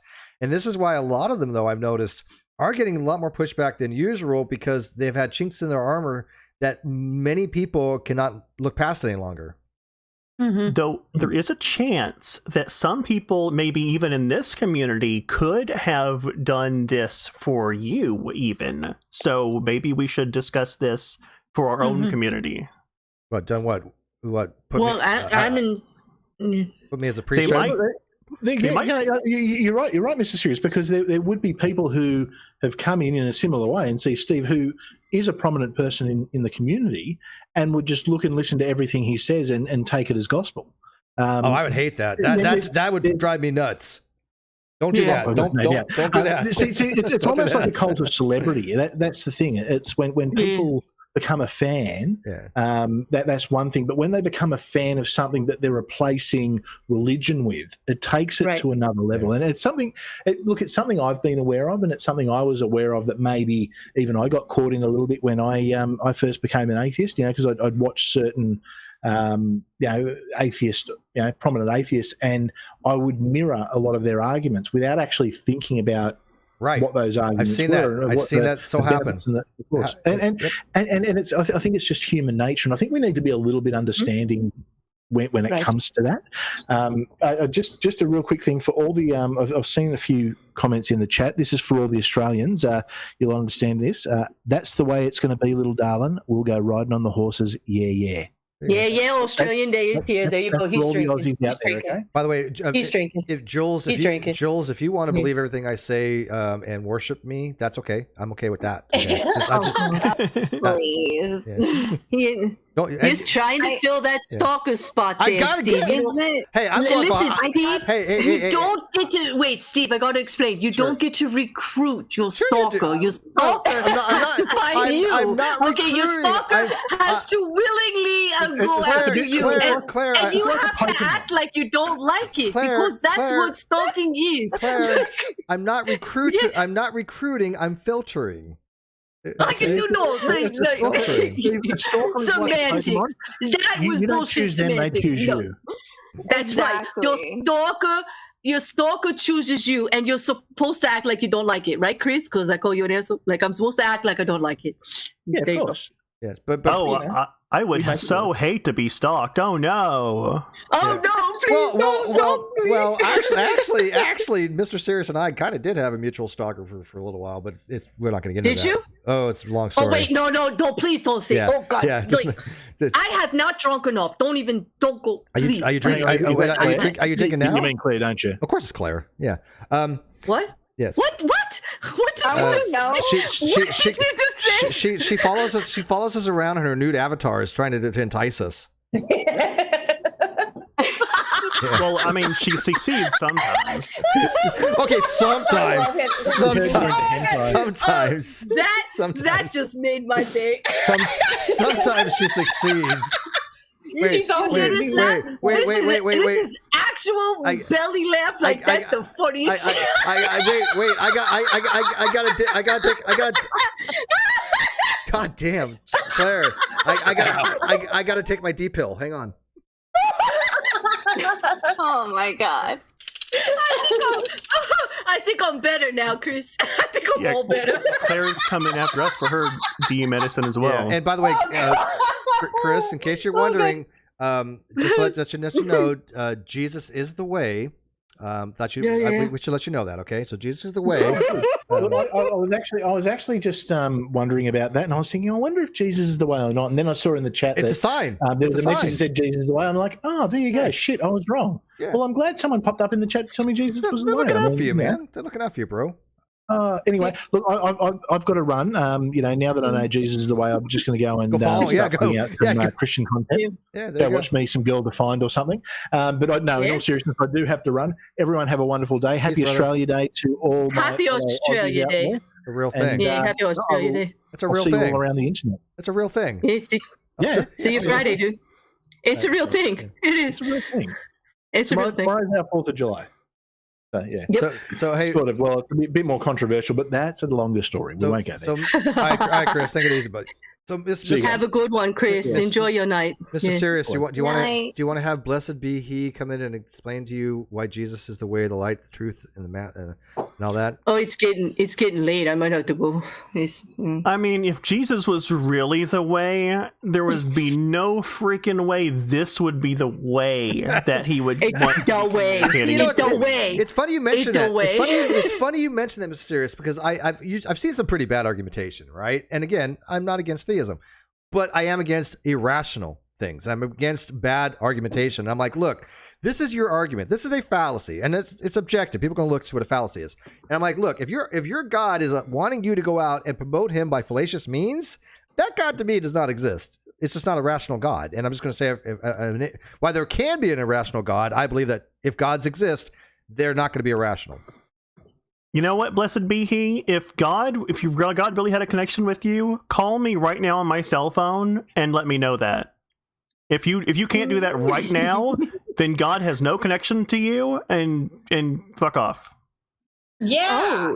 You told him because I know the way. I know the way, but it ain't that way. I have your phone. I have your phone number. I can call you right now and freak the fuck out of you. Wait, do you? No. But it would have freaked the fuck out of you. You scared Joe. I know. So, you hear that? He was like, what? Yeah, what? It made him think there. Like, wait, yeah. I just call my Discord. That was fun, Steve. He's your stalker. Yes. Yeah, so I'm the same way, Mr. Serious. I think that if somebody is going around with trying to do what's argumentium ad baculum, Jesus is this or you're going to hell. That's not Jesus may have existed. He may have been the son of God. He wouldn't condone that kind of stuff. It just makes no sense to me. I don't want to be around that kind of stuff. Yeah. It just makes no sense to me. I kind of heard he doesn't like pushing motherfuckers like that, but that's just what I heard. Last time you hung out with him for lunch, right? Yeah, exactly. Me and Jesus breaking bread. Yeah, making out.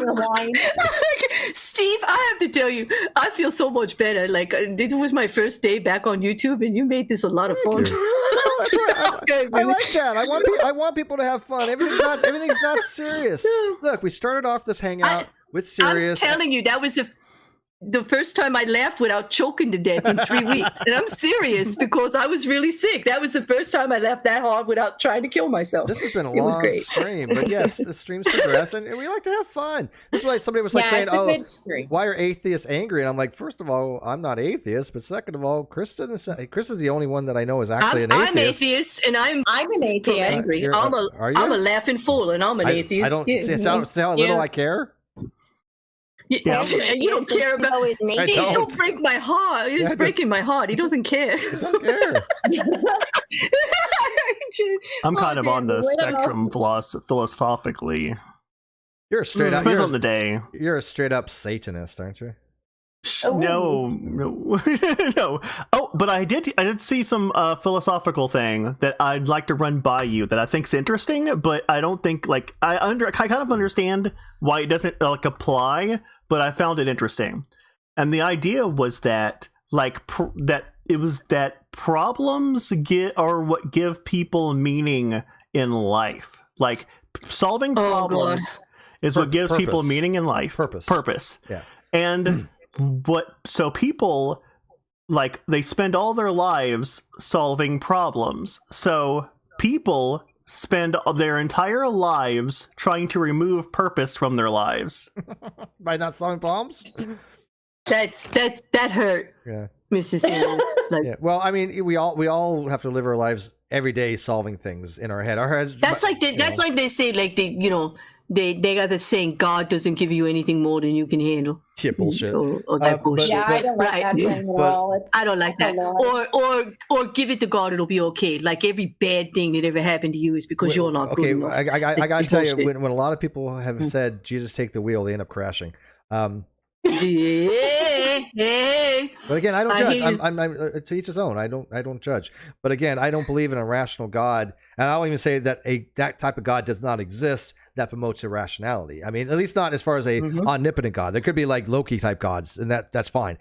But, Loki. Yeah, well, Loki would be like that, right? Hot. Yeah, Loki. Yeah, that's hot. Yeah. But I'm saying as far as the Abrahamic God, the God of the Bible, that's portrayed as having these omni properties of omnibenevolence and omniscience and omnipotency. Yeah. That particular God is incongruent with being irrational, right? If that's the type of God that they're promoting. So when you see these people come around saying, look, believe this or you're going to hell, you're automatically telling me that particular God that you're telling me about does not exist, in my view. Exactly. Yeah, I hate it when somebody espouses a God that has contradictions built right into it. It's so frustrating. And especially when they can't understand it. Well, especially when you explain it to them and they still can't understand it. That's the whole thing behind the logical problem of evil, right? Yeah. The logical problem of evil is such that it is logically incongruent because it's an inconsistent system. It's not a matter of just subjectivity at that point. It's, look, here are the premises. All these premises cannot be true at the same time, and therefore that particular God would not exist because it's an illogical, incoherent system. It's like saying, hey, I believe in God, and what is God like? Oh, he's a square circle. What the hell does that even mean? It's incoherent. Yeah. So when people tell me about logical problem evil, yeah, that particular God does not exist. Now, the thing with logical problem evil, though, is that God is very limited in scope. And so not many theists go around positing that type of deity. So it doesn't really have any grand effect. Thank goodness. Yeah. But, the evidential problem evil is very strong. That's a good argument. But hey, Verillion.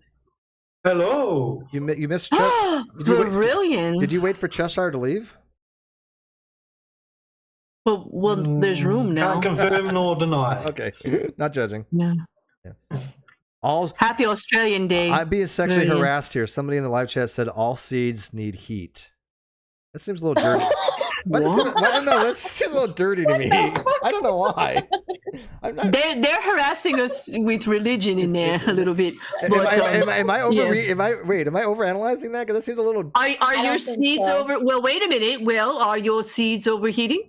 They're not overheating. No, I think his blue pill is kicking in. Is it working? Oh, that goddamn blue pill. They're actually clear. It's vitamin D. But clear. Don't lie, Steve. The blue pill's kicking in. We have. It looks Blessed like be it actually looks like vitamin E. It actually looks like a vitamin E pill, but that's vitamin D. He's trying to teach people like science, like through the Bible, and it's like so dumb. He's like, science can destroy and also purify. Wait, you've seen this guy before? No, I don't know. He's like. I mean, he said the mustard seed uses fire of Christ. I think we have a problem, Houston. We've got a problem. Steve, you totally read that wrong. You totally took that out of context. Oh, maybe I didn't. No, it says the mustard seed uses fire of Christ. That's exactly what it says in the chat. You have the seed inside. So it's talking about putting your seed inside something. I didn't read that wrong at all.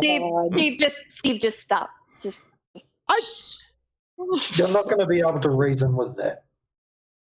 We can't. No, it's like wrong show. This is not. Hey, Jules, are you getting jealous that somebody's giving me more attention? Are you getting envious? I'm just saying. No. See. I don't think she's jealous of the seed. Stalker. Yeah, I did stalker. Yeah. No, I'm actually filtering for my stalker right now. Look, you'll get one eventually, okay? I have faith. I believe. I'm a true believer that you'll eventually get a stalker that is of sufficient caliber to be worthy enough to stalk you. I want one too. Bring me gifts. Right, you know what's Stalker's so smooth, we call him silk stalking. Why don't I have stalkers that send me stuff? That would be kind of cool. Yeah. I want stalkers send some stuff. Yeah, I don't get nothing. I mean, maybe should I make it? You know what? Should I make an Amazon wish? Should I make an? Oh my God, are you okay? Don't die. Yeah. Should I make an Amazon wish list for stalkers, like a stalkers Amazon wish list? Because Kano and we can use some shit. We can use some shit. You put up a Twitter feed of your stalker requirements and see what happens. I am so frugal. This is the last thing. Put up an advertisement. Stalker wanted. This is the last thing I bought, and I'm frugal as shit because I paid like $7 for it. Okay, I'm so cheap. But I still think frugal. Like stalkers gotta find you. Like you really can't cultivate a stalker. Like you're kind of going about it the wrong way here. You're pushing the stalker away. Damn it! If you start getting too choosy. Yeah, you got to start saying things like, damn it, I can't stand like the thought of a stalker. Like stalking is creepy.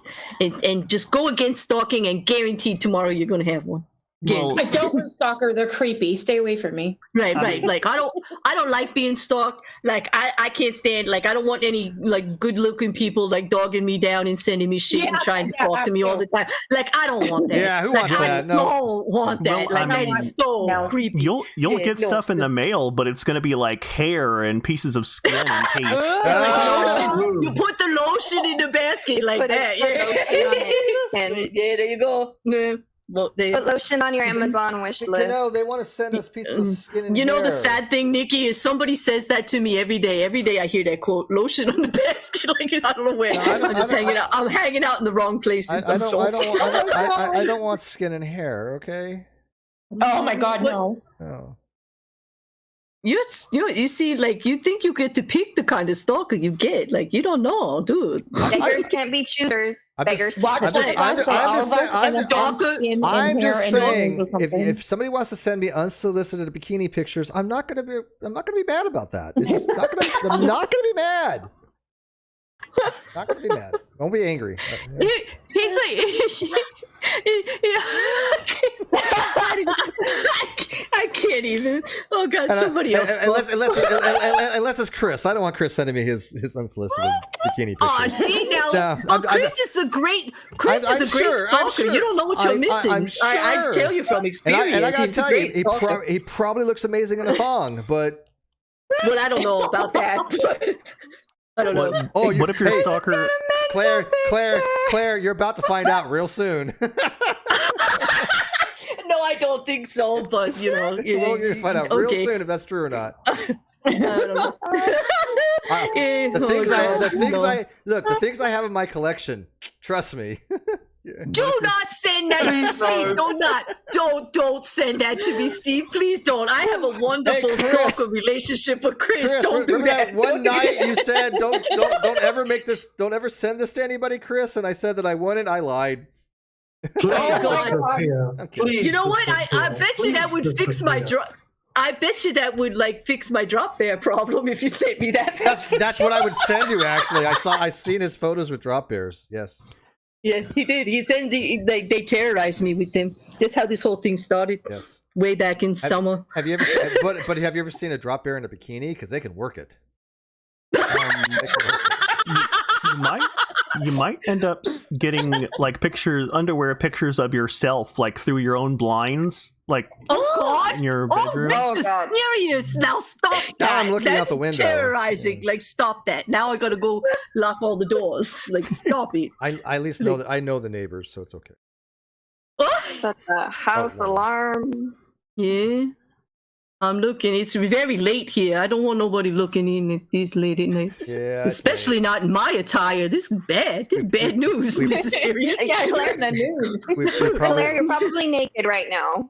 Yeah, she's a I windowed it. I thought you guys didn't know me that well. But shit. No. Thank God. See, these things I'm okay with, so whatever. It's not Come like get you some. I'm a damn avatar. It's not like you can see anything. It's just, it's all just what you're thinking. Like, so. That makes me think that it's true. I know. So everybody gets real quiet and starts thinking about it. Like, that's so fucking. No, but you didn't. No, I don't lie. I do stream naked a lot. I do. I tell people all the time. Whatever It's makes you true. comfortable. I don't know why you're laughing. It's true. That's how I do my mayhem show. No lie. Yeah, after the stream, she'll show you. No, I won't. That's a lie. Aren't you afraid of like a camera slip? Like, oops, I accidentally hit start cam. Like, nope. They'd have to hack me, and if they were going to go after it that much, well, more power to them. She's afraid of it. She's preparing for it. Are you kidding? Okay, yeah, I exercise daily just in case. Yeah. I tried to hook you up, Nikki. Oops. Whatever. The outside check. No, I'm not worried. I'm not worried because the laptop that I use has been decamered sufficiently. Yeah. I can't go naked in my house. I've got too many nosy neighbors. It's a very busy neighborhood. That's the whole point, though, isn't it? That's why you do it. Hey, neighbor, hi. That's the thrill of it. Yes, the thrill. Yes, exactly. If they're going to look in, they might as well, look in. I really wouldn't care. I mean, what's they gonna do? Ask you to move? God. They're like, they get the little note on the door that says, "Dude," like, no, just no. They'd be like, nope, put that away. Go. Yeah. Hey, what I do around here when Kano's at work, it's my business. The dog. The only thing you have to worry about is the dog being afraid. Yeah, I don't have to worry about that around here. We have a cute little dog. That dog is the dog is a rat with hair. I'm just not gonna front. A dog is not smart. It's not a smart dog, but it is cute. It's a cute dog, but he is a rat with hair. Okay. Unfortunately, so is Taco. No, your dog is way cuter than this dog. Your dog is way dog. Yes, your taco is way cuter. Wait, that came out wrong. Your dog, what about her taco? Your dog is way cuter than this one. My dog's name is Taco. Yes. Oh. Her taco. That's a cute name. Yeah. Is it a little dog? It's a little dog. Yes. Yeah, he's a Chihuahua. Her taco is just fuzzy and warm and loving. Is it now? Yeah. No, that's just you're not gonna get a stalker like that. She just lost her shit. Yeah, you're not gonna get a stalker like that. For clarification, Taco is my dog's name. Yeah, that's what they call I it. Get that. I clearly understood that. I clearly understood what you were saying, and you made perfect sense. I don't know what the hell he's thinking of. So for clarification, Taco is also her dog's name. Yes. No. And my vitamin D is not Viagra. Yeah, sure. I don't believe you anymore. Vitamin D can mean two different things. Yes. Are we talking metaphors here, or? You guys bring out the worst in. Do we? Claire. What do you mean it's me? Wait a minute. Yeah, what are you blaming me for? I always get blamed for this. I am not the dirty mind of YouTube. I swear to God. Oh, yes, you are. Oh no. Yes, you are. Oh no, I'm not. Have you watched one of your videos? Yes, I do actually. But hey, I'm only saying what y'all thinking. Like I am not. No, this is true. This is very true. It's like because why else would y'all be there listening to it, huh? God forbid people should actually have fun on YouTube and actually. I'm not doing anything. You know, it's funny. I'm not doing anything y'all don't want to do on a regular basis. Claire, it actually is funny though that some of these other channels out there, I've never heard any of them laugh. Yeah, you hear me laugh. There's a big time lack of laughing on every single channel I have come across. And is that not true? It is true. No, seriously. It's true. Nikki, you need to come hang out over on my channel because I was even doing legal true crime today, and we were still laughing our asses off, and we were talking about some horrible stuff. True crime. Yeah. I'm gonna Mondays at my channel and Thursdays on Jay's, our True Serial. We do series twice a week. Okay, so every Monday for you. I'm gonna do that. There is a true crime channel that I desperately want to get on Nonsec, and I emailed her, and she has not gotten back to me. Natalie Bose does true crime. Oh, okay. I don't know that I was gonna say it was one. Natalie Cooper. I know her. She's supposed to. Thank you. Love her to death, and I would love to see her on Nonsec. And you want some help emailing her because I'll email her with you. Well, yeah, you're supposed to help me get people. I'm already booked until March. And we're overbooking actually is what we're doing, which is fine. Yeah, but I don't want to step on his toes if he's in the middle of it. I said I would help him if he won't. If you guys know people, message them. Like I said, I have mostly until like middle March. I'm trying to do at least 30 to 60 days ahead. I was trying for 90, but I was like, 90 is way too far out. But yeah, we've definitely got solid bookings. But of course, Steve will never get guest. Yeah. Okay, whatever. We have a good dumpster fire coming up though. That dumpster fire is going to be great this Friday. Bose is so freaking cool. Like she's really cool, good into like the philosophy stuff, and she does true crime stuff. Way into empathy, which I'm like, she hits me on every cylinder. I love her to death, and if she could be on Nonstack, that'd be like my favorite show ever. Okay, tell you what, message me her information, and I'll email her from the Non Sequitur Show account. Oh, that'd be so cool. I will. Yeah. I will do that. I will do that for you, Mr. Sirius. Yeah. Oh hell yeah! I'd like to see a discussion between Dapper Dino and Forrest Velkai. Who is that? Oh yeah. Forrest who? Velkai. He's a science communicator and deals in fossils and things like that. Interesting. I need to do a stream. I remember the guy Sal. He had made a video for me dealing with proteomics, with proteins, and I had talked to people about it, and it's not really an argument that if any consequence per se, but it's something that could be discussed. It certainly doesn't disprove evolution, but it's one of those things that, hey, look, we don't fully understand that, therefore God. And it's like, no, that's not how it works. What is this? Damn dog brought this in. Look at that. The damn dog brought that in. That's a pine. Where'd you go? Can you hear me? Oh, you can't see it. The outside chat. Yeah, you kind of faded away for a minute. Because I just noticed a dog running a pine cone. This dog is dumb. This dog is really stupid. I like the dog. I really do. Gift for you. The dog's adorable. Yeah. I love dogs. Wait a minute. The dog got you to pick up the pine cone now. Wait a minute. Who's dog? Right. Yeah. Exactly. Steve, it's going to turn into an elephant. Yeah. This you guys can't see it, but the outside can. This is an elephant precursor. Yes. And goes to elephants. What kind of dog? What kind of dog is that, Mutt? Chihuahua and Jack Russell. He's a Chihuahua Jack Russell moron. You see, he's a dumb dog. I'm not gonna. He's cute. He really is cute, and I take care of him. I make, she works and has to go out, and I make sure he's taken care of. But he's not bright. He's not a bright dog. Yeah, but he snuggles. He took a while to get even used, but now he's used. Now he'll want attention and love.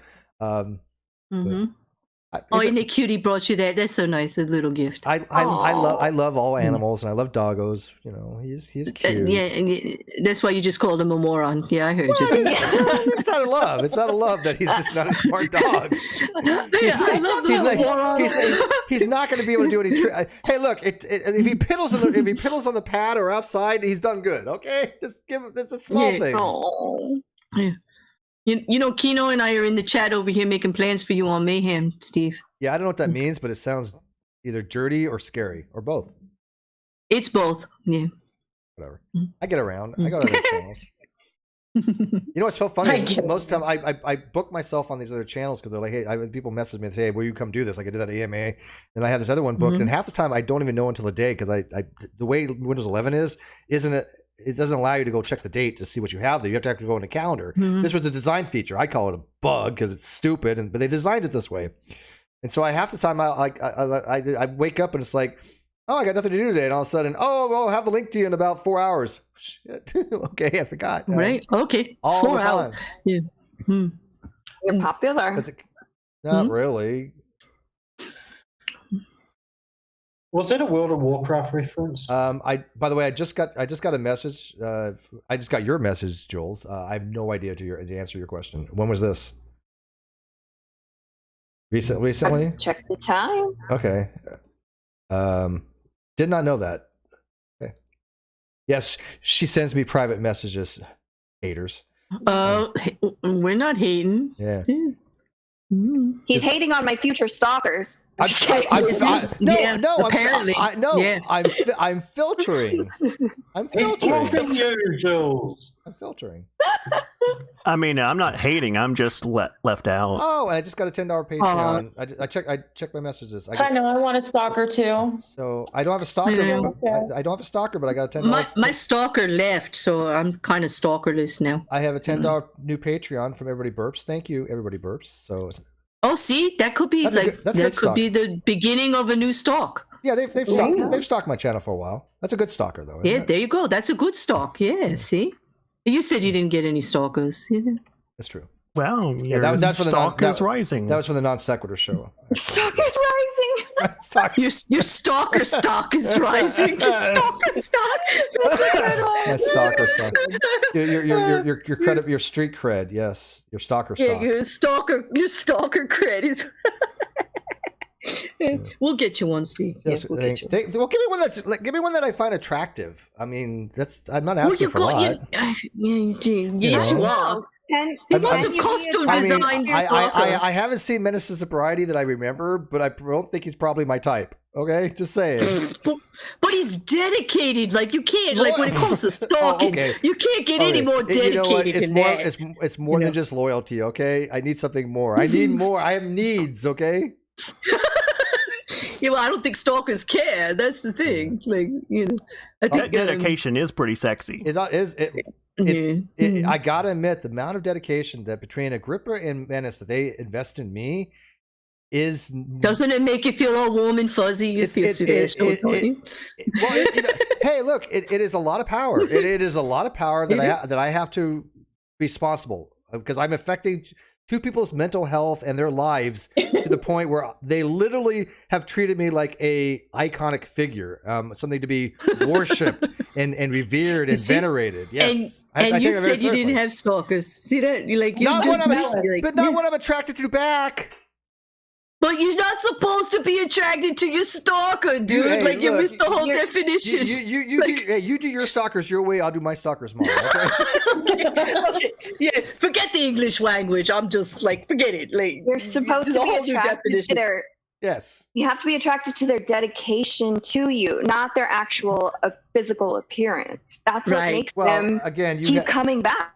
Again, you got some of the best stalkers. Yeah, I was going to say they are dedicated. Jules, take lessons from me. I have all the best stalkers, so I know what I'm talking about here. Okay. Mm-hmm. Yeah. You're supposed to have a sense of revulsion. I will teach you in the ways of having the best stalkers, people that revere you. You know, well, Cheshire has Smitty, so she understands the stalker type thing. You know, so. Everybody seems to have one. I don't. Yeah, but she doesn't have one. I don't know why. Jules, he's a decent stalker. Oh, I thought you were talking about Cheshire. I was like, No, Cheshire she has Smitty. top shelf stalker. Yeah, she has honest red. She's got really good ones. Yeah, she has honest red. She's got Smitty. And maybe even Trio Monkey to an extent, I guess. Oh, well, he is a bit obsessed. I don't know about the excited. He's a little creepy. Yeah. Okay. Yeah. He's not a stalker. He's just creepy. Okay. He's just fucking, like I don't even want to give him that kind of a title. Like that's too much power for that creep. I need to know the stalker guidelines. Yeah. We need to come up with a codification. I don't think they have any because they don't have boundaries. That's true. That's it. There's no guideline because they don't have boundaries. No. That's true. We need to codify what it is to have a good stalker. Well, I think in order to be a stalker, you actually have to put in high effort. So Trio Monkey, I don't think will ever hit that line. True. He's too lazy. Yeah, he's too lazy. I think we should wrap this up. Kino wants to go to bed. Okay. And we want to do that for Kino then. Oh, which side do you get? Oh, she's over there, and I'm way the hell over here. Yes. It's like 2:30 in the morning. Holy crap! Kino. It is. It is 2:30 here too. Yeah. It's late. Like, this was very enjoyable. This was fun. Yes, it was fun. I want to come back. And everybody's welcome back. And like I said, I probably do these once a month just to keep up with the community type stuff. And it starts off, with serious stuff, but I like to end just like this with having fun. Yeah. So I want people to come around and have fun. Even if you did it more than once a month, I don't know. I would maybe once every 2 weeks. Wait a minute. Maybe. At the end of the stream, you beg us all to come on and then complain because we're on here for at least an hour, and then we have a good time. It's been 4 hours. Is that the format? It's been 4 hours. Oh, look, and by the way, Church of Entropy is in the live chat. Go check out their AMA. It was really enjoyable. I will. They said, thanks for joining us again. Sorry about the interruption in the stream. It's all up now. Thanks to your lovely co-host as well. I really had a good time over at Church of Entropy. So they knew how to run a stream. They knew how to ask the right questions. It was very professional-like. And I enjoyed it. And so, any people out there, if you want me to come on your channel, just message me, and I do put it on my calendar. But a lot of times, again, because of Windows, it sucks because I don't remember till that day. I happen to remember kind of with him, but I know Rochelle actually. You guys know Rochelle Smith? I think so. Oh yeah, you mean Renelle? Renelle, yeah, Renelle. I know. She's Steve. You need an assistant, man. You got to keep these names straight, right? Look. There's so many women. I cannot keep the name straight. Okay, just the way it is. Now Steve wants a stalker and wants a secretary. Jeez, Steve. Am I asking for too much? And apparently, female names are just too much for him. They look good. But their names are irrelevant. Yes. What did you just say? Irrelevant? That's got to be the stupidest thing I've ever heard. All right, we got to end the stream right now. Not even your real name, by the way. Yes, it is my real name. Claire is my name. Not Bear. Of course not, Bear. Your avatar looks fake too. Well, it does look fake because it's a goddamn avatar. Like, come on. And it has clothes on. But I think what Steve's trying to say is, damn you women and your silly names. Yes. I should have numbers. Yeah, because Claire's so hard to remember. Yeah, and like Claire is hard to remember, and Jules is hard to remember. Jules is a little difficult. Damn you women having multiple syllable names. Oh, wait a minute, they're all single syllable names. What the fuck am I talking about here? Steve, just stop. Just stop. What's in a name? A rose by any other name would smell as sweet, right? That's right, George. You tell him. Yeah. All right, guys, wrapping it up. Thanks very much. I might do it. I might do one like this and have a rum and coke night. So you should. It's a lot more fun, and honestly, it's helping me unwind because, I'm on for a different channel, and there's always a lot of drama and stuff. I mean, I love being there. I just mean that I love to unwind too, and this seemed like a really good night. Nikki. I appreciate it. It means a lot that people have fun because there is a lot of stress going on. There's a lot of animosity. A lot of people that are just really going dirty and mean to people. And streams like this show that it doesn't have to be that way. Yeah. There needs to be more like this. Absolutely. All right. Well, with that, guys, I'm going to wrap it up. Please leave a comment in the comment section. Like, subscribe, and more importantly, send this video out to other people and other videos that I do, and let people know. And especially when it comes to the whole Katie thing, help a brother out by getting the information out there. It really would mean a lot to me. I'll post it on my channel. Actually, I've got a community section now, so I'll post this video. Sounds good to me. Yep. Thank you. All right, guys. I will too. All right. Good.